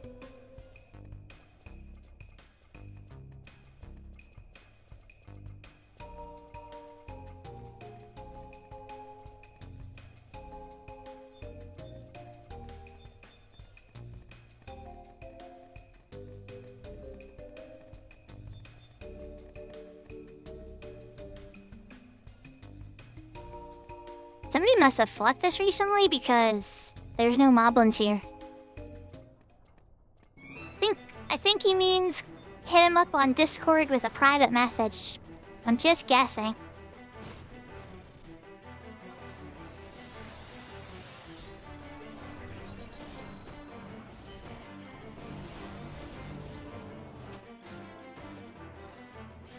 Check a tomahawk at him.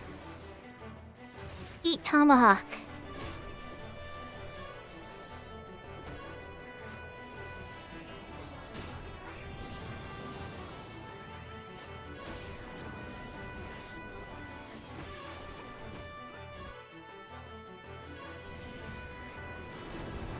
Time to die, buddy.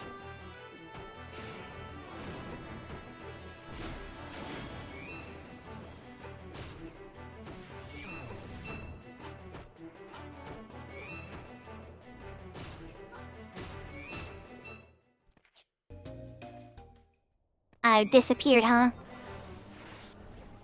It's okay. I know you're not far.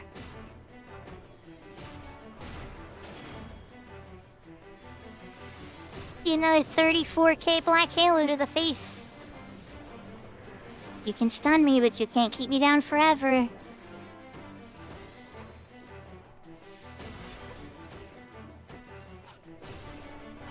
Yeah, Dama Leather and Witherum Scale. I have the other item.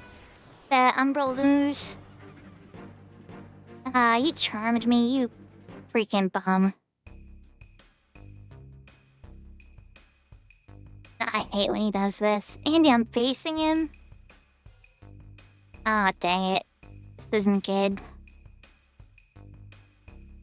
This is why I shaved this guy for last. He's my least favorite. The little frog can charm me too, but he doesn't do it as often as this course does.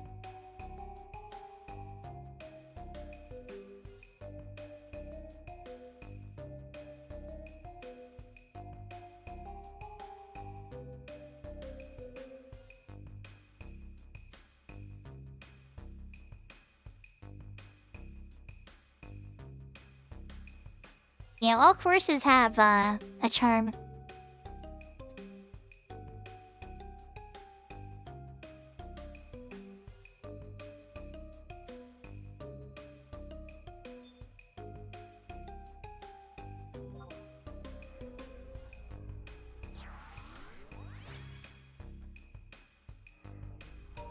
Well, it didn't aggro me, so guess what's happening there.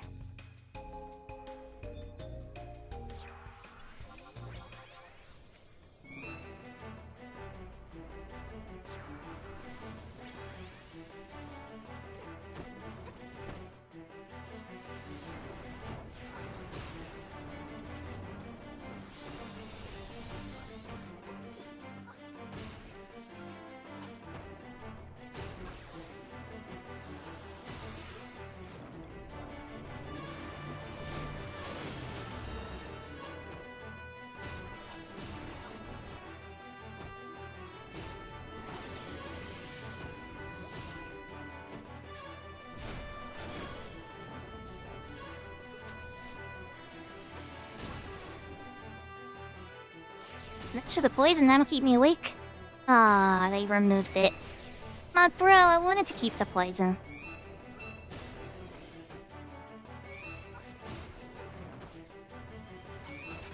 No more teleport tricks? Dead. Okay. Oh, I guess I gotta clean you guys up, don't I? Hi, Eat Club.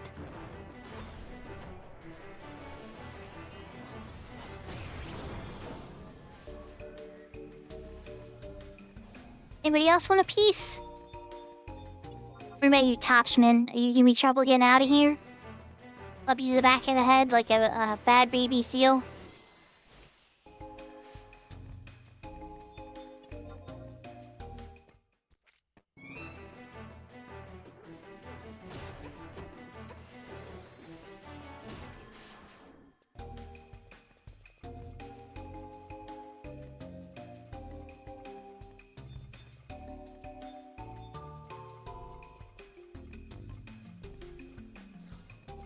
Let's go pick up those voracious psyches.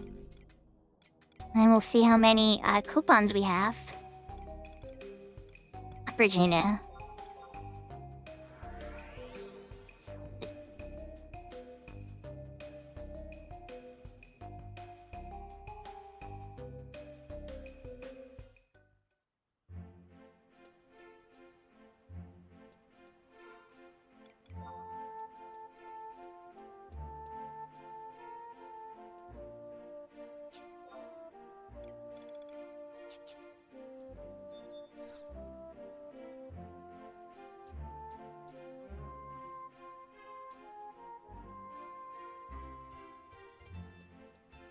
Thank you for my additional rewards, Elijah. Hello, Rich, you know.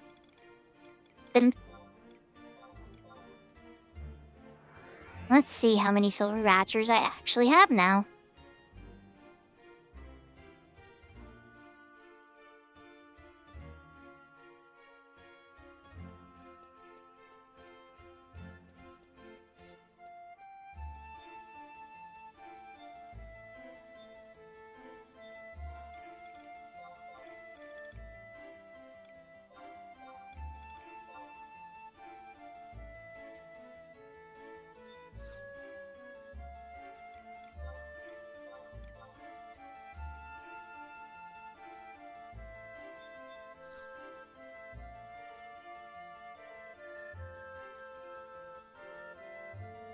Okay, see, Shuka has 3, and then I think Lynx has 2 or 3. Yahoo, yahoo, Royal Rich! Welcome, welcome. Nika, you were the one that gifted me a sub for Edging Keatsith's channel, right? I'm pretty sure that was you. Thank you for that gifted sub. Oh, yahoo, yahoo, DJ Sharky. Welcome, welcome.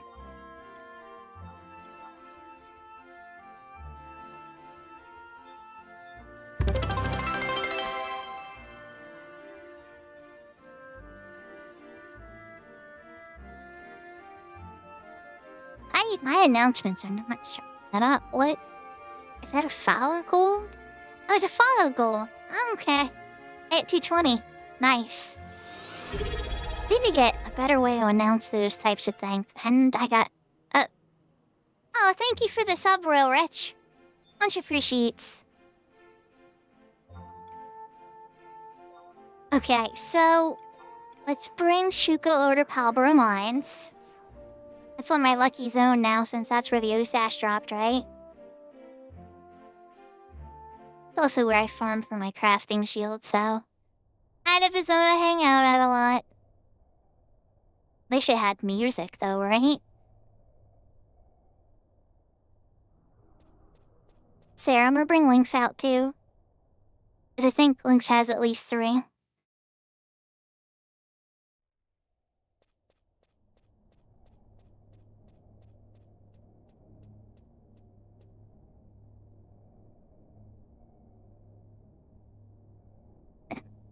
X-ray still in the garden. There's the Lynx rocking her rank 3 lotto prize, cool looking lock style, because that's the best choice for rank 3 since there really wasn't any. If there's the Chocobo riding skill belt, there isn't a lot of great choices in rank 3. That's fine. I did not expect you to have any. I just happened to have some.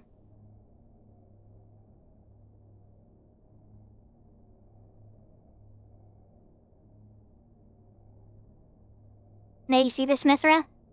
This is my daughter's account for a while. But she quit. Maybe one day she'll come back and I'll get to give it back to her.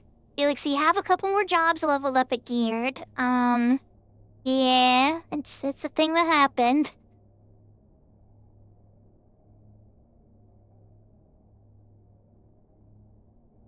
Um, 13 and 11.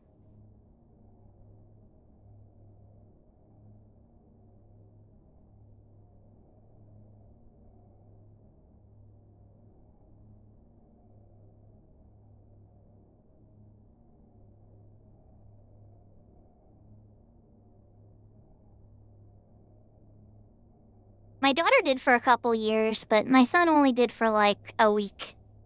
His warrior's like level 15 or 16 or whatever, somewhere in Valkyrie.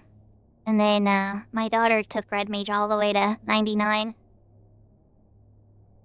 I already have a Mars Orb. Okay, so she's got a Mars Orb. How many does Grayson have? Alright, so she is one there. And then I think there's one Lithium on Deeds person, but I could be wrong.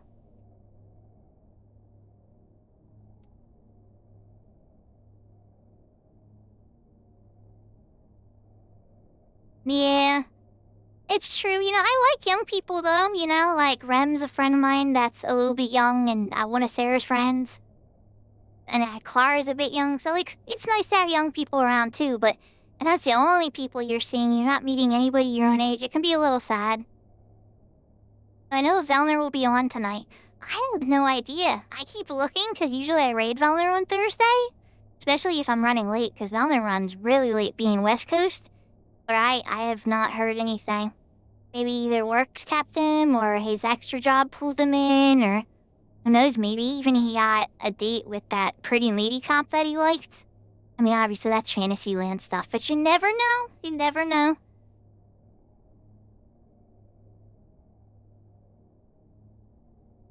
Oh, I'm talking to the wrong NPC. I've been using the Unity work so many times tonight that I just defaulted to it. Yeah, I do have a Mars Orb on him. Okay, so Lynx has 3. I'm gonna run out with Lynx.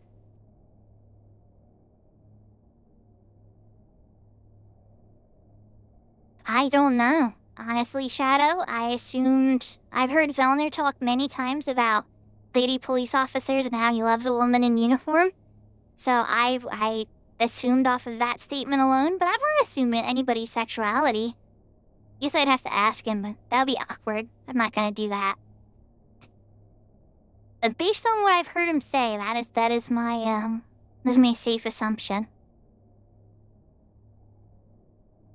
Oh, I passed it twice. I'm dumb.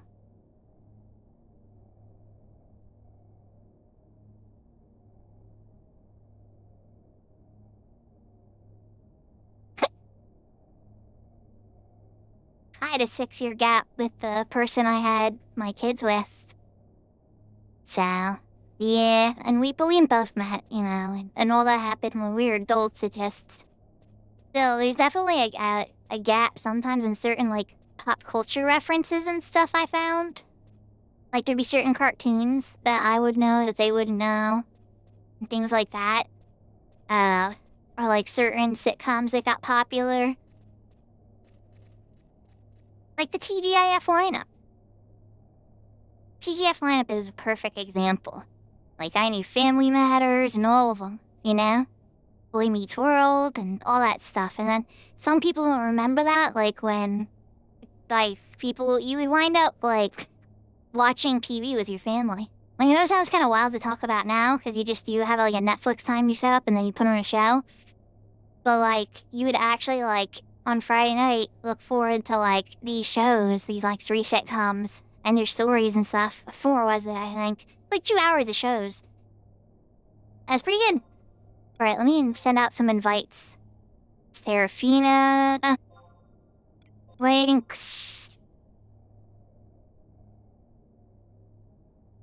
I'd like to accept. Alright, everybody's in the party. Kept Shuko on Warrior accidentally. I'm gliding with my Jägerschlag style, but you know. Details. Details. Going in. I can change the answer after this if the mimic eats or does not eat me. That one mimic.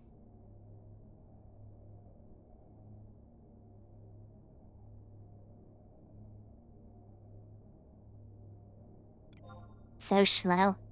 Yes.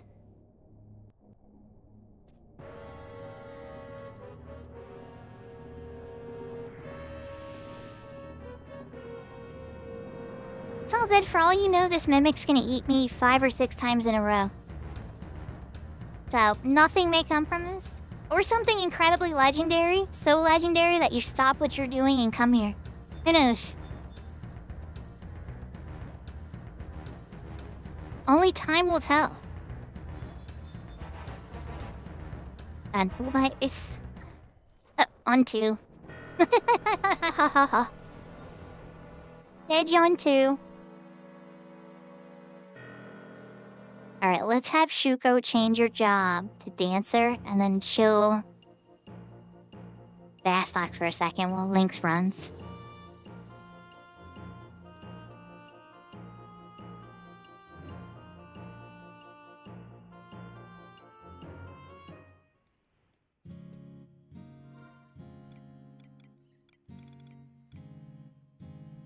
If a pulse comes out, that would be a thing. Or maybe Cyber might even be on and need it too. Not quite sure, but I'm game for a few options.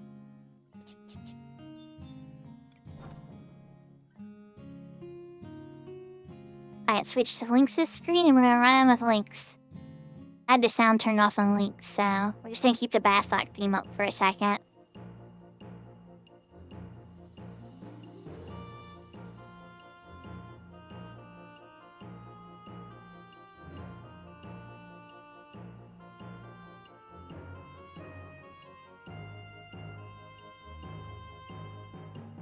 Honestly, Shadow, no. I haven't. I was in a relationship for a good chunk of my streaming and content creation life. And only recently have I, found myself, single. So, I'm kind of licking my wounds. And probably will for a long time.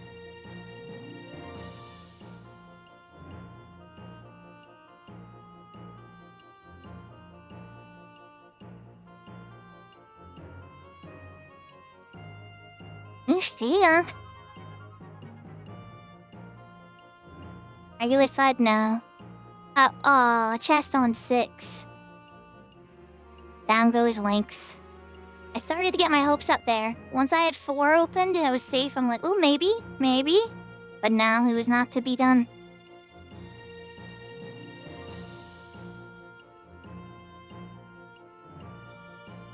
I guess that'd be more accurate to say a bad chest on 6. But yeah.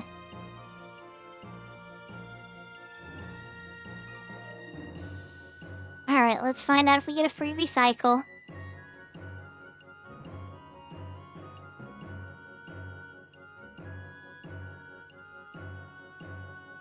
Hope everybody's having a good night. It's definitely later than I usually run. How do streamers select mods?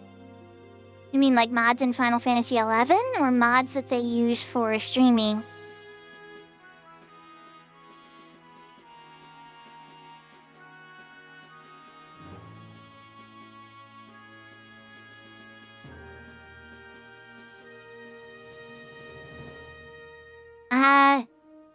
I think for me anyway, it's been very piecemeal. There's something I need or I think of or something that I want, or when I'm watching somebody else's stream, I'll be inspired by something they have. And I'll want to kind of do my own spin on it. So then I start looking for tools that can do that, and then it usually takes a couple tries before I find a tool that actually works with the tools that I already use.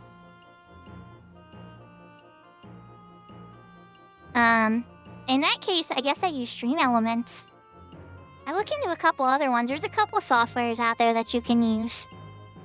I wish I could find one that can more accurately do stuff in the YouTube chat and Twitch chat, and it's not perfect, the setup that I have. And one thing I would encourage more than anything is, a lot of it doesn't hold people back. People always say, oh, I'll stream, you know, when I have a better computer, I'll stream when I this and that and da da da da. And you can write excuses all day about it, right? But the hardest part about streaming is actually just setting up your software, knowing the game you're going to play, and just going live. And knowing you're gonna probably stream to like nobody for a little while, and only occasionally people will pop in, like your friends or random people just kind of curious about the game you're playing, or they like the game you're playing. And then before you know it, you get more comfortable streaming, you get more comfortable with your own voice, and you kind of get your own style about what you envision and how you want things to be. And then from there, the only thing I could say, because I'm not like a pro streamer or anything, but it seems like things have grown a little bit. It's just, I guess people will feel drawn to that, what you're trying to do, your vision. And in my case, like, I really push for wholesome and good vibes and helping people out, and especially in 11, you know. And then for side games, I'll tend to play like a single-player game, or I guess I had that multiplayer with Josh where we went through Honor Mid, Baldur's Gate 3 and stuff, and there's been Pal World streams and other stuff with Seraphina and whatnot. Yeah. Seraphina taught me a lot of how Twitch functions, and a lot of the tricks. I started on YouTube, though. Made a lot of my content and guide videos and stuff there. But there's a whole lore series at this point. It'd take me hours to explain everything over the start. But I guess what it's saying is you just gotta keep going. Without getting boring and ranting into every single one of my details. You just gotta keep trying and keep making content. Be consistent. Find that niche game that you fit in well, that you enjoy a lot. Like for me, it's 11. You know, some people aren't as interesting when they play 11. They AFK a lot. Like, if you watch a lot of streams, like, what's something you hate when you watch a streamer? What's something that pisses you off and annoys you and immediately makes you go find another streamer to watch? Those are the things you want to avoid for yourself, because chances are a lot of other viewers are just like you know?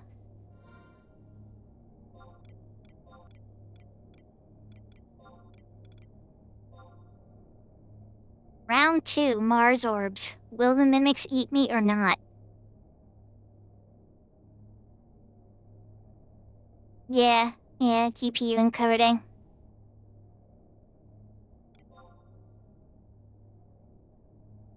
I could rant on about a lot of problems that I see in the streaming thing, but I don't want to start a bunch of drama. I have a feeling like, even if I don't say anybody's names or anything, I found when I talk about things, people will still feel called out, even if I wasn't talking about them specifically. So what would be some safe things to say? A lot of people that are new, that I'll pop in on, I'll always, for some reason, I don't know if it's just I have the worst luck in the universe, but they're always on a BRB screen. Like for just long chunks of time. Like, oh, cooking dinner, BRB. And to me, it's like, if you're a new streamer, that's bad. Don't do that. Oh, laugh that on too. When you're trying to grow your channel, only go live when you're able to be present with your audience. That's just a personal suggestion of mine. Alright, we're exiting. It could be junk, it could be legend, but there's too many chests to open for me to try to push for a rainbow. So let's see what we get. That would be one free suggestion. No, that's a Wop Wop. A Void Hand Bard was the rare drop.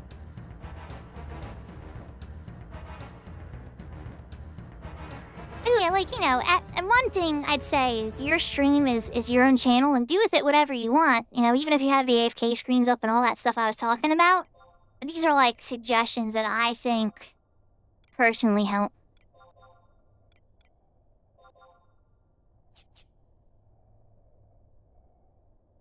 Alright, let's send in links next.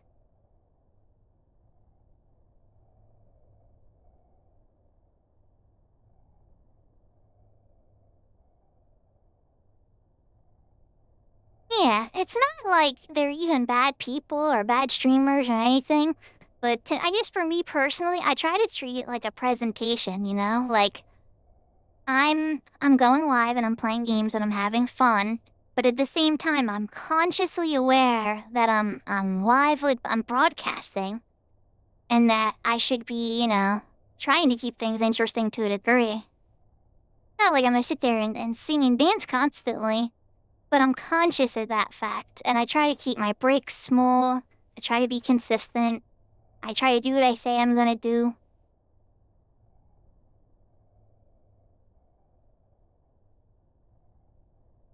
Yeah, eventually you find some mods that have a lot of spirit.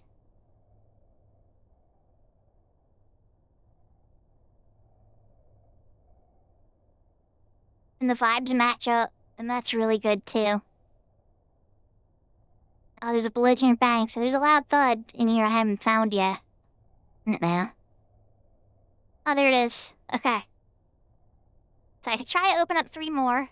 I could just say screw it and yeah, we're leaving. We're getting out of here. Let's find out what happens. What am I gonna get?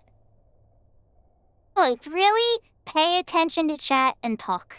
Even if you're not actively playing in the game. Clicked you. Open sesame. I think that's a pulse weapon. I'm not sure, let me check. Oh yeah, that's a pulse weapon. Pulse weapon in the pool! It's a really cool one too. It hits like, I'm pretty sure it has like little electric effects or ice effects on hit. I can't even loud it. Shuko already has that. I use it like a lock style.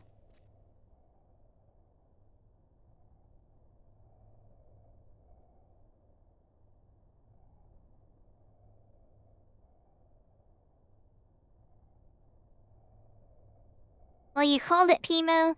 It was a pulse weapon.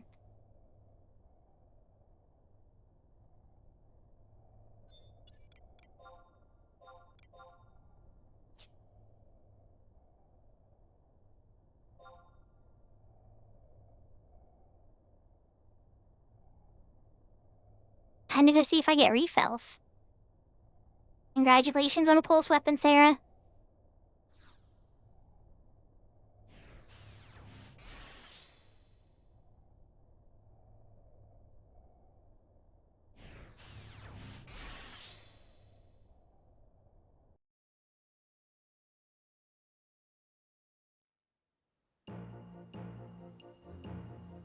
In Lynx's case, her last one is over by the Amandi Reclaimer. But I want to see if I get a free refill first.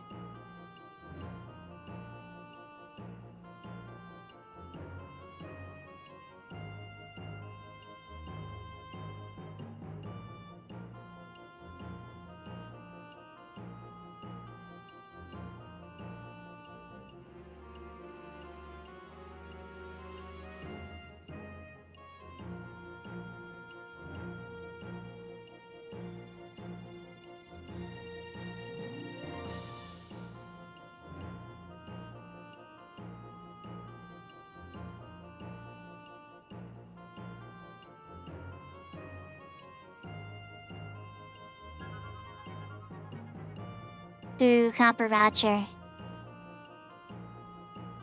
Oh, geez, that sounds horrible, Shadow. Good luck. No, it's funny in life how we start off in them and we end life in them. Well, I mean, not always, but it does tend to be the norm. Like a circle of life. Or cycle of life, I guess would be a more appropriate word. How do you know you started the quest proper? For getting... Okay, I lost train of thought of where we are with your stuff there. For the weapon skill. Oh. It'll be in, like, Juno quest. I would just go and wear the weapon, go talk to the Blue Mage. He'll tell you. Like, if you don't get a cutscene, you already started the quest.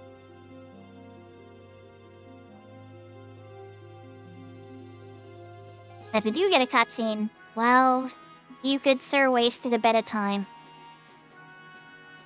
Just a bit of time.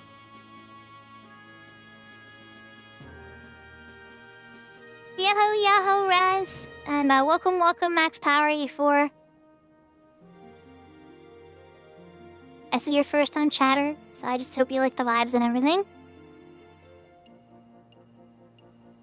You zone into Juno and just talk to him. Just make sure you're wearing it and you talk to him.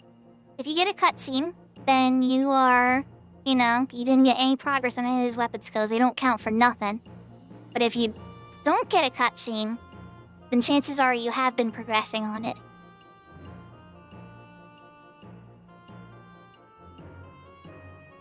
Lally-ho, or Yahoo Lally-ho? Yahoo Yahoo! Yahoo Yahoo is, it's a Japanese greeting. Probably, tops like a half hour, I think, or so. Why do you ask? Maybe a teeny bit longer. I'm already past my usual time, to be honest. But I have goals. Hashtag goals.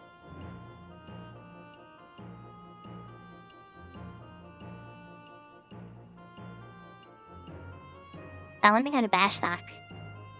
This paper reminds for you, Miss Cat Lady. Oh, it's all good. I'm glad you're having a good night, Raz. I see you using the fun dancing emotes.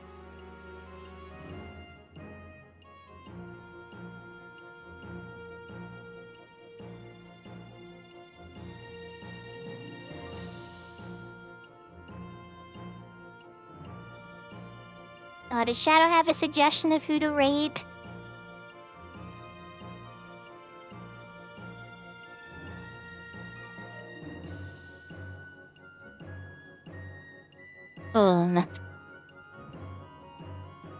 Alright, now let's see.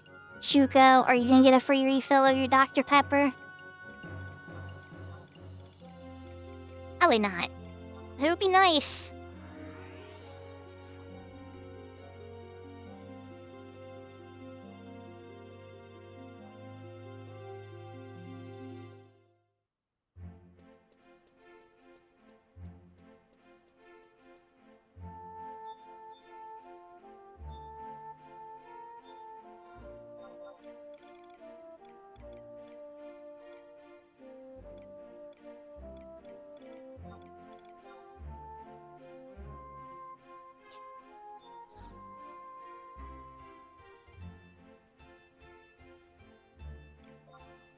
That's good, you got your Beast to 99.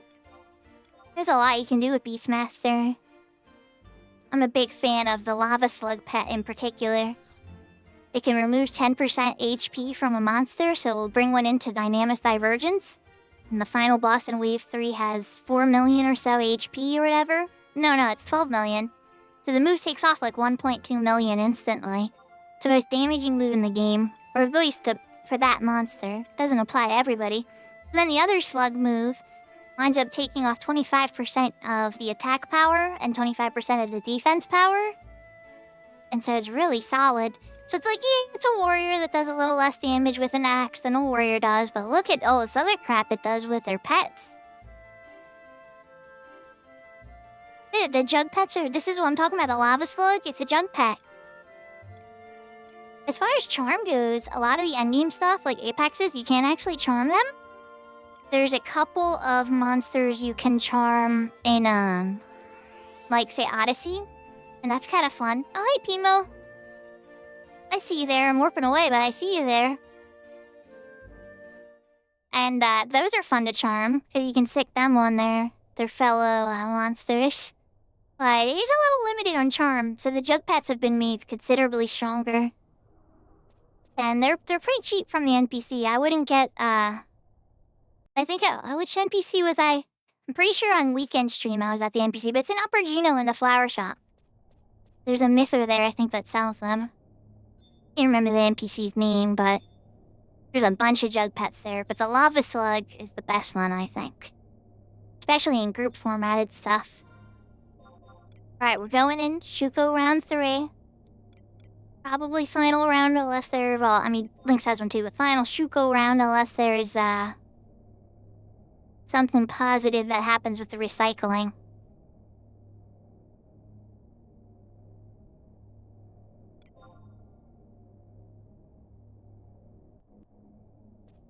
The beast, another one that's fun for the beast is the cricket. The cricket has an AoE wind attack that's really good for cleaving. Something Buffet. I don't know why I can't remember its full name. It's like Tangima Buffet, I believe.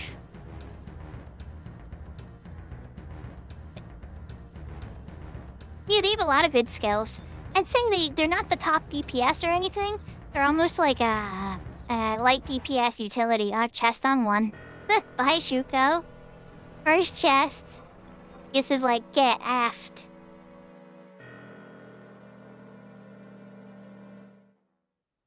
Alright, Lynx. Time to be brave. Wait, I'm interacting with a platform lake. That's gonna work. Trade the Mars Orb. Notice how her tail stops moving? This is one of my things that bothers me. When you enter the BCNMs and you trade it, Myther's tails freeze for a second. I mean, everything freezes, but the Myther tail does. And it's like, it's so off-putting to me.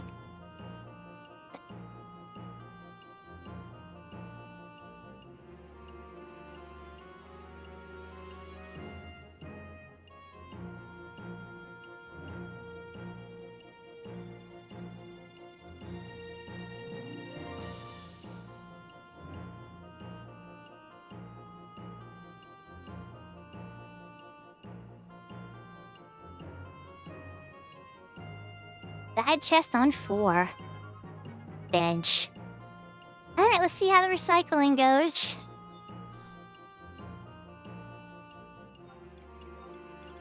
I don't know if Grayson's gonna be super friendly, but we still gotta give it a shot, right?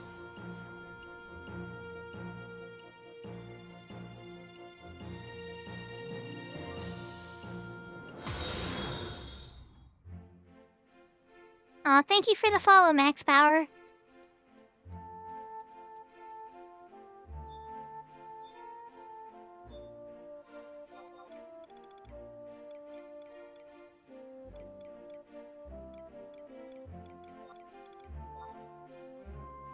Alright, Grayson, what you got? Nope, OJ for Shuka. Let's see what Lynx gets. And then I might change back to one of the other servers. Or if you guys are curious about my Horizon character, could show off the progress I made off stream with that.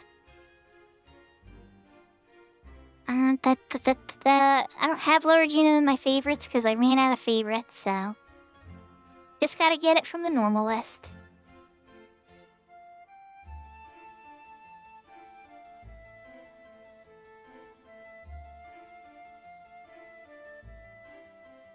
Yahoo, Yahoo, Ghost Rider!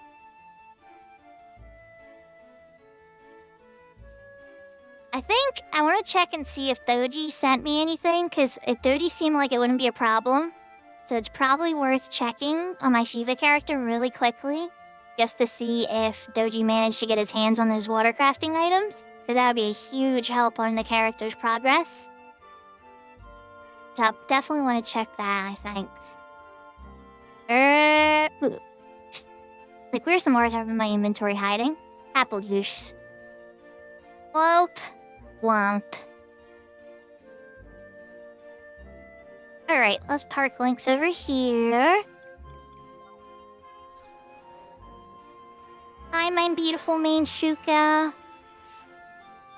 Well, you got a pulse out of it, Sarah, so it wasn't all for loss. Those could be a pain in the button to get.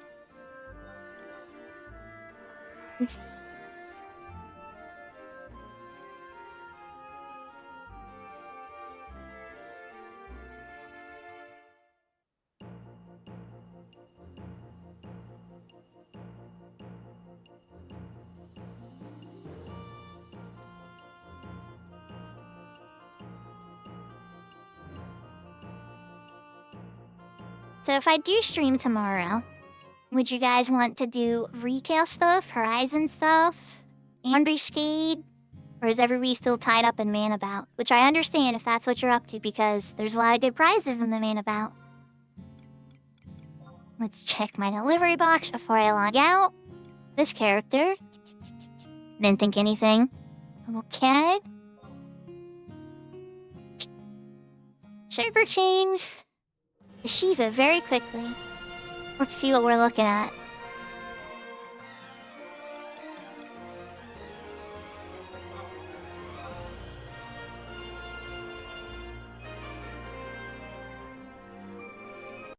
Alright, Serafina, take care, enjoy your night, and good luck in your Arcanites. I will see you tomorrow on your stream.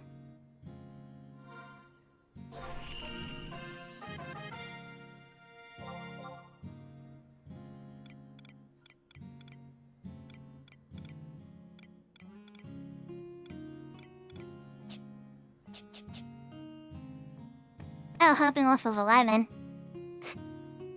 Could you see why I would misunderstand that, though? I mean, I misunderstand lots of stuff. But, could you see why I would misunderstand that, though? I is dumb sometimes. Does happen. Alright. Well, no such luck on this front. But we are gonna leave this here for a sec. I'm gonna pop on to Horizon next, guys, and that is a private server of 11. And, it's something you can look into in Google and stuff. It's pretty easy to install. They somehow managed to get rid of the Play Online installer. Just wait. Well, I'm still gonna show it off. I'm not saying I'm getting into a... I can't... Dodgy, if you remember old 11, I'm not getting into an XP party. So we're keeping Unishuko parked. Oops. Kill the sound, though, for Unishuko.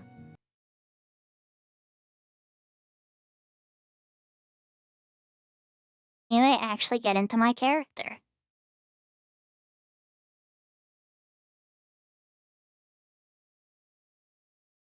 Oh, I'm gonna find out.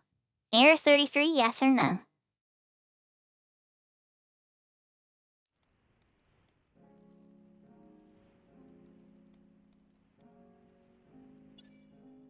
Alright. This is my character on Horizon. They're currently a 28 white or 28 red mage, 11 white mage, because I still haven't leveled up any of the other jobs yet. And, yeah. Once I hit 30, I'll get a whole bunch of Centurion stuff I'll wear. Looks like not too much sold. Rusty bucket, and a bunch of stuff I fished up.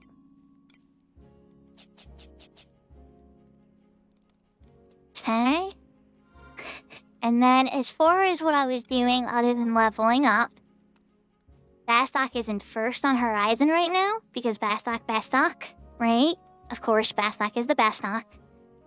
And I already got Gustaberg 2 weeks ago when I started the character. It was like one of the first supply missions I did. And then we lost it to like Ranafar last week. Last week, Bastok had Kuzats. So I walked out to there last week and got that. Now, Tasnevian Archipelago they had last week too, or 2 weeks ago. But need level 30 to be able to access that and beating all the Prombion, so that wasn't happening and I knew it.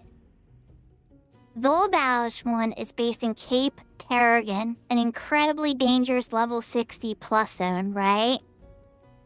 Okay, I appreciate it, Dodgy. Just keep me posted. I have it on the back end. I have it behind this screen still running. And I ran out to Cape Terragon, so I literally went through Koftal Tunnel. Then we go through that, Zero Mines to Korloka Tunnel. Came out, the Altep. I hit the Altep Crystal too, right? And then after hitting the Altep Crystal, I went to West Altep and then ran through Koftal Tunnel out to Cape Terragon to make that delivery. Now, Zolkeen was last week. I totally made that delivery of Valkyrim. Easy peasy. But check this out. Check this out, chat. When I was playing on the weekend, I said to everybody on chat, I'm like, hey, chat and Horizon people, can you guys get Ronfor for me? Because I have Gustaberg, I have Sarah Baruda now, and I don't have Ronfor. I don't have easy access to Sandy. King Bastalkins, hear me. Can you help me with this? And look what happened.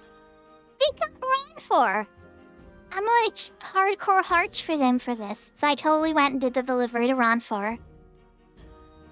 Then they got Orvalin, and I already did that about 2 weeks ago, I think it was, and I already made the Juggernaut Forest delivery, so it was good. But they got Fergrani, and so I had to walk, through Rangemont Pass and everything. I died once because I was dumb and didn't realize I had gross sight lines with a goblin. And tried again, totally got out there, made the delivery, and then I'm like, while I'm out here, I may as well go to Zarkabard and get the Vothel Crystal, even though we don't have Valadunia. So I knocked that out. The very first week, I walked all the way at Juno to make the Clefem delivery because Baslock had Clefem. The first week I had my character. I think I was like level 11 or 12. It's crazy. Well, Shushu I wound up delivering to last week. We haven't ever had Argonauta yet, or Littleor, so I'll be keeping an eye on these two next. To try and make delivery, especially Littleor, because Sanctuary Zeta Outpost Warp is like one of the easiest ways to get the sky. Until you beat Chains of Parathia. Right? And so I made Sarah Baruda, I think it was 2 weeks ago or a week ago or whatever, but I finished that one when that was open. But look here!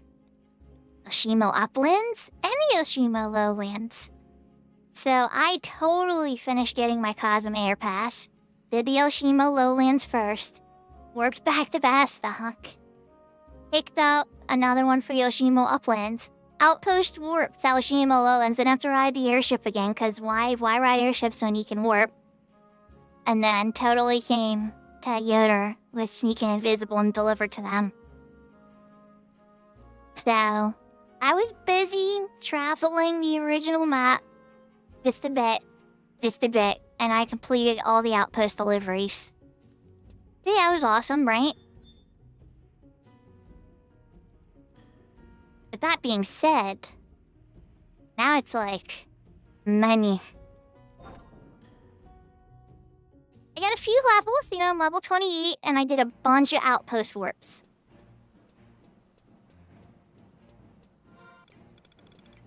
And some skill ups too, while I was farming for the key in Palbro. Definitely like enfeebling is at 72, healing's at 69. Enhancing Scornable. Elemental still needs a lot of work. It's a bit low. At 24. I haven't touched Divine or Dark either very much. I can do that with Black Mage a bit though, for sure. Like Bio. I mean, I can do it on Red Mage too, but it doesn't go up as quickly.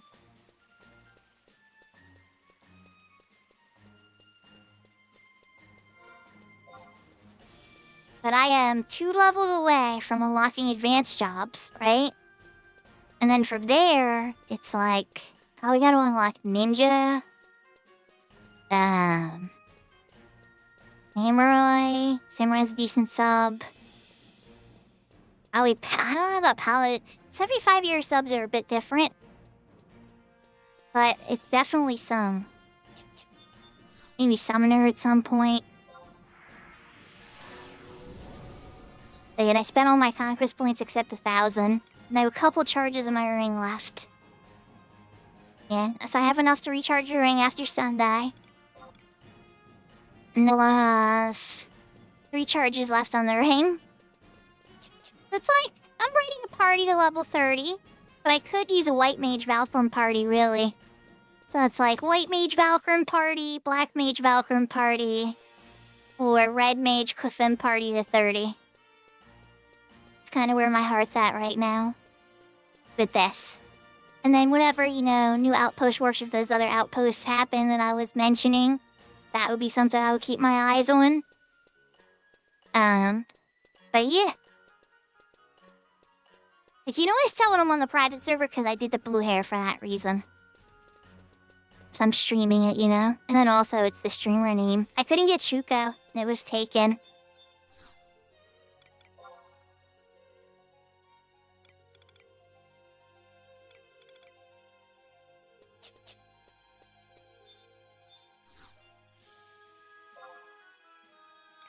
Checking to see what's still for sale. Alright, so my fishes are still for sale. The copper rings, the rusty leggings.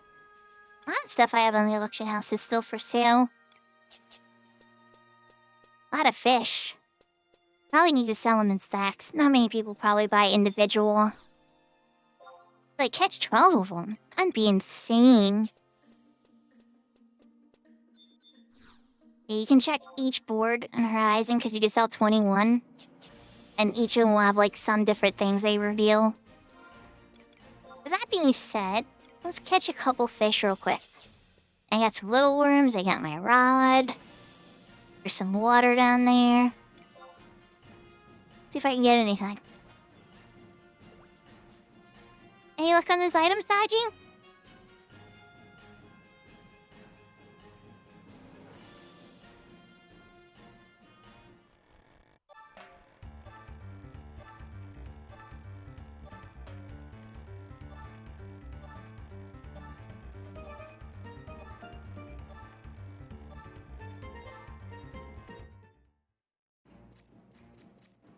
Yeah, that one was impossible. I tried. Its regen was too strong. It was way outside of my skill level. Let's put it in again. Hopefully that crazy monster fish does not bite again. I don't wonder what skill level that was.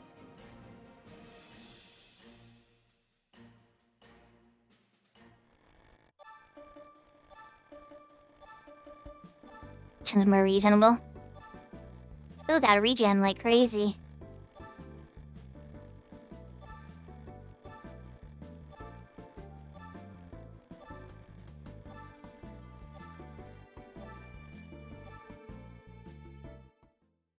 And those windows are tight. Lost my touch due to lack of skill. Sag. Fishing and making me sad fishing. China, I've had more viewers than that before, and it's okay. I've been streaming for over 5 hours at this point. I appreciate every viewer. It's not something really to think about too much. You just want to be the best person you can be, and the people will come. Just have fun with it. You give yourself a heart attack if you just obsess over it too much. I remember I saw in Seraphina the one time. My numbers were fluctuating a ton. I had to put my phone down. But I usually use it to see, like, what redeems people use. And it's just kind of like... What's the catch again? Plomp plomp. Maybe the little worm is not the best bait right now, and I should just be sticking to lugworm.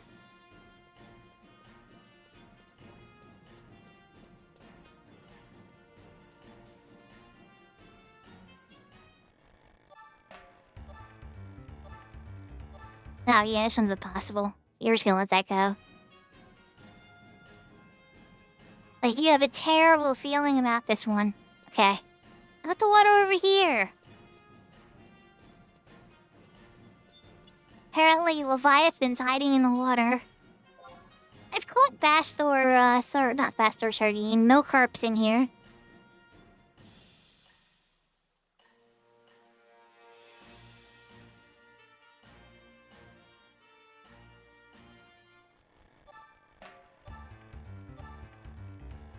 No, that's another terrible. No, let it go. Alright, so here's what we're gonna do. Let's run to Bastok Mines and see if Bastok Mines has any different fish. I know one of the mechanics about it is that it has a limited amount of fish, just like with chocobo digging and everything else. And every day, those things can all be dug up or fished up and everything. So what's left in the fish thing might just be, like, only high-level fish. Or at least with the bait I'm using, I'm sure. I'm not a fishing expert that clearly is I've shown on my main. So it's one of the few aspects of the game I actually don't know a ton about.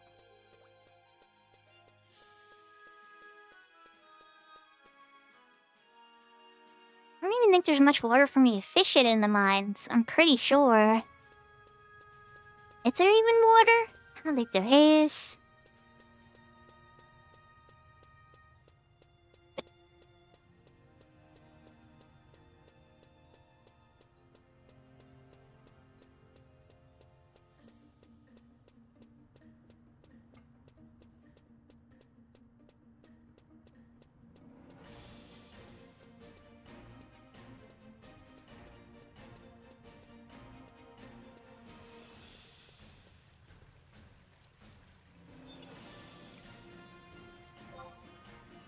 It says I can fish here. Let's give it a try. I don't know what type of fish I would want to get out of water exhausts and technology stuff like that. Because there's some mutated fish in here.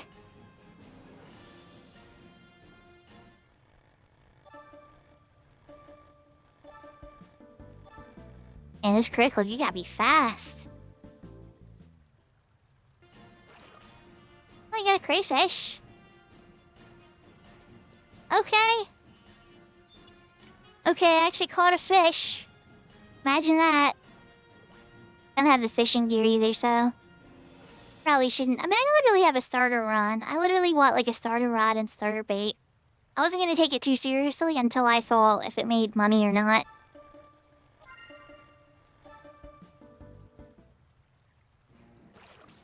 Another crayfish. Okay. Maybe Bass Lock Mines is a bit smarter, but how much do you crayfish sell for? Keep fishing, or... Let's find out.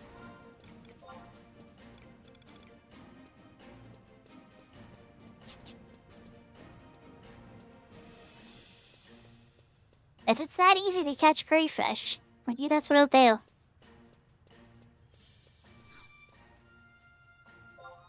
Okay, I'll check in a second here.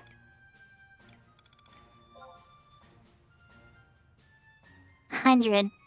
Means it's probably like 1,000 a stack. Man, terrible. That sounds terrible. Alright, we're gonna try to catch 2 more fish. And then we're gonna call it there on the Horizon character for now. But you'll know what my goals are. When I stream this on the weekend at some point, then I want to either do a Valkyrie Dunes party with my white mage or my black mage. Or both, depending on how good the day's going, right? Or a Coffin party with my red mage to try to get it to 30. Or all of the above. But I pretty much got a lot of my side goals done. I really just need to make Gil. I mean, the donations and stuff was great from Cyber and Pimo. Those helped really gear me out with how fast I've been progressing in you. That helped speed things up even more. Another crayfish? Nice. Okay.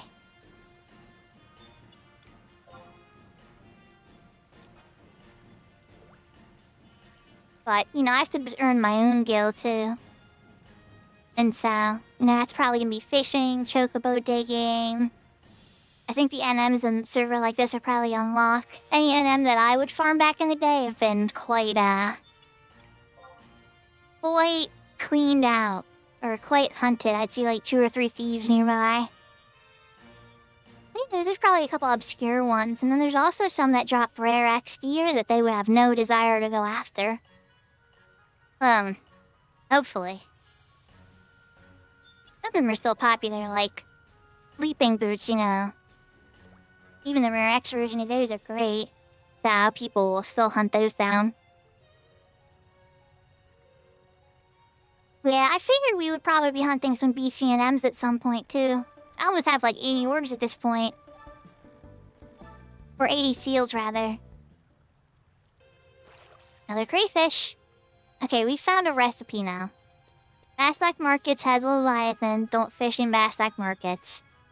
Instead, fish here in this creepy little canal. Bassac Mines. Because apparently, it's always crayfish instead of armor pieces and all the other crazy stuff. Alright, let's last fish I want to actually catch. I think it really is a recipe. Okay. I discovered something new. This will probably be how I print money for a little while in this game. Assuming people even buy it. Alright, let's run my character the mug house. And these all stack those. I got 5 that quickly. Yeah. I could look up a guide for it for sure, but it's in the beginning. It's fun just to mess around and see what happens before you see all the pro level information and everything. Thank you for the hydrate, Sarah. Let me take that now.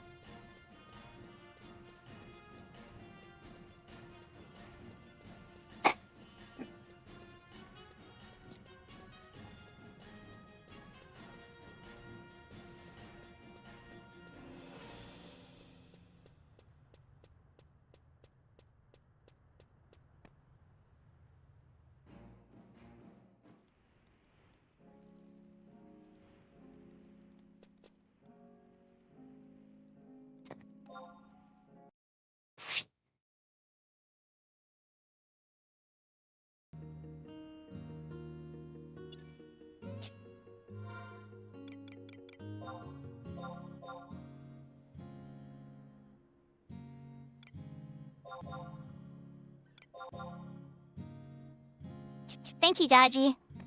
That'll let me finish that quest. So with Dodgy's help, we can continue the journey through Adeline, like we were doing at the start of the stream.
It's 3 script. I was wondering why you sent me 3. I'm dumb.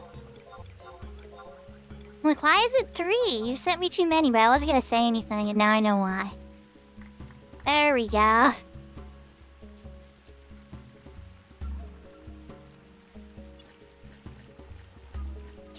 Now we gotta sail on the boat and fail.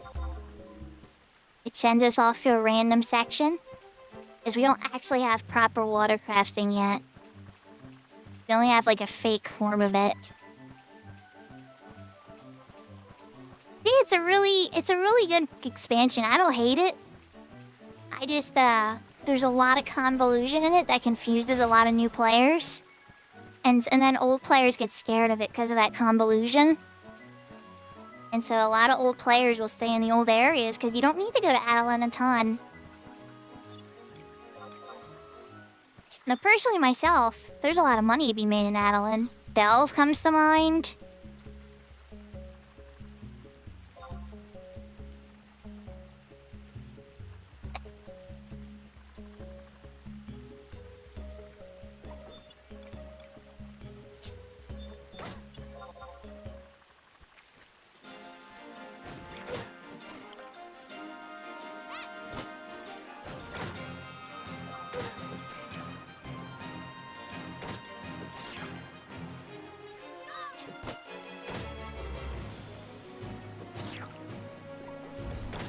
Spawned me right in front of a monster that aggroed. Oh, you both are gonna aggro me. Okay, well, we're gonna change how we're gonna do this now. Divine Solace.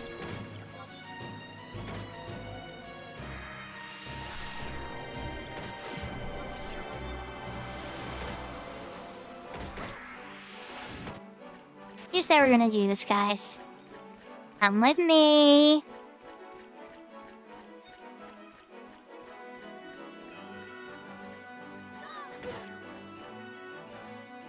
And before I get too many one day, we're gonna do this.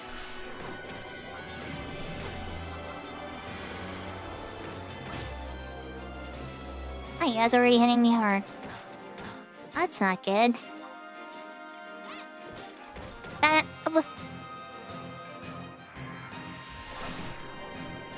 don't want to deal with this.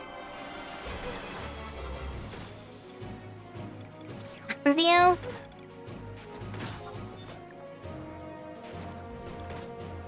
It's not gonna go through. Maybe. Yeah, I don't think so.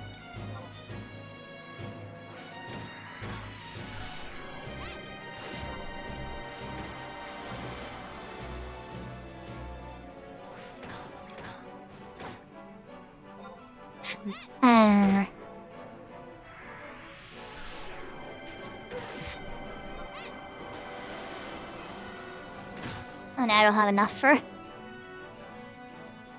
No, I think I'm going down. Oh well. They have a re-raise item on me. Nope.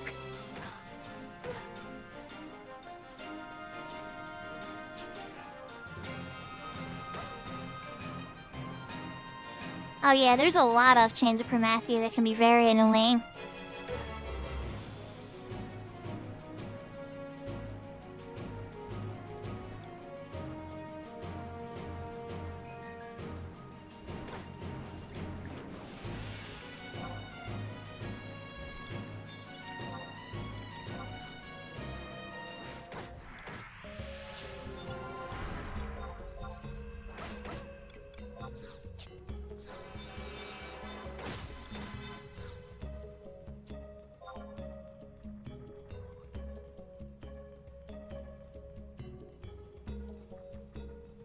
Yeah, I used benediction to cheese it. You all saw that.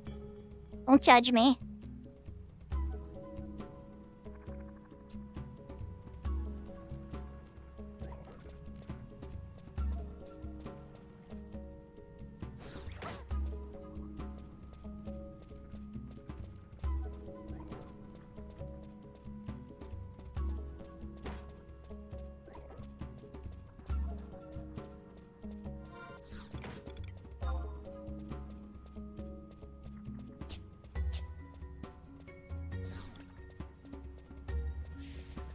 This is where I get killed, and that's okay, because I completed it. I just have to warp back out here and talk to him and tell him that his boat sucked, but I figured it out. Come on, guys, you can kill me now. I made it to the second boat ride. Edge.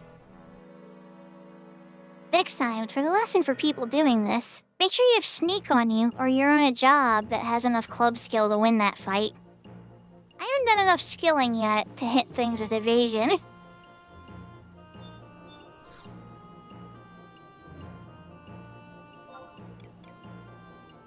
Yeah, no, I understand that it's a time to get there, you know?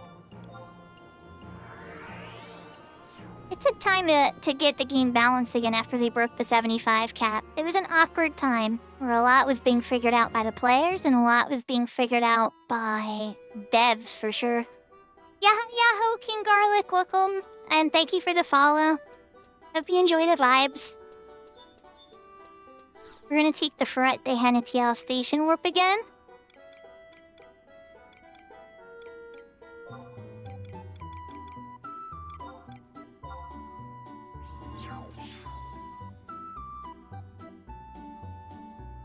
And hopefully we get the proper water fashte. Hypergamoth. Sounds like somebody's fighting Monster Hunter monsters in Rice. Hey, buddy. Hey, buddy. Well done. From here, it's a simple task. Actual water crafting. Well, thank you. And thank you for actual water crafting.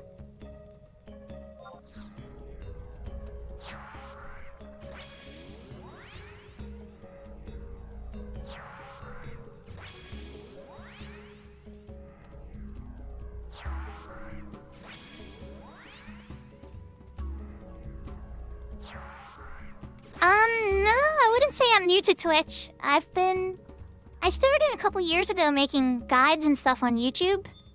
And then I've probably been an affiliate on Twitch for a little over a year.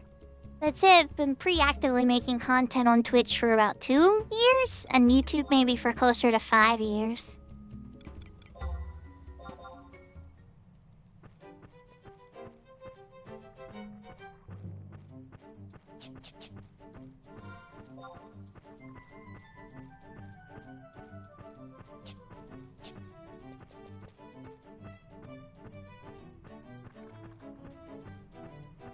We're gonna work our way west.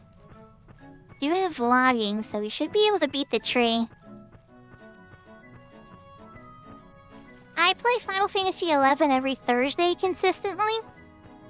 And then sometimes on the weekend. Unless there's another game I'm really into, like a book I can't put down. And then I'll probably push that. Like I was doing playthroughs of Final Fantasy VIII and Final Fantasy IX for a while. And I got really stuck on those, for sure. I played those all the way through. And I was doing a unique challenge for Final Fantasy VIII playthrough. I was doing an only magic run, where I had to use magic as the primary form of DPS unless there was no other option. And there was only 2 points of the game I actually had to use physical.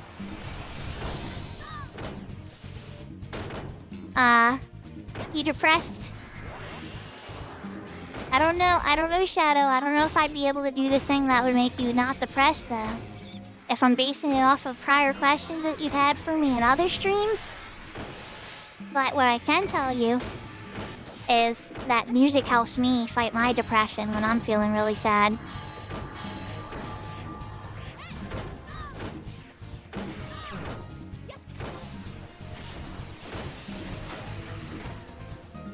Looks like Valley Girl made a couple friends, but the crabs... Well, they're not hitting me, so that's good.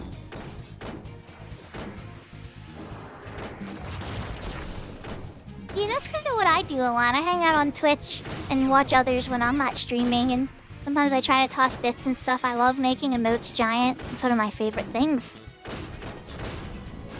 Like, yeah, you can do it for free on my channel, but like one of my favorite emotes to make giant is when Mia makes music emotes. I love this emote so much. I wish my emotes were this cool. I think I have some cool emotes. Like, where's my emotes? I love my dancing emote. On both of my dancing emotes, actually.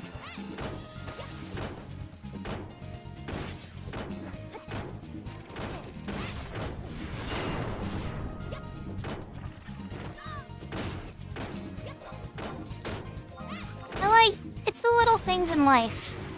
We let ourselves get so worked up over the things we can't control, you know? And it's like, try to focus on what you can control. And then before you know it, the things you can't control either eventually get better, or you move on to different goals and they don't matter as much.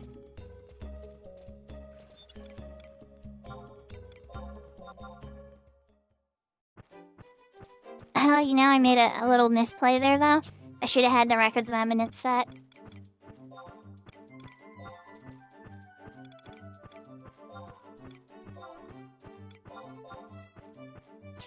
And it's yellow. And it's yellow. I'm running right into a lair reef. Not what I wanted to do. Other way. Seraphina always keeps herself busy. It's rare to see Seraphina only doing one thing, even when she's streaming.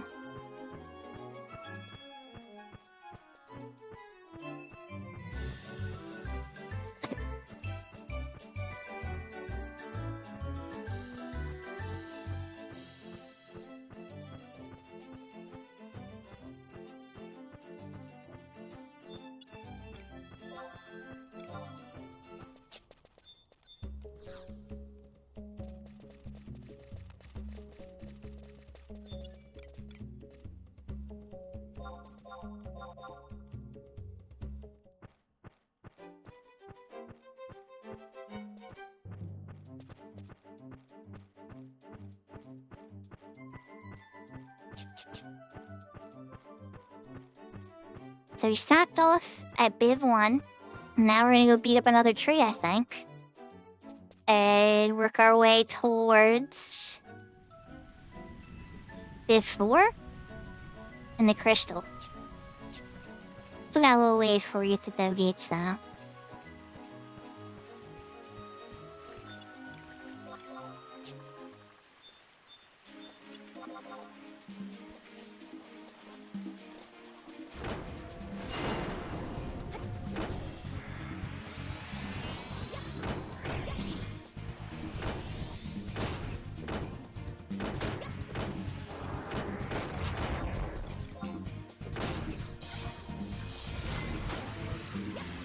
One way to get club skill pretty quickly, at least. I literally had 10 club skill before I started doing these.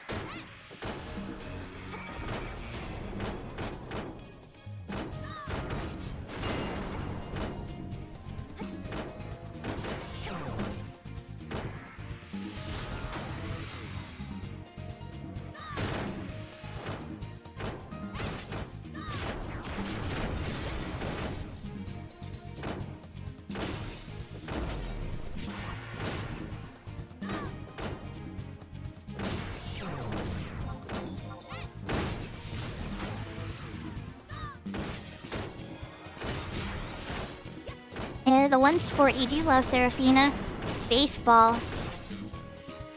I get a little into football sometimes, especially when the Eagles get to the Super Bowl.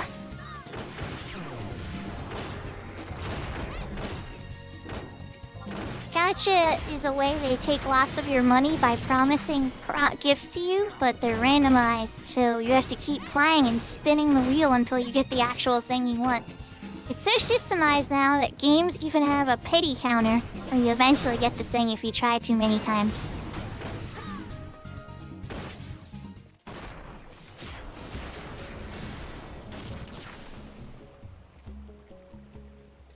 Do I participate in it? Sometimes if the game is cute enough.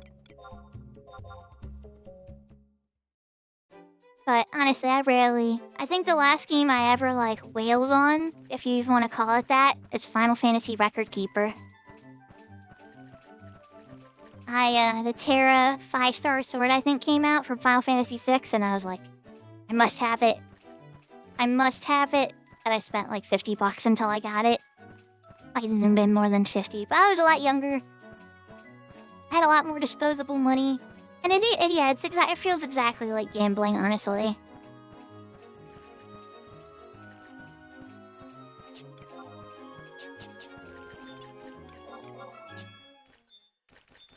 At least you don't get real money though, so gambling is potentially more profitable. Oh, this is the top of the upstream. Downstream.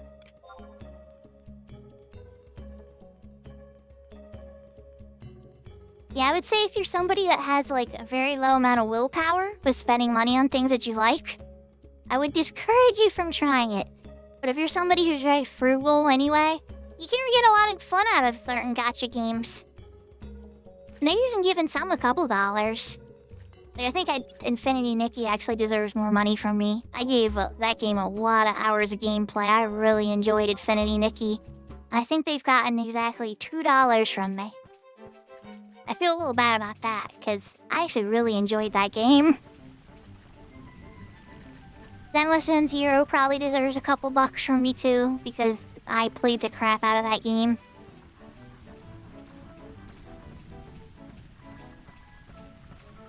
If I had to pay for how many times I listened to the Honkai Star Rail open, oh dear lord, I would be broke. Such a pretty song.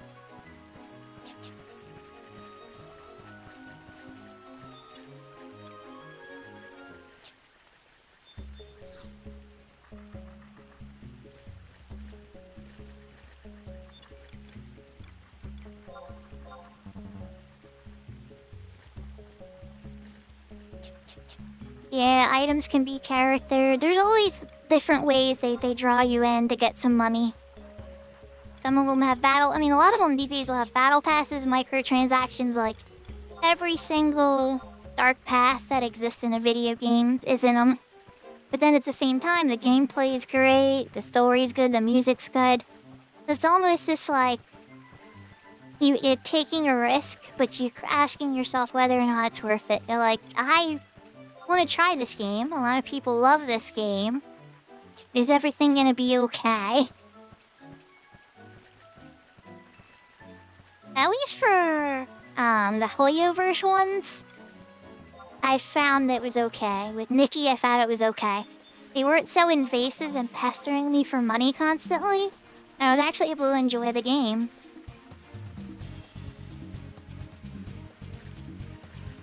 Yeah, exactly. It's like 11 too, you know? This game I'm playing right now isn't for everybody. It requires a lot of free time. There's a lot of grinding and stuff. Do I enjoy it? Absolutely. And I enjoy playing with people, and I enjoy its lore. I enjoy so much of this game. But do I think 11's for everybody? Nah, I don't. I think it's for people that really like to invest time into something and then feel the reward of that investment.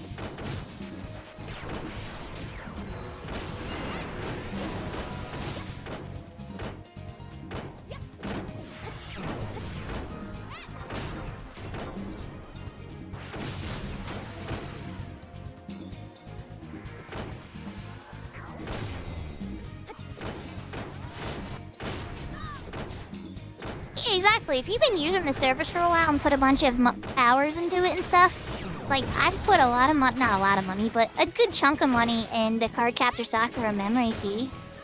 I really enjoyed that. That was fun. It's like a little rehashing of all the Card Captor Sakura stuff, and you get her little outfits, and there's like a little RPG battle minigame in it, a cooking minigame, and it's fun. It's a fun little romp. It was a very serious game, though.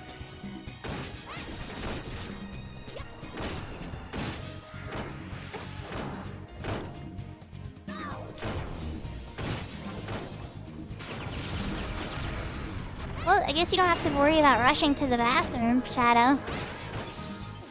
That's one thing. I mean, if you try to look on the bright side.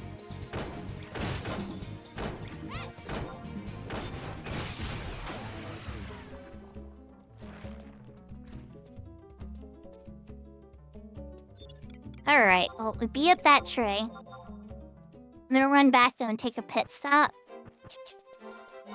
Wait, did I get 4? Yeah, I got 4. But I want to get that home point crystal.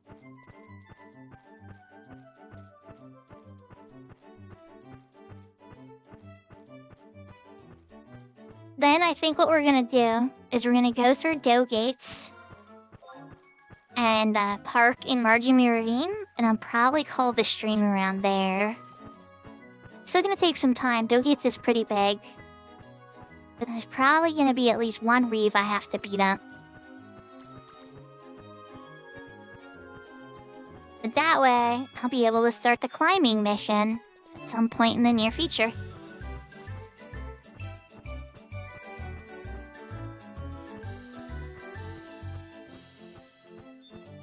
Yeah, set the records of eminence when I get in there for sure. It won't let me do it till I zone in though. And it adds it then. And there's the home point crystal. Perfect.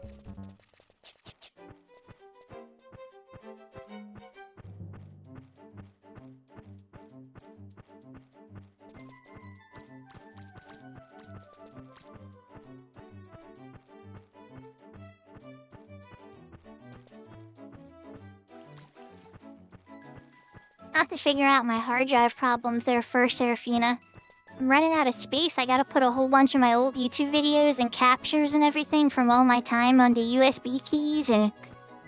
Or I need to order a giant NVMe with like another 2 or 3 terabytes. Well, 2 terabytes would probably be I don't know. Every time you think something's enough with computers, you fill it up, you know? So... yeah...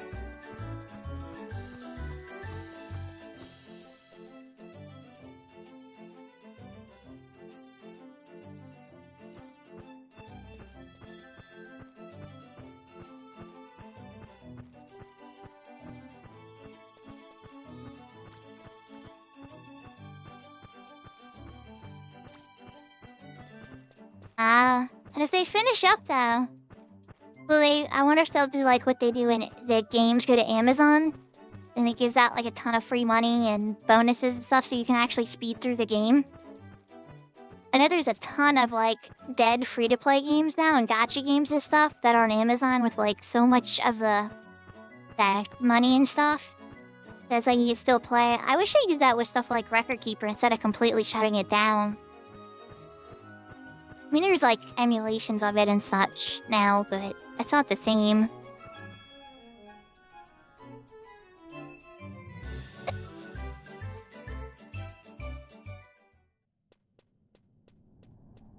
Or like, you really want to go into old gacha games? What about like Hello Heroes? Oh my goodness.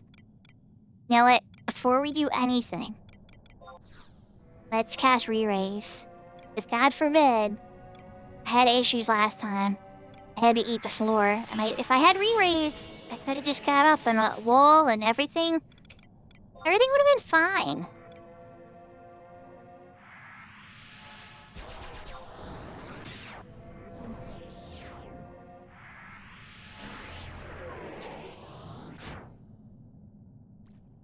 Okay. I don't have the official Dogits map, so we are doing this off of memory. And I can set the records of evidence.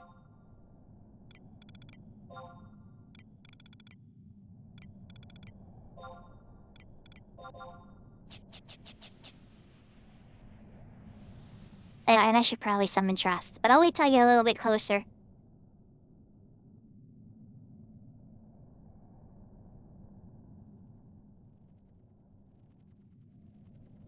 Yahoo, yahoo! Welcome back, Livy.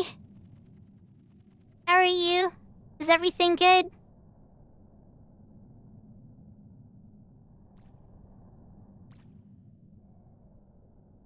That's a shame. Oh yeah, that's fine. It's not a rush, you know? I just wanted to make sure I coordinated times with you. And not like it even has to happen on stream or anything, you know? Not exactly the most entertaining thing to watch, I'm sure. But the cool part is then I can kind of talk the chat. That's always fun. I kind of put the controller down and I just talk the chat. But again, chat's probably like, we want you to play games. Oh, don't apologize, it's fine. But it's not my first character, you know? So I don't have that, like, powerful FOMO that everybody worries about.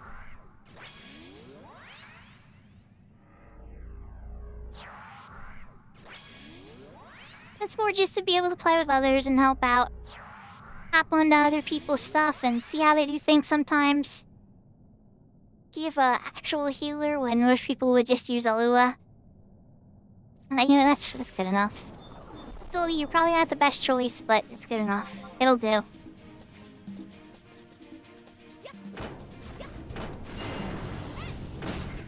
Let's get some more easy skill ups by whacking a tree.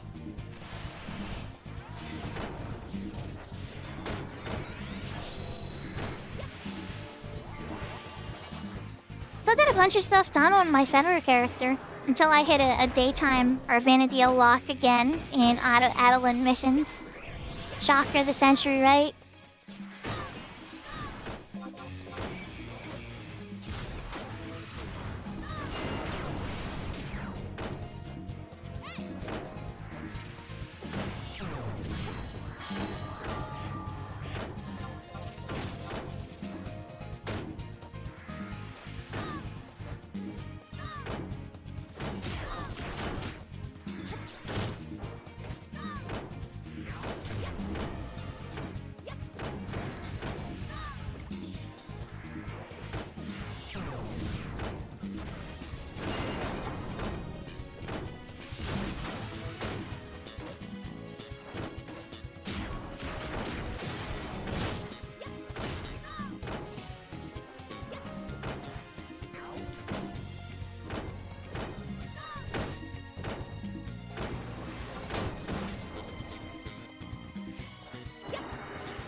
Hello, auto target never goes for the target you actually want.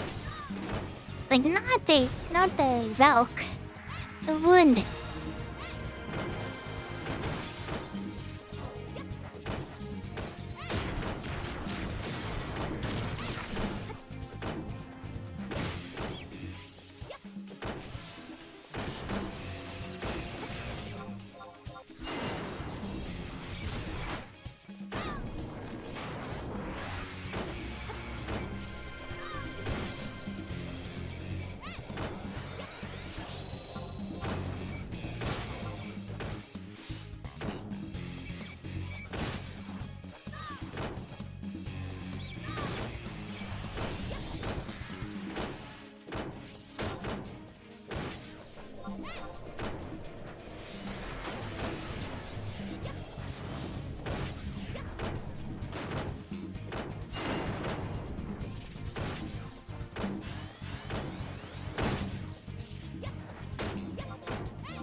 Oh yeah, I'm sorry, Pimo, I got distracted. I didn't answer your question.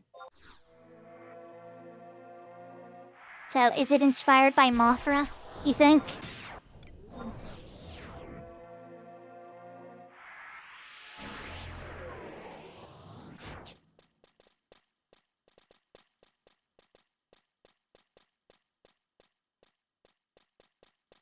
I don't know if I ever fought that one in Rise yet.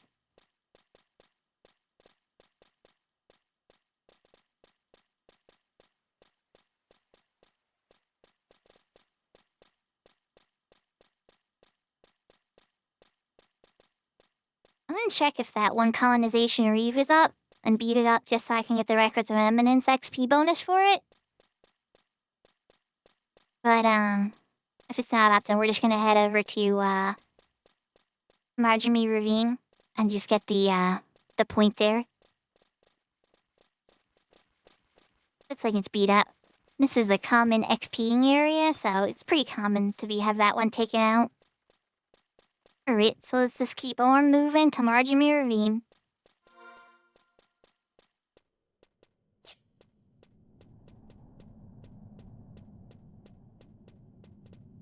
Saying Charette. Ah, that is Charette. Never mind. The cutter. Marjorie Ravine's up there. I was killing a role play. Yeah, but that's a climbing. And we need to go down anyway. Okay, alright, I'm done. I'm acting like I know the way, and I don't. I do, but I don't. Alright, so let's read this. Is the core that is action, the growth period. Suddenly only half of his body is grown up and morphed, so the other half is still really painfully immature. That sounds like a mercy killing. That sounds horrible.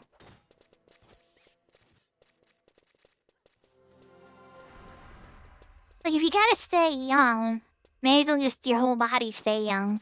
Be like half and half is... ugh. That's horrible. Or like, well, if you get old, then it's like you get old, but like, that does not sound pleasant at all. Is this just a dead end, or is there a way past this? Okay, remember, so let's go find out. Not just water. Okay.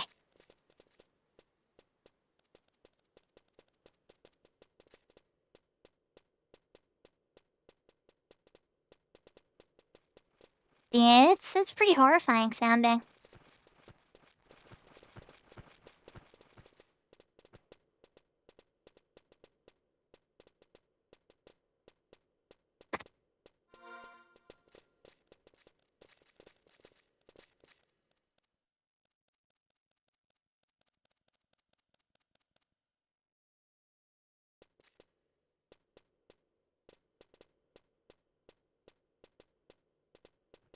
I'm getting lost in Doe Gates.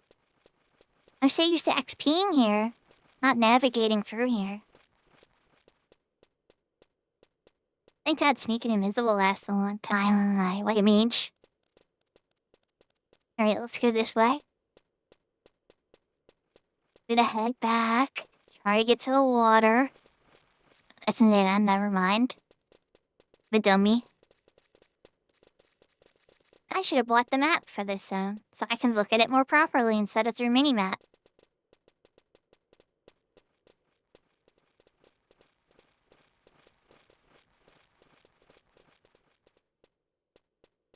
Not too expensive though, they add up. Well, actually in this case, I ran out of bailed. So what is that makes the gear interesting, Pimo? Okay, so it's based around the frenzy. There's one thing that they're really good at with Capcom, making like the armor sets very themed to the monster that fights them, or that you get them from.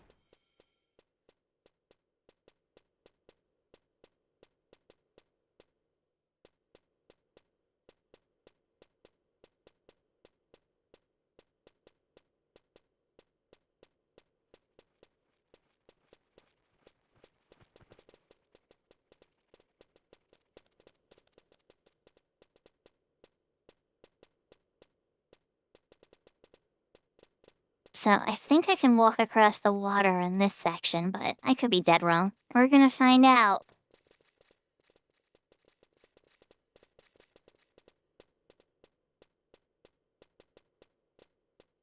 Minus 25 affinity crit. Oh, I don't like that. Oh, it didn't change. Okay. Okay, that went from wah to... Oh, I might be able to deal with that. I can't walk across this water, can I? That looks too deep.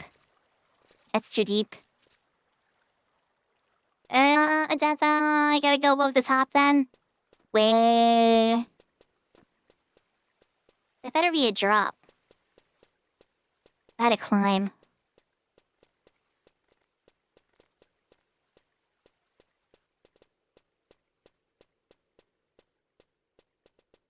I always take the other way too, but I wouldn't be doing that on tonight's stream. Almost already nearing the 6-hour mark there. That's a long one for me for a weekday stream. Void worms. I'm 121.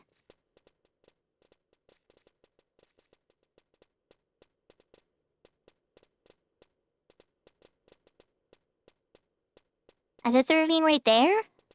Oh, that's the ravine right there. Okay, never mind. We made it, technically. I'm just a poopy head sometimes, especially as I'm getting tired. Definitely the ravine. So I walked right past it. I ran through all the good Apex camps. Trying to get over here. All I really just had to do was just run west a little bit instead of going south.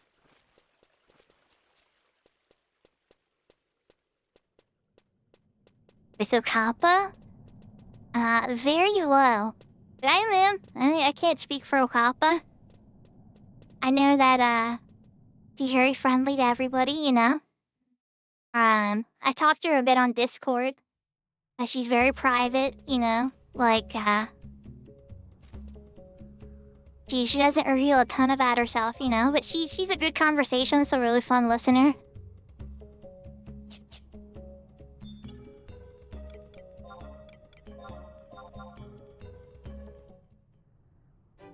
If I had to give any suggestion at all, right? When you work on your own confidence, right? And you find your own voice, you won't be seeking others. Others will be seeking you. People can, they can feel that in somebody. They can feel when somebody knows their voice, when somebody has that level of confidence.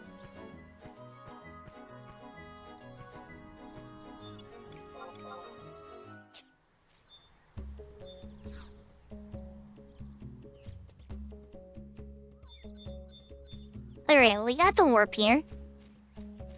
we're gonna talk to the guy. Control tree here to start the climbing quests. But we're not doing that today. I'll probably walk around the other side. Yeah, he drops a thing. Just come from the other side. So I'm gonna get more and more to think about at some point, too. Ill myself, but there, okay. Back to Adeline. Got water working done. Got through Ferret. Got through Doe Gates. And parts at Margin Marine. Now we just need climbing. And then get to Ursia. Smashing is nice, and ice pulverizing is good too. We aren't super rushed priorities just yet.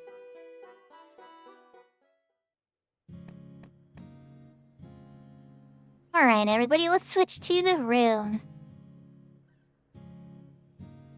I hope everybody had a lot of fun tonight. Let's put down the controller. Had a little bit of a long one, huh?